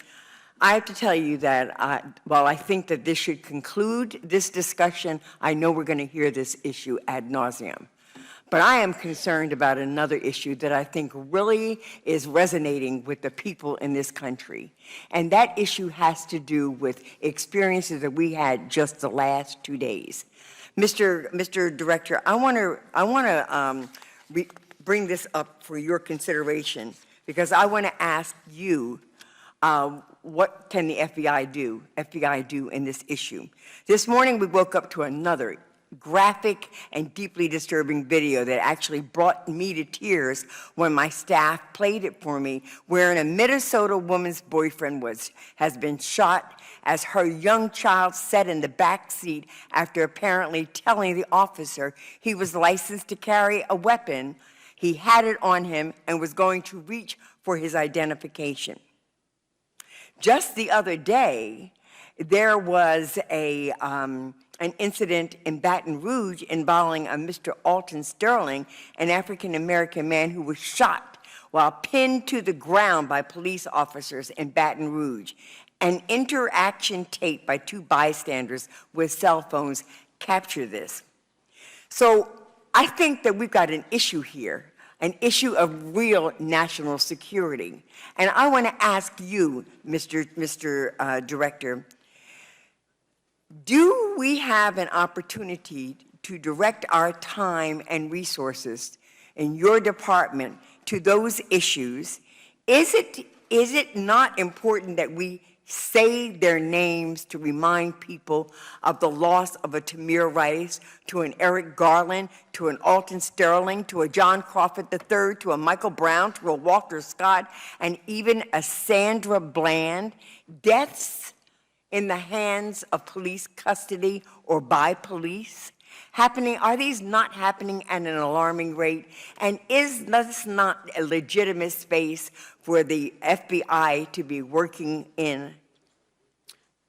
Yes is the emphatic answer. Those are incredibly important matters. As you know, the FBI spends a lot of time on them because they're very, very important. We have an investigation open on the Baton Rouge case. I was briefed this morning on the Minnesota case, and I would expect we'll be involved in that as well. It's an important part of our work. Do you feel that you have the sufficient resources from the legal imperative to the funding to address these cases and what seems to be a disturbing pattern in our country today? I'm a bad bureaucrat, but I believe I have sufficient resources, and we are applying them against those situations because I believe the individual cases matter enormously, but also the people's confidence in law enforcement is one of the bedrocks of this great country of ours. So I have the resources, and we're applying them to. And in addition, we believe that our law enforcement is by and large of high integrity and has a desire to keep us protected and safe. But when we find out that there are these occasions, and when there's an indication that there's a pattern that is taking place in this country, we have a responsibility to ensure that everyone in this country is safe. And simply because you're a black man or a black woman does not make you a target. Thank you. I yield back my time. Thank the gentlewoman. We'll now recognize the gentleman from North Carolina, Mr. Walker. Thank you, Mr. Chairman. Thank you, Director Comey, for being here. There are a few things in this town that people agree on both sides of the aisle, and one of them is your reputation. I'm reminded of the passage in James, swift to hear, slow to speak, slow to wrath. I am a little disappointed in some of the things that I've heard from my colleagues about some of the attacks on your character and your integrity. I haven't heard those, and I hope that that we have you've not experienced that. I also struggle with the change of heart that we're hearing today because I have a list of elected officials who have questioned your investigation, even attacked it. In fact, the former President Clinton said this is a game. In fact, just last Friday, Ms. Wasserman Schultz, Congresswoman Wasserman Schultz, said Secretary Clinton is not the target of this investigation or whatever you want to call it. My question to you today is, do you feel like this has been a Republican witch hunt? This hearing? No. Okay, thank you for I said clearing at the that. beginning, I understand people's questions and interest, and I'm a huge fan of transparency. I think that's what makes our democracy great. And I think goes to one of the reasons of why you are so respected. To me, this hearing is about understanding and disseminating the facts and how you saw them and how the American public sees them, and specifically in the areas of where there was wrongdoing admitted under your investigation, where there was obviously breaking the law, but also some cover-ups. Did Congress ask you to pursue this investigation? No, it was a referral from the Inspector General of the intelligence community. So it wasn't Republicans either, was it? No. How did you go about collecting the evidence? We used the tools that we normally use in a criminal investigation. Did you receive a congressional referral for all the information that you collected? Not to my knowledge. Well, then, one of the things that I'm struggling with, or that I would like to know specifically, is under oath, Ms. Clinton made these three comments that we now know are untrue in the Benghazi hearing. Number one, she's turned over all her work-related emails. Number two, telling the committee that her attorneys went through every single email. And then finally, and probably the one that continues to stick the most, there was, and I quote, nothing marked classified on my emails, end quote. Now, earlier, when the chairman questioned you about this, you said something about needing a congressional referral recommendation. My question is something of this magnitude. Why, or can you help me understand why didn't it rise to your investigation or someone bringing that to your knowledge as far as saying this is a problem, here she is, again, the Secretary Clinton lying under oath, specifically about our investigation? Well, we, out of respect for the legislative branch being a separate branch, we do not commence investigations that focus on activities before Congress without Congress asking us to get involved. That's a long-standing practice of the Department of Justice and the FBI. So we don't watch on TV and say we ought to investigate that. Joe Smith said this in front of the committee. It requires the committee to say, we think we have an issue here. Would you all take a look at it? But with all due respect, if you have the Secretary Clinton who is under oath speaking about your very investigation, and you've talked about your wonderful staff and certainly have no reason to deny that, why wouldn't that rise to the level of suspicion that here she is saying this under oath? I mean, lying under oath is a crime, is it not? Yes. And what's the penalty on that? That's considered perjury, right? Perjury, it's a felony. I forget the exact, it's potentially years in prison. But I don't understand. Would you help me understand why somebody wouldn't have tipped you off that she's talking about the very specific case under oath that you're investigating? Well, there's a difference between us being aware of testimony and us opening a criminal investigation for potential perjury. Again, it's not this case in particular, but all cases. We don't do that without committee saying we think there was an issue in testimony given in this separate branch of the government. You also mentioned earlier, and it's been quoted several times, that no reasonable prosecutor would move forward with some of the facts. Is there any room at all that somebody would differ a little bit on the opinion? I know that former United States Attorney General Michael Mukasey said with the illegal server, it disqualifies for her from ever holding any federal office. So there are some people of high esteem that may differ, obviously not privy to the exact facts, but can you make any room? You said no reasonable person. Do you understand why the American people, or would you understand why other people may say that she has stepped across the line or broken enough law here that you would come to a different conclusion? Sure, I respect different opinions. My only point is, and I said earlier, I smile because those folks are my friends. I've worked with them for a long time. None of those guys in my position, I believe, knowing what I know, would think about it differently. But I also respect that they have a different view from the outside. Thank you, Mr. Chairman. Yield back. I thank the gentleman. Now recognize the gentleman from California, Mr. Desaigner. Thank you, Mr. Chairman. Director, I just want to thank you, as others have, and I know you don't need this, but I think the American people clearly need to hear it. You've done a wonderful job today, but there are moments in my political life, and as American, I despair for the future of this country, not often, but in those moments comes an individual like yourself, either by providence or good fortune or by the framework of the U.S. Constitution, and I really believe you've served this country and all Americans well, irrespective of their party affiliation. So really two lines of questions, I should say. One is, and another colleague has brought this up, but you mentioned just previous testimony about the bedrock and the importance of public confidence in public safety institutions, yours and all's. So I just want to give you an opportunity. I think you've responded to this multiple times, but give you a little more opportunity because I think it's important for the American public to know that the system isn't rigged, that there are people such as yourself and the 15 individuals who worked on this case and others that do their job and believe in the Constitution of the United States. And if you have any further comments about comments that would say that the system's rigged and Americans should give up on the system. No, one of the reasons I welcome this opportunity to have this conversation is I was raised by great parents who taught me you can't care what other people think about you. Actually, in my business, I have to and deeply do that people have confidence that the system's not fixed against black people, for rich people, for powerful people. It's very, very important that the American people understand that there really are people that you pay for with your tax dollars who don't give a rip about Democrats or Republicans or this or that, who care about finding out what is true. And I am lucky to lead an organization that is that way to its core. I get a 10-year term to ensure that I stay outside of politics, but in a way it's easy. I lead an organization that is resolutely apolitical. We are tough, aggressive people. If we can make a case, we'll make a case. We do not care what the person's stripes are or what their bank account looks like. And I worry very much when people doubt that. It's the reason I did the press conference I did 2 days ago. I care about the FBI's reputation. I care about the Justice Department. I care about the whole system deeply. And so I decided I'm going to do something no director's ever done before. I'm not going to tell the Attorney General or anybody else what I'm going to say, or even that I'm going to say it. They didn't know, nor did the media know, until I walked out what I was going to talk about. And then I offered extraordinary transparency, which I'm sure confused and bugged a lot of people. It's essential in this democracy that people see as much as they can so they can make their judgment. Again, they may conclude I'm an idiot, I should reason differently, but what I hope they will not conclude is that I am a dishonest person.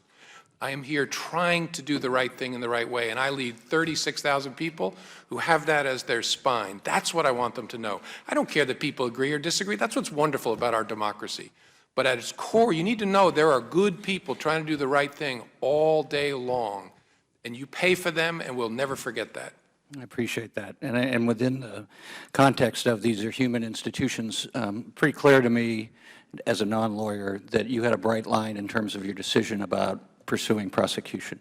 But you did spend an extended period of time talking about what I think I take from you as being fairly objective analysis of what was careless in terms of handling of it, either ascribed to the former Secretary of State or to the Department. And you said, and I quote during your comments, while not the focus of our investigation, we also developed evidence that a security culture of the State Department in general, and with respect to the use of unclassified email systems in particular, was generally lacking in the kind of care for classified information found elsewhere in the government. That's accurate, isn't it? Yes, sir. So struggling with this, and this is in the context of this hearing, oversight and State Department, in this committee, as to how do we go from here and be clearer about how the State Department, and we'll talk about this with the IG, and some of the comments that former Secretary Powell has made, including that the absurdity of the retroactive classification, and that now we have 1,000 of these emails from Secretary Clinton that's out in the public and are being spread even further. So there are other people involved. Sitting there, how does this committee go forward to make sure that the State Department can still function in the way it does with human beings and have conversations that are both transparent but also national security? What are the things we need to do to make sure that this doesn't happen again? Well, I think a good start, I think the reason the chairman has the IG from the State Department here is to start that conversation. The IG knows deeply the culture of a department and is far better equipped than I to say you ought to focus here, you ought to focus there to make it better. So I think that's the place to start. Thank you, Mr. Director. Thank you, I yield gentlemen. back. Thank you. We'll now recognize the gentleman from Tennessee, Mr. Desjardins, for 5 minutes. Director Comey, thank you for appearing so quickly on short notice. I think it's really important that you're here because of the way you laid out the case on Tuesday. There is a perception that you felt one way and then came to another conclusion. I, like many of my colleagues, put a post up back in my district and let them know you were coming. And in less than 24 hours, I had 750 questions sent to ask you. So again, thank you for being here. But a common theme, just to summarize a lot of those concerns, were that in this case, Clinton was above the law, that there was a double standard, and a lot of that was based on the way you presented your findings. Now, your team, you said you did not personally interview her on Saturday, but your team did for about 3.5 hours, correct? Yes. Okay. Do you know, in reading the review or the summary, did they ask Hillary Clinton about her comment that she had never sent or received classified information over private email?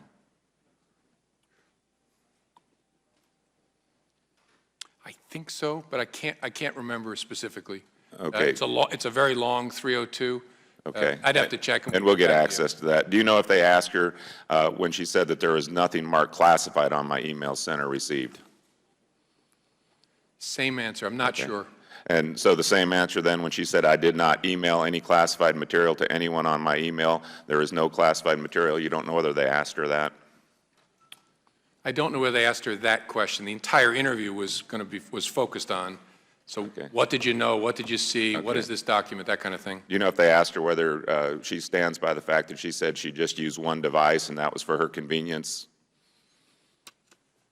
I don't know. I know they established from talking to her she used many devices during her 4 years. So I don't know whether they asked her specifically about that statement. Okay, I guess That's easy to check, though. I guess my point is, you're trying to get inside the head of Hillary Clinton in this investigation and know whether there was intent. And so we all know what she told the people. That's been well documented. She said that she did not do those things, that she did not send or receive classified emails, that she used one server and one device for her convenience. And since then, I think even in your statement, you recognize that those were not correct. Is that fair? I really don't want to get in the business of trying to parse and judge her public statements, and so I think I've tried to avoid doing that sitting here. Why do you feel that's important? Because what matters to me is, what did she say to the FBI? That's obviously first and foremost for us. Right. Our And evaluation, sorry. honest people don't need to lie, is that right? Honest people don't need to lie? I hope not. Okay. Well, in this case, for some reason, she felt the need to misrepresent what she had done with this server all throughout the investigation. You guys, after a year, brought her in on Saturday, and in 3.5 hours came out with the conclusion that she shouldn't be prosecuted because there was no intent. Is that right? No. Okay, so I don't want to put words in your mouth, but is it fair to say that your interpretation of Hillary Clinton's handling of top secret information, classified documents, was extremely careless? Yes. And is it fair to say that you said that you went on to define extremely careless, that Hillary Clinton's handling of top secret information was sloppy or represents sloppiness? Yeah, that's another way of trying to express Okay. the same concept. And then just a few minutes ago, you also stated that you now believe that Hillary Clinton is not nearly as sophisticated as people thought. Is that correct? Yeah, I think that's fair, actually. No, not as people thought, but as people would assume about somebody with that background. Okay, so I'm sorry, I should be clear about this. Technically sophisticated. I'm not opining on other kinds of sophistication. all right, in the last minute, Director, I want to talk a little bit about precedent, because I think my colleague Trey Gowdy made a great point that there still is really no precedence in terms of punishment for this type of behavior. Are you familiar with Brian Nishimura's case? Yes. Okay, he's a naval reservist, for those who don't know, and he was prosecuted.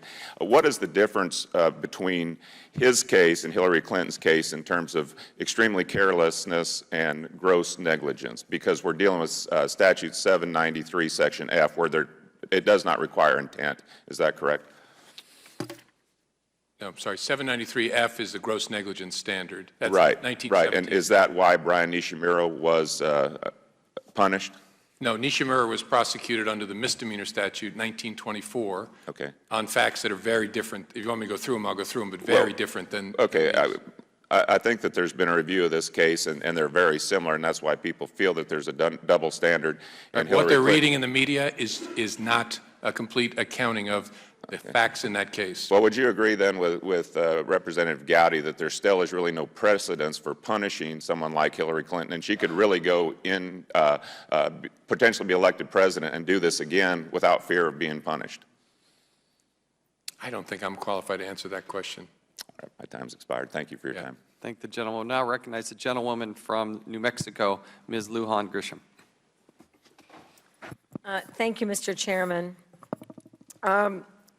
I've had the benefit of when you're last to or nearly last to really have both the benefit and then to question the kinds of statements and the dialogue back and forth. And where I'm settled at this point in time is in a couple of places, but particularly, I don't think there's any member in this committee or quite frankly, any member in Congress who doesn't both want and expect that the FBI and the Department of Justice to operate in a fair, unbiased, highly independent manner.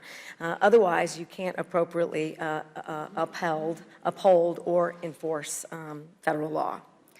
And while this has been stated in a couple of different ways. I'm going to see if we can't, I want to get direct answers. So, Mr. Comey, is there any evidence, given that that's the standard that we all want, desire, and expect, to suggest that Hillary Clinton was not charged by the Department of Justice due to inappropriate political influence or due to her current or previous public positions? Zero, and if there is such evidence, I'd love folks to show it to me. And in that regard, was there a double standard? No, in fact, I think my entire goal was to avoid a double standard, to avoid what sometimes prosecutors call celebrity hunting and doing something for a famous person that you would never do for an ordinary Joe or Jane.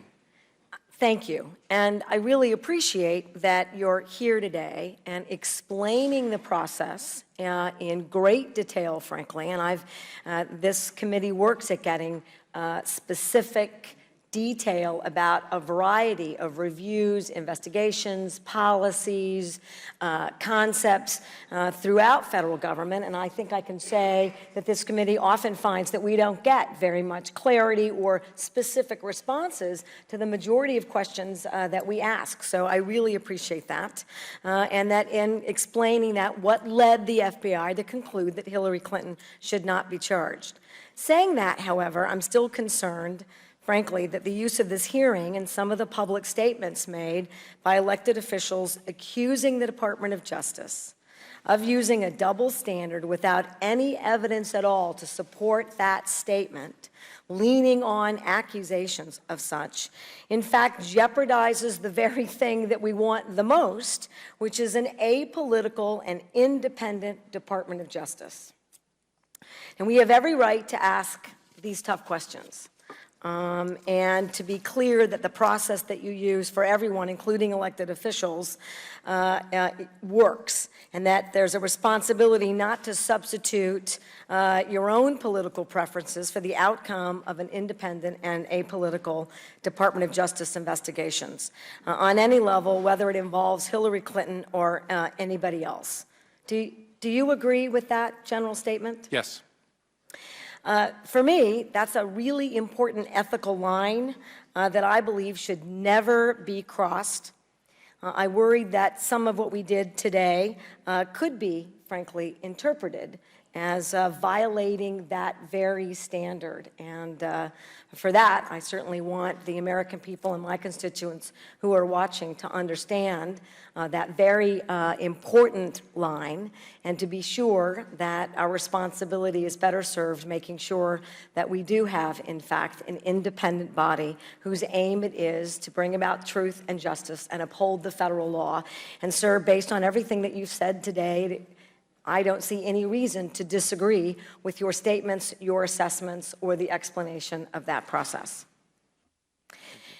With the little time I do have left, I do want to say that given that some of the classified material that we've both debated and talked about today can be classified later or up-classified, or that other agencies have different determinations of what constitutes classified and not, I do think that's a process that warrants refining, and if something can come out of this hearing about making sure that we do something better in the future for everyone, not just appointed or elected officials, that ought to be something that we do. I'm often confused by some of the things that are clearly told to us in a classified briefing that appear to be different or already out in the public in some way, and I'm not sure who's making those decisions.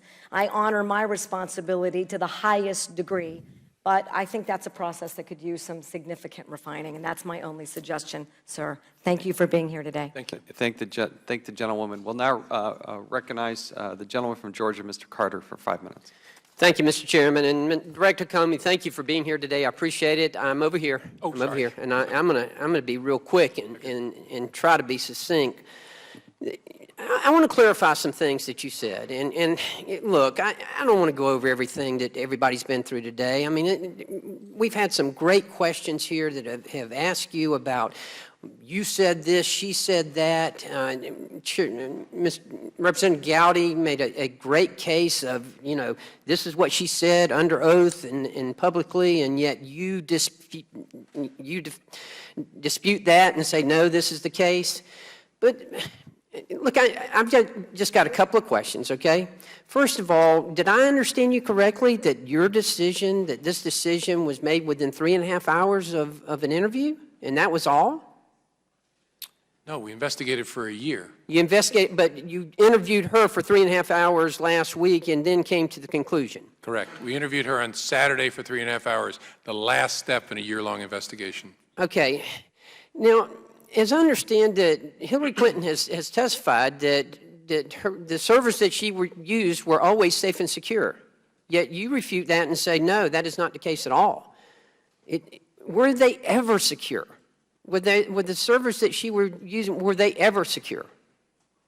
Well, the challenge, security is not binary, it's just degrees of security. It was less secure than one at the State Department, or as I said, even one at a private commercial provider like a Gmail. Well, let me ask you this.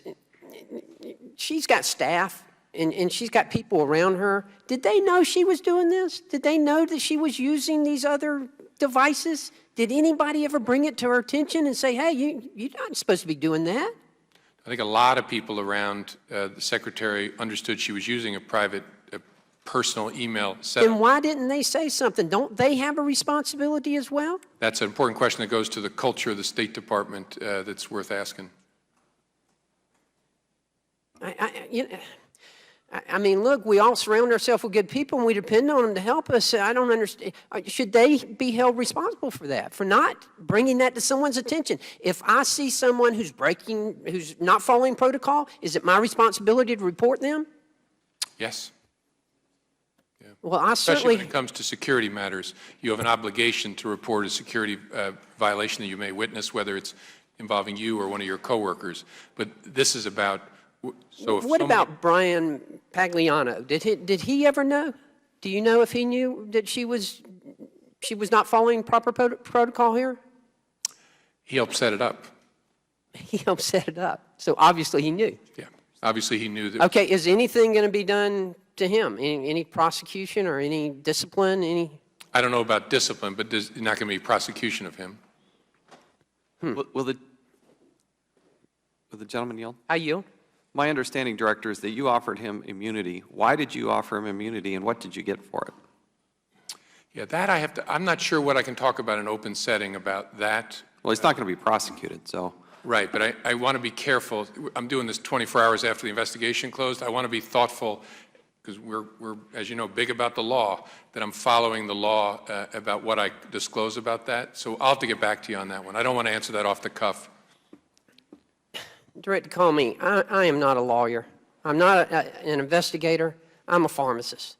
But I'm a citizen, and citizens are upset. I watched with great interest earlier this week when you laid out your case.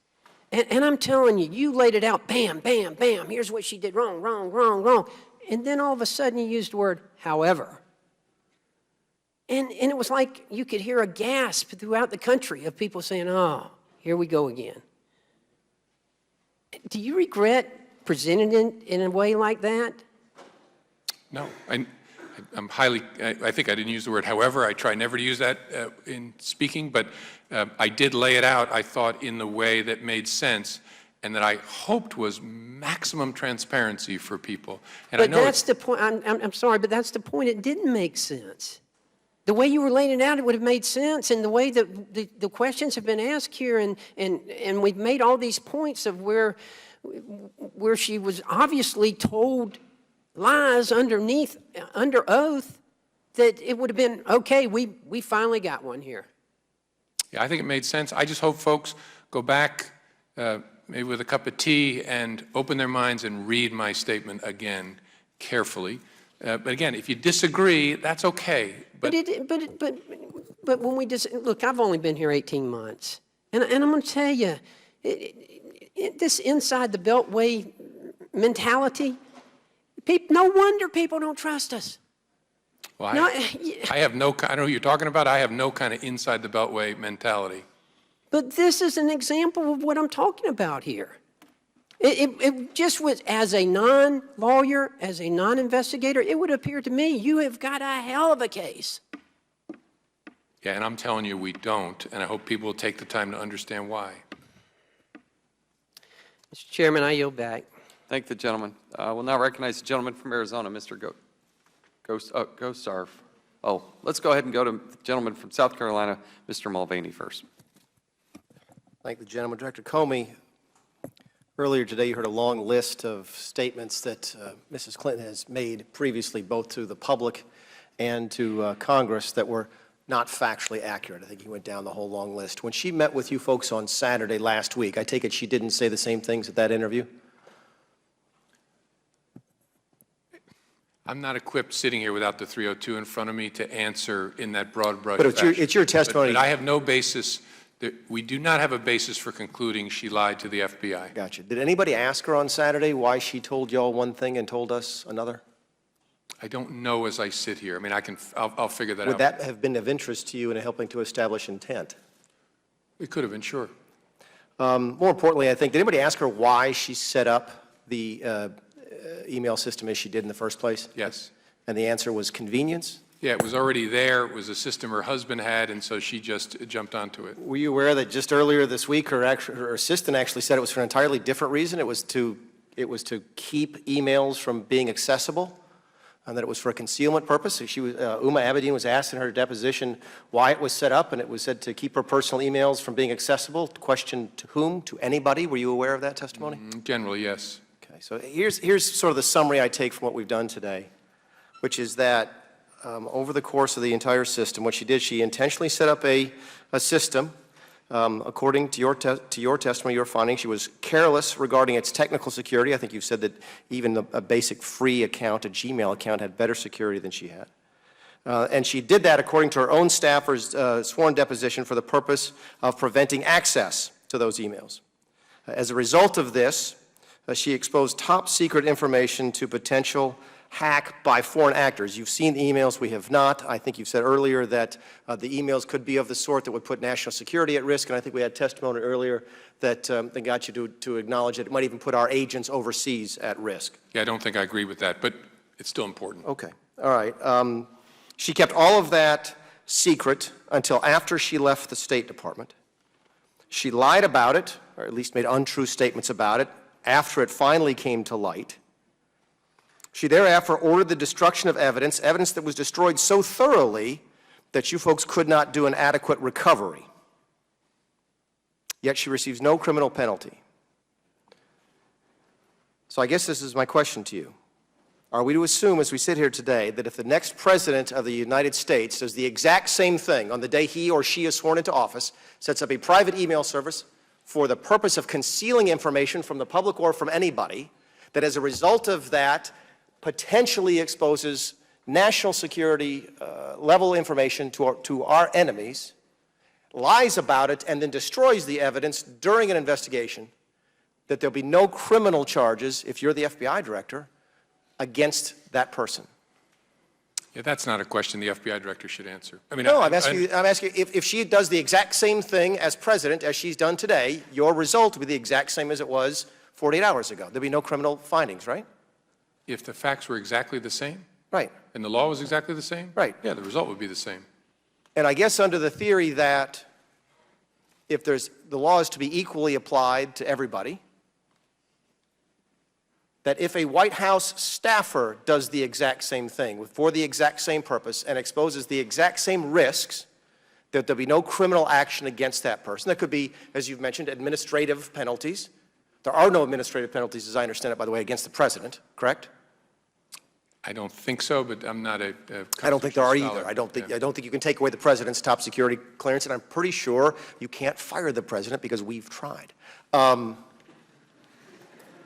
Not only would a staffer not have any criminal charges brought against them, but I suppose a summer intern could do the exact same thing under the theory that we're going to apply the law equally, regardless of who the people are.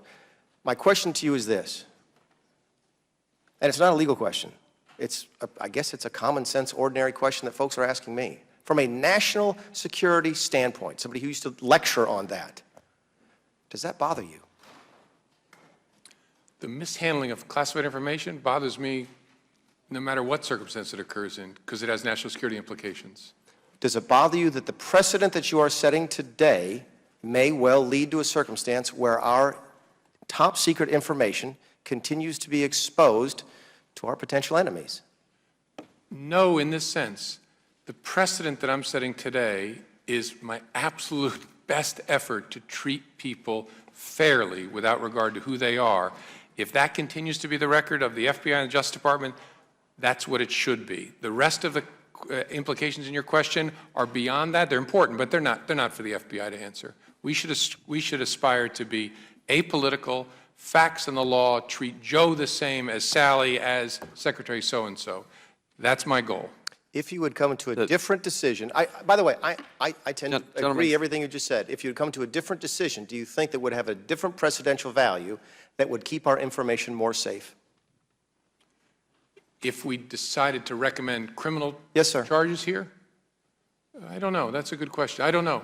I could argue it both ways. I guess I'm a lawyer. I can argue everything both ways, but I could argue that both ways. Thank you, Director Comey. Thank you, Mr. Chairman. Thank the gentleman. Now recognize the gentleman from Arizona, Mr. Gosar, for 5 minutes. Thanks, Mr. Chairman. Thank you, Mr. Comey, for being here. My colleague alluded to Brian Pagliano, the IT advisor, and were you made aware of the deal of immunity with him? I am aware. Now that Attorney General Lynch has stated that there will be no charges, there's many that suspect that that he failed to answer questions in his congressional deposition, that he had something to hide. Why did your investigators at the DOJ decide it was necessary to offer Mr. Pagliano immunity? As I said in response to the earlier question, I need to be more thoughtful about what I say about an immunity deal in public. It may be totally fine. I just don't want to screw up because we're doing this so quickly. Okay. In general, I can answer, because I've done it many times as a prosecutor. You make a grant of immunity in order to get information that you don't think you could get otherwise. But you know that there may be something there in hindsight, right? You're looking ahead because of the pertinent information this person possesses. Right. You believe they have relevant information to the investigation. So did the investigators draft an interview report known as a 302 with Mr. Pagliano? Yes. Given the importance of this case, will you commit to voluntarily disclosing the 302s for review of Brian Pagliano and other witnesses interviewed as part of your investigation? I'll commit to giving you everything I can possibly give you under the law and to doing it as quickly as possible. That said, then that means I got to go back and sort it out. For example, the 302 of Secretary Clinton is classified at the TSSCI level, so we got to sort through all that, but we'll do it quickly. Yeah, I know you've done this because you've done this for Lois Lerner and other cases, so we would expect that. Now, Director Comey, Hillary Clinton testified before Congress and told the American people multiple times that she never emailed any classified information to anyone on her private email servers. Your investigation revealed 110 of Clinton's emails and 52 email chains contained classified information. Clinton told the American people, and I quote, "The laws and regulations in effect when I was Secretary of State allowed me to use my email for work. This is undisputed," end of quote. Your investigation revealed that that also wasn't true. Clinton claims she turned over all her work-related emails. Your investigation revealed that this wasn't also true. Clinton claimed that there was no security breaches and her private servers had numerous safeguards. Your investigation revealed 8 email chains on Clinton's private servers containing top-secret information, and that it was possible hostile actors gained access to sensitive information. Further, multiple people she emailed with regularity were hacked by hostile actors, and her private servers were less secure than a Gmail account, making a security breach all the more likely. Director Comey, it's a federal crime, as you know, to mishandle classified information in a grossly negligent way, and you stated Clinton and her colleagues were extremely careless. Clinton has publicly stated she was well aware of the classification requirements, yet she broke the law anyway. Multiple people have been prosecuted for less, and there is a growing trend of abuses in senior-level employees. The only difference between her and others is her total resistance to acknowledge her irresponsible behavior that jeopardized our national security and the American people. I think you should have recommended Clinton be prosecuted under Section 793 or Section 1024 of Title 18. If not, who? If not now, when? Your recommendation deprived the American people of the opportunity for justice in this matter. There shouldn't be a double standards for the Clintons, and they shouldn't be above the law. With that, I'm going to yield the rest of my time to the gentleman from South Carolina, Mr. Gowdy. Thank you, Dr. Gosar. Director Comey, I want to go back to the issue of intent for just a second. We can disagree on whether or not it's an element of the offense. Let's assume for the sake of argument that you're right and I'm wrong and that it is an element of the offense. Secretary Clinton said that she was, quote, well aware of classification requirements. Those are her words, not mine and not yours. So if she were, quote, well aware of classification requirements, how did that impact your analysis of her intent? Because I've heard you this morning describe her as being less than sophisticated. She disagrees with that. Well, I was talking about technical sophistication. The question is, I would hope everybody who works in the government is aware of classification requirements. The question then is, if you mishandled classified information, when you did that thing, did you know you were doing something that was unlawful? That's the intent question. All right, well, you and I are going to have to get together some other time and discuss all the people we prosecuted who were unaware that they were breaking the law. There are lots of really dumb defendants out there who don't know that what they're doing is against the law. But let's go with what you say. I disagree. You may have prosecuted a lot of those folks. I did not prosecute a lot of those folks. I was a gutter prosecutor and you were a white-collar prosecutor. Trust me, there are lots of people who don't know you can't kill other people. Let me ask you this. On the issue of intent, you say it was convenience, okay? You're a really smart lawyer. If it were convenience, Director, she wouldn't have waited 2 years to return the documents, and she wouldn't have deleted them 4 years after they were created. So you can't really believe that her intent was convenience when she never turned them over until Congress started asking for them, could you? Yeah, my focus, and I hope I made this clear, my focus is on what was the thinking around the classified information. I mean, it's relevant why the system was set up and the thinking there, but she didn't, I don't understand her to be saying, well, I think I've said it already, but that's my focus. So I know I'm out of time, but it just strikes me you are reading a specific intent element into a gross negligence statute, not even general intent. Gentleman's a time. Specific intent Gentleman's time is element. expired. Yeah, I'm sorry. Go, the director can answer. I enjoy talking with him. The question you got to ask is, so why is it that the Department of Justice, since 1917, has not used that gross negligence statute, but charging it once in an espionage case? And whether their decision was smart or not, that is the record of fairness. And so you have to decide, do I treat this person against that record? And if I do, is that a fair thing to do? Even if you're not worried about the constitutionality of it. And my judgment is no reasonable prosecutor would do that. That would be celebrity hunting. That would be treating this person differently than John Doe.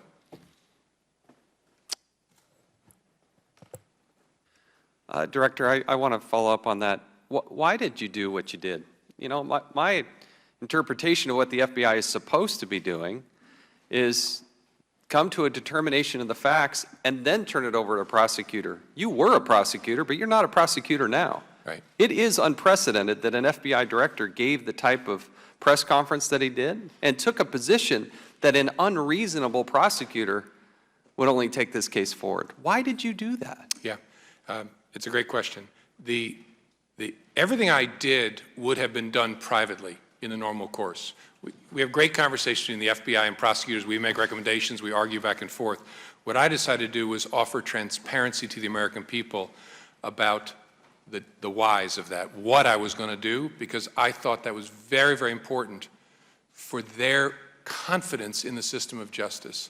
And within that, their confidence in the FBI. And I was very concerned, if I didn't show that transparency, that in that lack of transparency, people would say, geez, what's going on here? Something seems squirrely here.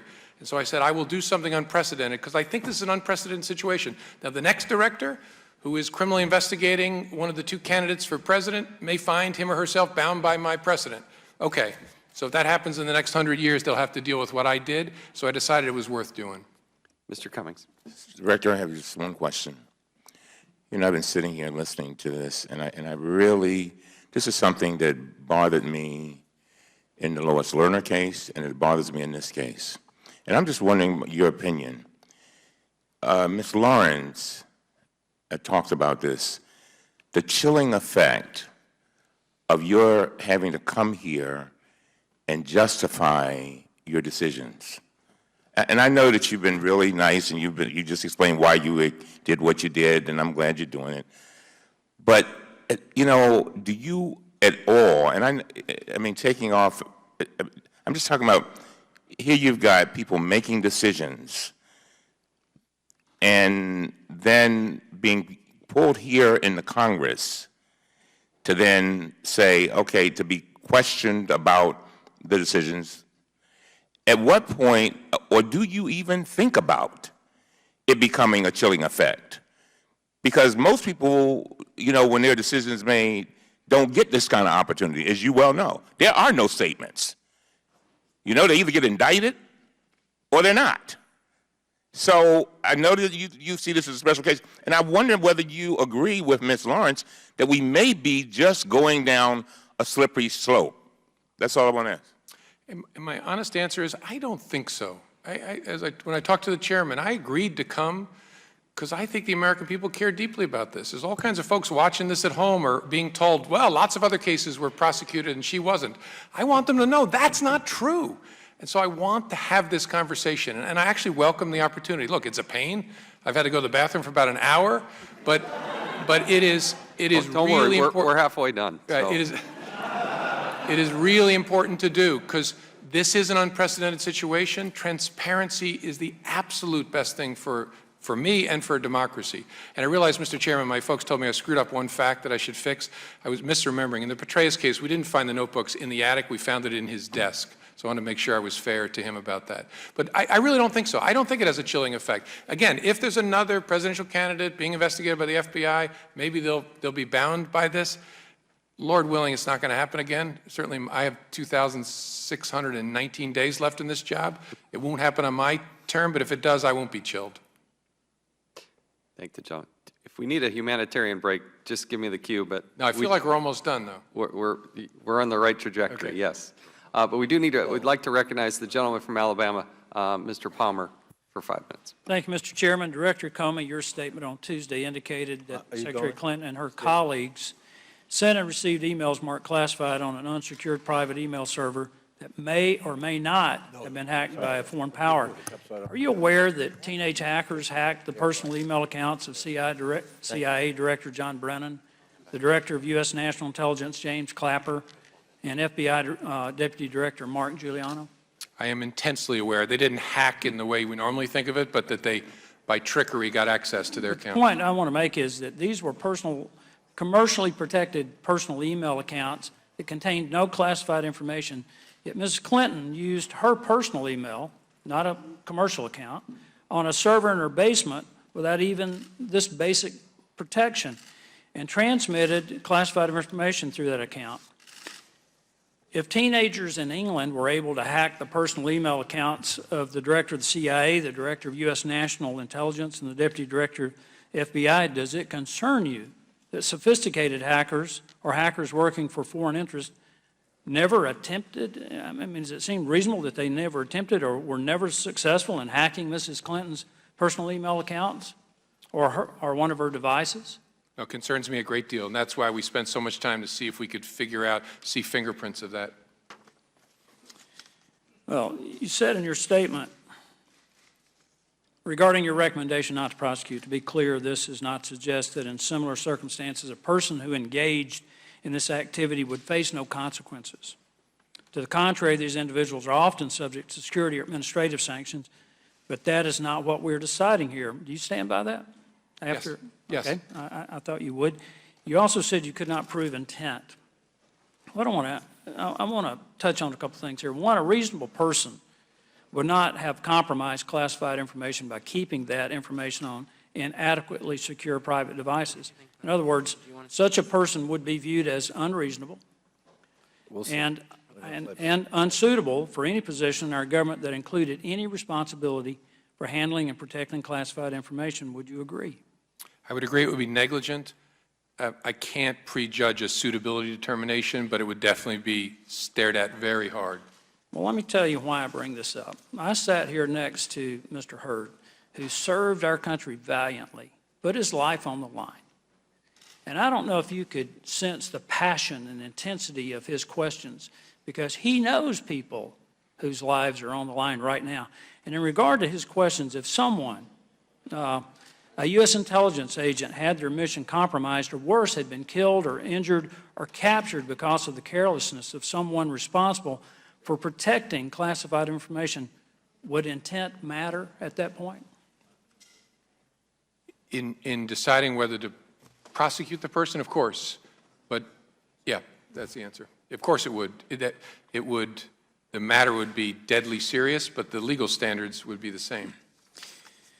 Well, what we're dealing with in this hearing is not the lack of due diligence in handling routine government data or information, but the lack of due diligence by Secretary Clinton and her carelessness in handling classified information that could have compromised American national security and, as Mr. Hurd pointed out, the missions and personal safety of our intelligence agents. that troubles me greatly. And I think the issue here, and I do respect you. I have spoken in your defense many times, at this point to my detriment.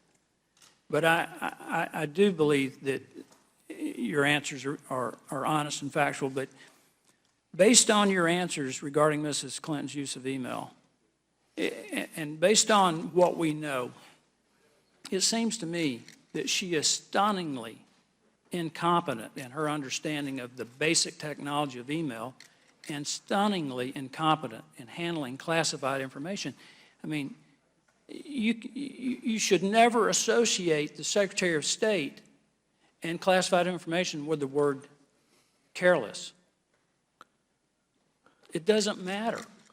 I mean, we have to exercise the utmost due diligence. All of us in this committee do in handling this. You do in prosecuting cases, and I see that in what you're trying to do. I just think we need to leave here with this understanding that there's more to this story than we know. If a foreign hacker got into this, I can assure you that they know what was in those emails that were deleted. They read them all. They know what is in the emails that we never received. Mr. Chairman, I yield back. I thank the gentleman. We'll now go to the gentleman from Wisconsin, Mr. Grothman, for 5 minutes. Thank you. Thanks for coming on over to the Rayburn Building. As I understand it, your testimony today is that you have not brought criminal charges against Hillary Clinton, in part because you feel you can't prove guilt beyond a reasonable doubt, and in part because she didn't understand the laws with regard to emails and servers and that sort of thing. Question for you. When she erased these emails, or no, digress for a second. You, however, did say that if somebody did this under you, there would be consequences. If somebody did exactly what Mrs. Clinton did, but was one of your lieutenants, or you think one of the lieutenants under the CIA or some other agency that deals with top secret documents, what would you do to those underlings? I would make sure that they were adjudicated through a security disciplinary proceeding to figure out what are all the circumstances and then what punishment discipline is appropriate. That could range from being terminated to being reprimanded, and then a whole spectrum in between: suspension, loss of clearance. It's a bunch of different options. Okay, but tomorrow, let's say one of your top 2 or 3 lieutenants, you find out that they've had this separate server out there and they're keeping secret documents, you know, flipping them around. Do you think they should be fired? Not criminally charged, but fired? Yeah, I don't think it's appropriate to say. I think it should go through. We have a very robust process. There ought to be a very intense suitability review of that person. Maybe there's something we're missing that would mitigate the punishment we would impose, but it would have to go through our system. Okay, next question, just for the listening audience here. At first, when I hear about erasing emails, I think it's, you know, like on my own phone where I might erase a auto insurance solicitation. The erasures here, however, were not just Mrs. Clinton pressing delete, where there was a much greater effort made to make sure that these emails would never be recovered. Do you want to comment on what was done to erase the emails? I think what you're referring to is after her lawyers say, although I'm not able to verify this, there were 60,000 or so left at the end of 2014. They went through them in a way I described in my statement 2 days ago, and then they produced the ones that were work-related, and then they erased from their system the ones that were not work-related. That was done using technical tools, basically, to remove them from the lawyers, from the servers, to wipe them away. Okay, so in other words, the effort was not just Mrs. Clinton or somebody went delete, delete, delete. They went above and beyond that so that your top technical experts could not get back at these emails, correct? Right, not fully. We were able to, by going You recovered a few. Yeah, we could go through the lawyers' laptops and see some traces, but not fully recover them. Okay. Now, the information that I have, and you can correct me if I'm wrong, implies that these erasures were done in December of 2014, after the Benghazi scandal broke, after there were questions about the Clinton Foundation. Did you ever come across why she allowed these emails to sit out there, even for years after she stopped being Secretary of State, but all of a sudden, as these other scandals began to bubble up, she felt, or her lawyers felt, that she had to erase them? Yeah, I think the way the process worked is she had emails that were just on her system. She actually had deleted some, I think, over time, than her user would. And then the State Department contacted her and other former secretaries and said, we have a gap in our records. We need you to look and see if you have emails and give them back. She then tasked her lawyers to engage in this review process of that 60-some thousand and make that cut, and then was asked by her lawyers at the end, do you want us to keep the personal emails? She said, I have no use for them anymore. It's then that they issued the direction that the technical people delete them. Do you think Mrs. Clinton knew that the technical people were erasing these emails so that even your top technical experts could recover them? Based on my sense now of her technical sophistication, I don't think so. You don't think the lawyers told her that that's what they were doing, erasing all these emails that everybody on this committee wanted to look at? Yeah, and I'm sure we've asked this. The type of lawyer wouldn't tell their client they were doing that, but I don't think they. I think our evidence from our investigations, they did not. That they asked her, "Do you want to keep them?" And they said no, and they said, "Wipe them away." Okay. Now, as I understand it, the goal was just to erase personal emails, but you've recovered emails that wouldn't be considered personal emails at all. Correct. Okay. I don't know that you didn't recover them, but based upon the emails that you recovered, presumably her lawyers or somebody was going well beyond personal emails. Is it possible we'll never be able to recover emails that dealt with the Clinton Foundation or dealt with the Benghazi scandal? Is it possible because of what her lawyers did that they were erasing things that were incriminating, maybe involving items that you yourself were not particularly investigating, but that these have now been destroyed forever? Yes, it's possible. As I said in my statement on Tuesday, we did not find evidence to indicate that they did the erasure to conceal things of any sort. But it's possible, as I said on Tuesday, that there are work-related emails that were in the batch that were deleted. I'm sorry, when you go to this length to make sure you can never recover the emails who are erased, wouldn't you think the intent is to make sure nobody ever looks at them again? Why otherwise when you just go delete? I think the gentleman will give the director time to, if he wants to respond. Sure. I guess it's a bit circular. You delete because you want to delete. But what I mean is we didn't find any evidence of evil intent, an intent to obstruct justice there. You wouldn't have been able to. I think because you don't know it was deleted, but. Okay. Thank the gentleman. Well, now recognize Mr. Russell of Oklahoma for 5 minutes. Thank you, Mr. Chairman. Director Comey, thank you for your long service and your long suffering. I think we're toward the end of the line here. I want to state for the record, with regard to national security, I sleep a little easier at night knowing that you're at the helm of the FBI. And thank you for your dedicated service and your integrity.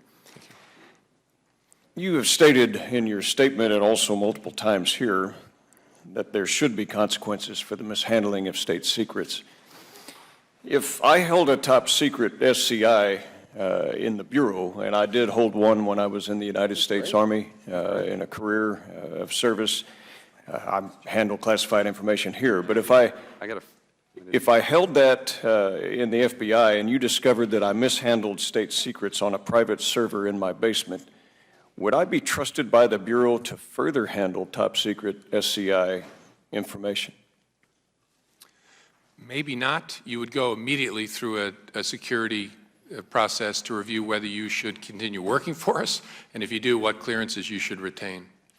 If I violated the handling of state secrets in the FBI, would you consider me the best suitable candidate for promotion and higher responsibility? It would be a serious concern, and we would stare at it very hard in a suitability review.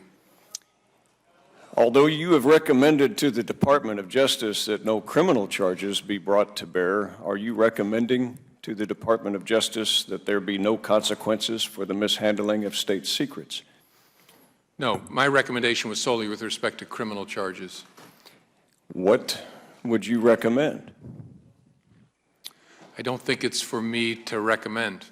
But you do. You've been very open and even stated why you felt that these were unique sets of circumstances that called for greater transparency. You do make recommendations routinely, as you've stated here today. We're talking top secret SCI information that's been mishandled. You would take a dim view to that if I were an agent. What consequences? This is what the American people feel exasperated about. There seems to be no consequence. So in a case like this, if it's not going to be criminal charges recommended, what are the American people to do to hold their officials accountable if maybe they shouldn't be trusted for further promotion and higher responsibility? And what I meant earlier is that's not a question that the American people should put to the FBI director. I can answer about the things within my remit, but that I understand the question, but it's not one for me to answer in my role. Well, I hope it's one that the American people answer in the future, because we do have a choice about those that would mishandle information. And while we're all fallible human beings and we all make mistakes, in a case like this, I mean, for decades of my service in the Army Infantry and handling top secret SCI information, and then as a member of Congress, we know those responsibilities. Is it your view and others that have interviewed Mrs. Clinton that she would not have known what those responsibilities were? No, I think in a way you would expect she understood the importance of protecting classified information. Well, I would agree with that, and there's been a breach, and I think that the American people demand a consequence, that they demand an accountability. And I think it's important to uphold the form of our Republican government that we have a consequence. And with that, thank you for your appearance here today, and I would like to yield the remainder of my time to Chairman Chaffetz. Thank you. I think if you yield back, through mutual agreement, Mr. Cummings and I have agreed that I do have about a dozen or so quick follow-up questions. You've been most generous with your time, but I would like to get through these last bit. Okay. And again, we'll do so with equal time. How did the Department of Justice, or how did the FBI view the incident in which Hillary Clinton instructed Jake Sullivan to take the markings off of a document that was to be sent to her? Yeah, we looked at that pretty closely. There was some problem with their secure fax machine, and there's an email in which she says, in substance, take the headers off of it and send it as a non-paper. As we've dug into that more deeply, we've come to learn that at least there's one view of it that is reasonable, that a non-paper in State Department parlance means a document that contains things we could pass to another government. So essentially take out anything that's classified and send it to me. Now, it turned out that didn't happen because we actually found that the classified fax was then sent, but that's our best understanding of what that was about. So this was a classified fax? Correct. So Hillary Clinton sends to Jake Sullivan. Let me go back. Jake Sullivan says, they say they had issues sending secure fax. They're working on it. Hillary Clinton sends to Jake Sullivan, if they can't, turn into non-paper with no identifying heading and send non-secure. So you're telling me it's a classified piece of information. She's taking off the header and she's instructing them to send it in a non-secure format. Is that not intent? Well, it actually caught my attention when I first saw it, and what she explained to us during our interview was, and other witnesses did as well, is what she meant by that is make it into a non-classified document. That's what a non-paper is in their world, and send it to us, because I don't need the classified stuff, I just need the... Then why take off the heading? If it's going to be turned into a non-classified document, why take off the heading? I assume because it would be non-classified anymore, so you wouldn't have a classified header on it. I think is what she said during our interview. She wanted to be technically correct? Is that what you're saying? That you're... No, I think what she said during the interview is, I was telling him, in essence, send me an unclassified document. Take the header off, turn it into a non-paper, which is a term I never heard before, but I'm told by people I credit that in diplomatic circles that means something we can pass to another government. You are very generous in your accepting of that. Let me ask you, Director, did any uncleared individuals receive any classified information over Hillary Clinton's server? Did any uncleared people receive classified information? I don't think any of the correspondence on the classified emails were uncleared people. These were all people with clearances working, doing State Department business on the unclassed system. Did Mr. Pagliano have the requisite security clearance? As I sit here today, I can't remember. He was not a participant on the classified email exchanges, though. But he was running the server. He set it up. That's a different question. I'm sorry, I misunderstood your question then. Yeah, there's no doubt that uncleared people had access to the server, because even after Pagliano, there were others who maintained the server who were private sector folks. So there are hundreds of classified documents on these servers. How many people without a security clearance had access to that server? I don't know the exact numbers. I sit here. It's probably more than 2, less than 10. I appreciate your willingness to follow up with this. Did Secretary Clinton's attorneys have the security clearances needed? They did not. Does that concern you? Oh, yeah, sure. Is there any consequence to an attorney rifling through Secretary Clinton's, Hillary Clinton's emails without a security clearance? Well, not necessarily criminal consequences, but there's a great deal of concern about an uncleared person not subject to the requirements we talked about in the read-in documents potentially having access. That's why it's very, very important for us to recover everything we can back from attorneys. So what's the consequence? I mean, here, Hillary Clinton gave direction to her attorneys without a security clearance to go through documents that were classified. Yeah, I think that's what happened in fact. Whether that was the direction is a question I can't answer sitting here. So you're parsing that one a little bit for me. No, you were just asking me. I don't What's know. the consequence? They don't work for the government. We can't fire them. Right. So is there no criminal prosecution of those attorneys? Should they lose their bar license? What's the consequence to that? Well, if they acted with criminal intent or acted with some malintent. What you're telling us is it doesn't matter if you have a security clearance or not. Because I may be innocent enough. Hey, I'm just an attorney. I like the secretary. I'm trying to help Hillary Clinton. I'm not trying to give it to the Chinese or the Russians. I'm just trying to help her. So there's no intent? It doesn't matter if these people have security clearances? Of course it matters. That's why I said that. But there's no consequence, Director. There's no consequence. Well, I don't know what consequence you'd have in mind. Very important. Prosecute them.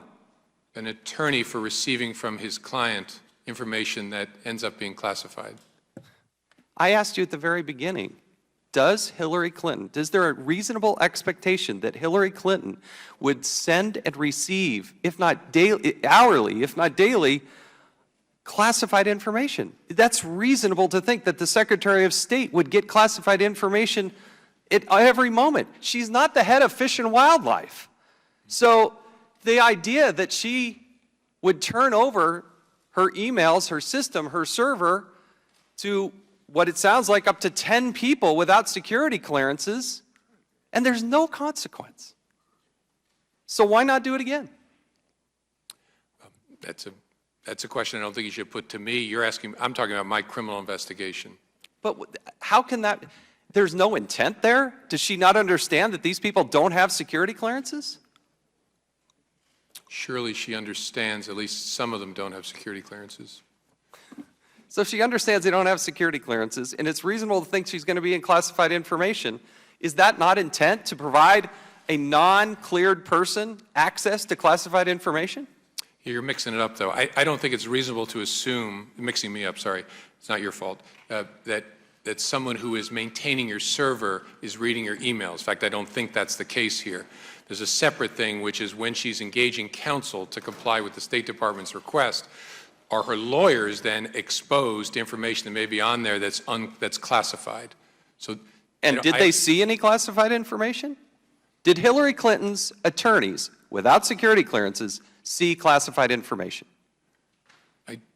Sit here, I don't know the answer to that. It has to be yes, Director. You came across 110, and they said they went through all of them. Well, they didn't read them all. They just looked at headers. So their excuse is, we saw the emails, but we didn't read them? No, I think I said this in my statement on Tuesday. They sorted the emails by using headers and search terms to try and find work-related emails. We read them all. I know that you read them all. Do you think it's reasonable or unreasonable to think that her attorneys, under her direction, did or did not read those emails? Because there were, let me go back to this, yes or no. Were there or were there not classified emails that that Hillary Clinton's attorneys read? I don't know whether they read them at the time. Did Hillary Clinton give non-cleared people access to classified information? Yes.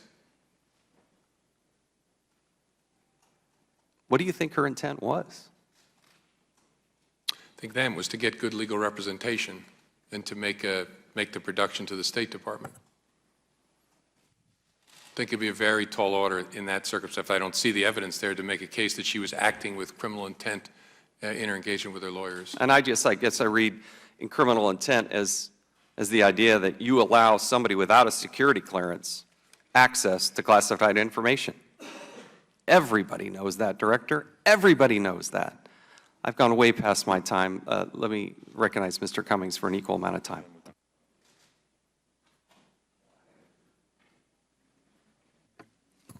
Director, thank you for your patience. I want to clear up some things. I want to make sure I understand exactly what you testified to on the issue of whether Secretary Clinton sent or received emails that were marked as classified.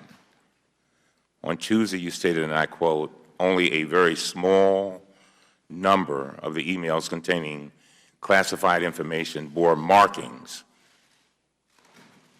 and I emphasize, bore markings indicating the presence of classified information, end of quote. Republicans have pounced on this statement as evidence that Secretary Clinton lied. But today, we learned some significant new facts, and I hope the press listens to this. First, you clarified that you were talking about only 3 emails out of 30,000 your office reviewed. Is that right? 3, yes. 3 out of 30,000. Is that right? Yes, at least 30,000. At least 30,000. Second, you confirmed that these 3 emails were not properly marked as classified at the time based on federal guidelines and manuals. They did not have a classification header. They did not list the original classifier, the agency, office of origin, reason for classification, or date for declassification. Instead, these emails included only a single, quote, C, parenthesis, in parenthesis, and then end of quotation mark, for confidential on one paragraph lower down in the text. Is that right? Correct. Third, you testified that based on these facts, it would have been a, quote, reasonable inference for Secretary Clinton to, quote, immediately, end of quote, conclude that these emails were not, in fact, classified. So that was also critical new information. But there's one more critical fact, that these emails were not, in fact, and that is this, Director, and to the press, these emails were not, in fact, classified.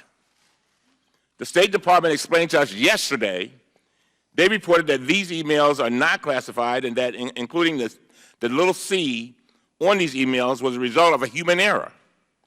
The bottom line is that those little c's should not have been on those documents because they were not, in fact, classified. When Representative Watson Coleman asked you a few minutes ago about this, you testified that you had not been informed, and I understand that. I'm not beating up on you, I promise you. But can you tell us why Director Comey? Because I want, because the Republicans are pouncing saying that the Secretary lied, and so I want to make sure we're clear on this.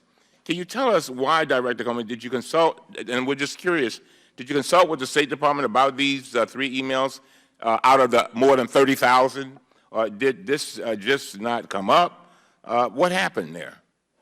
Yeah, I'm not remembering for sure while I'm here. I'm highly confident we consulted with them and got their view on it. I don't know about what happened yesterday. It may be that their view has changed or they found things out that we didn't know. But I'm highly confident we consulted with them about it.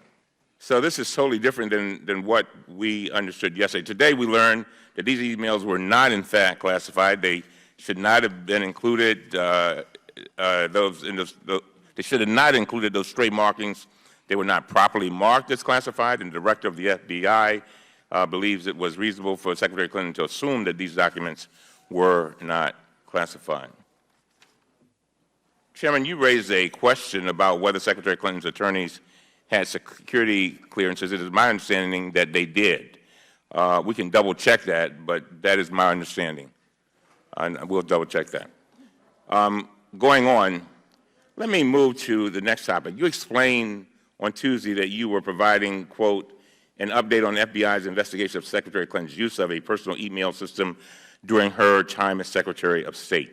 You explained that you received a referral on this matter from the Inspector General of Intelligence Community on July 6, 2016. Is that right? Yes. Today, tens of thousands of Secretary Clinton's emails are publicly available on the State Department's website. And our staff have been reviewing the emails that were retroactively determined to include classified information. Based on this review, it appears that these emails included more than 1,000 individuals who sent or received the information that is now redacted as classified.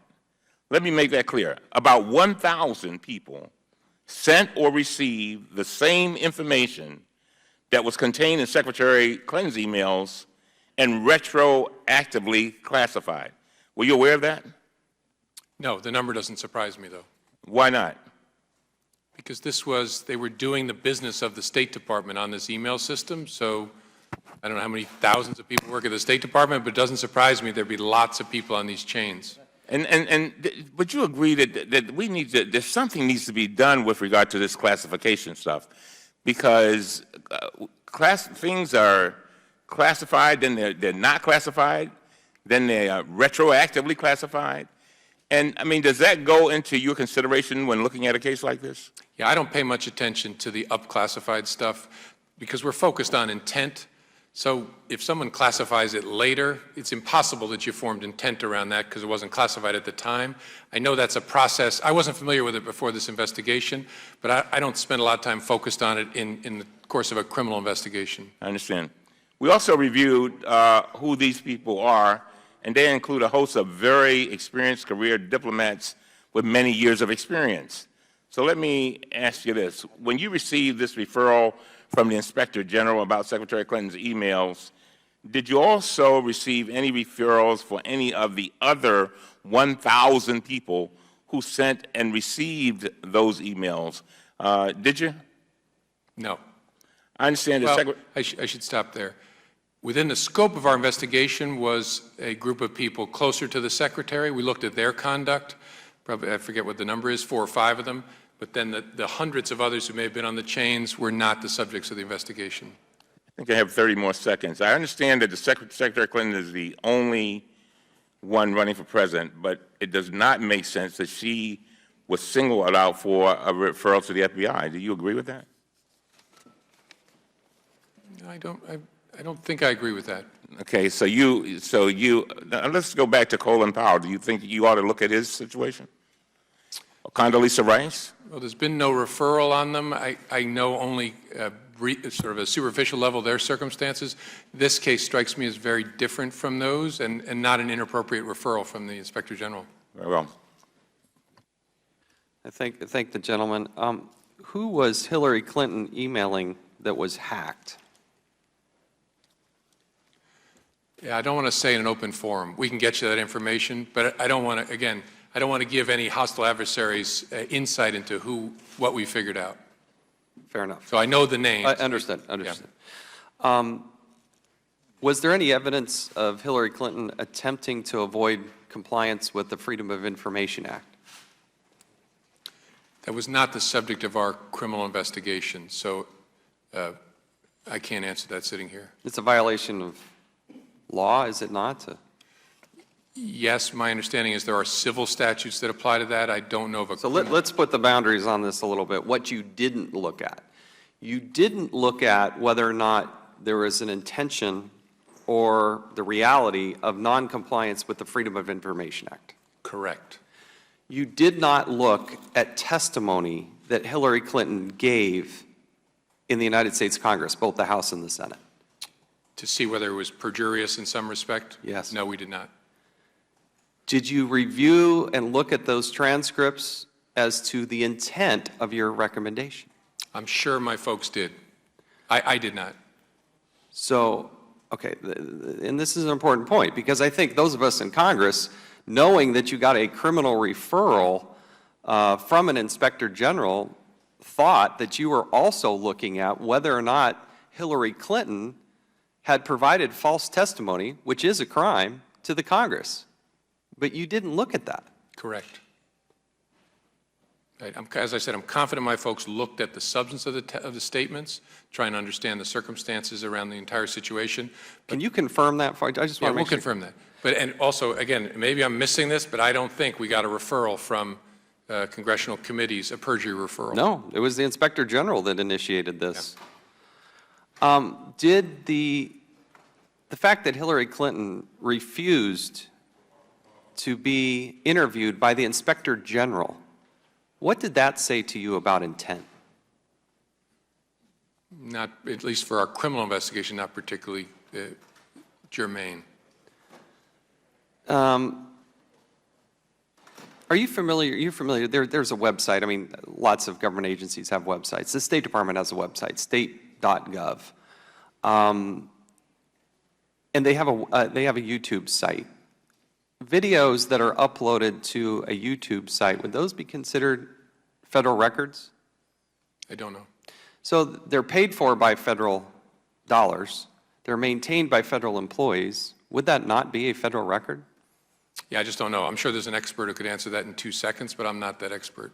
Okay, we've kept you here a long time. I want to follow up on that.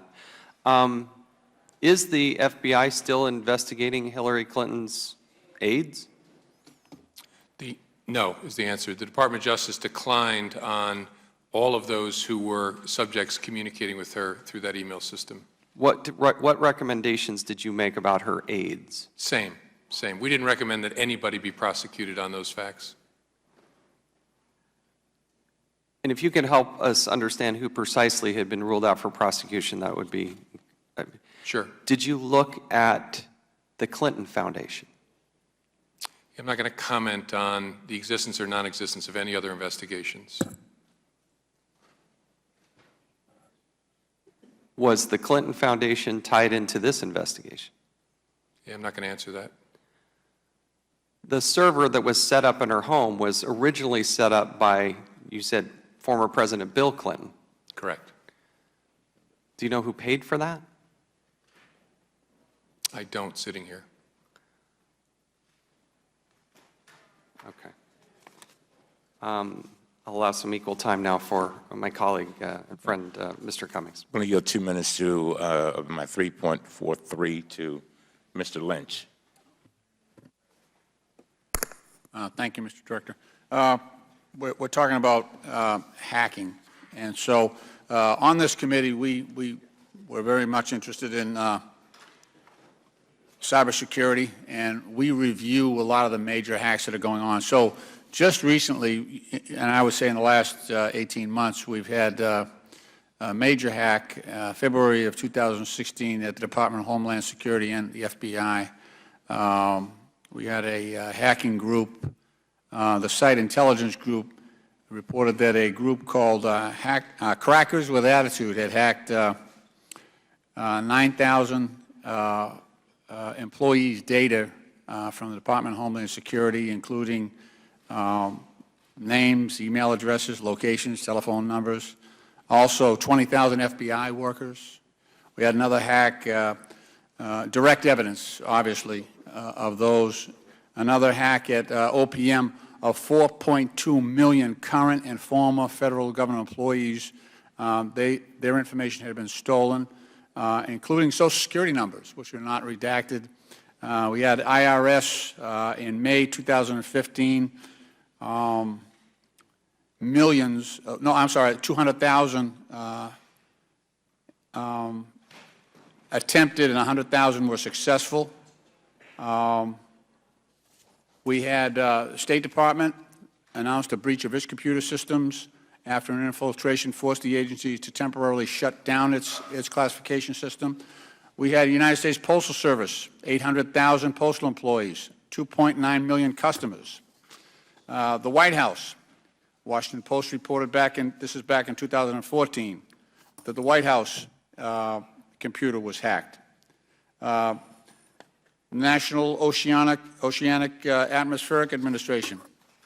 I'm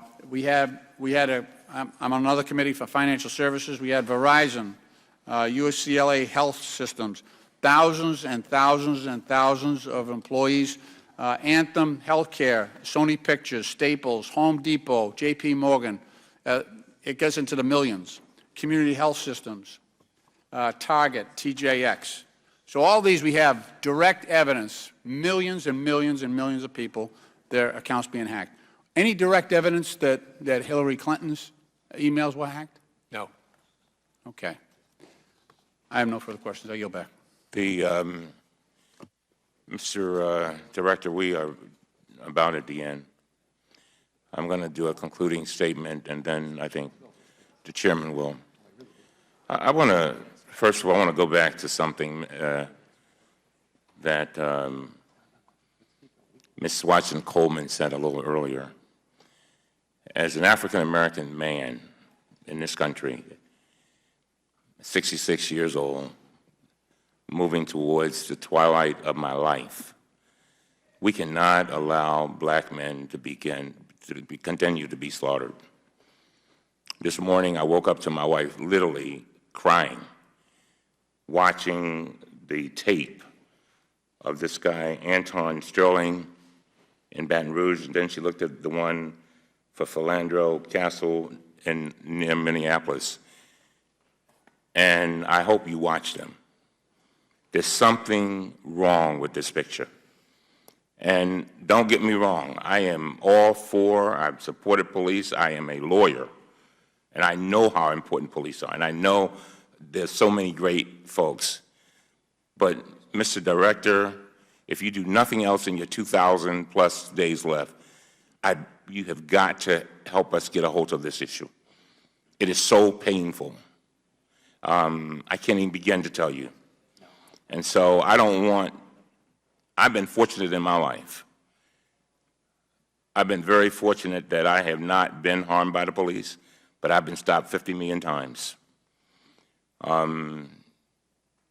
Now, with regard to this hearing, I want to thank you again. You know, as I listened to you, you said something that I will never forget. And for some reason, it gave me a chill. You said there are two things that are most important to me. Two things. You said my family and my reputation. My family and my reputation. And I don't know whether your family's watching this, but I hope that they are as proud of you as I am.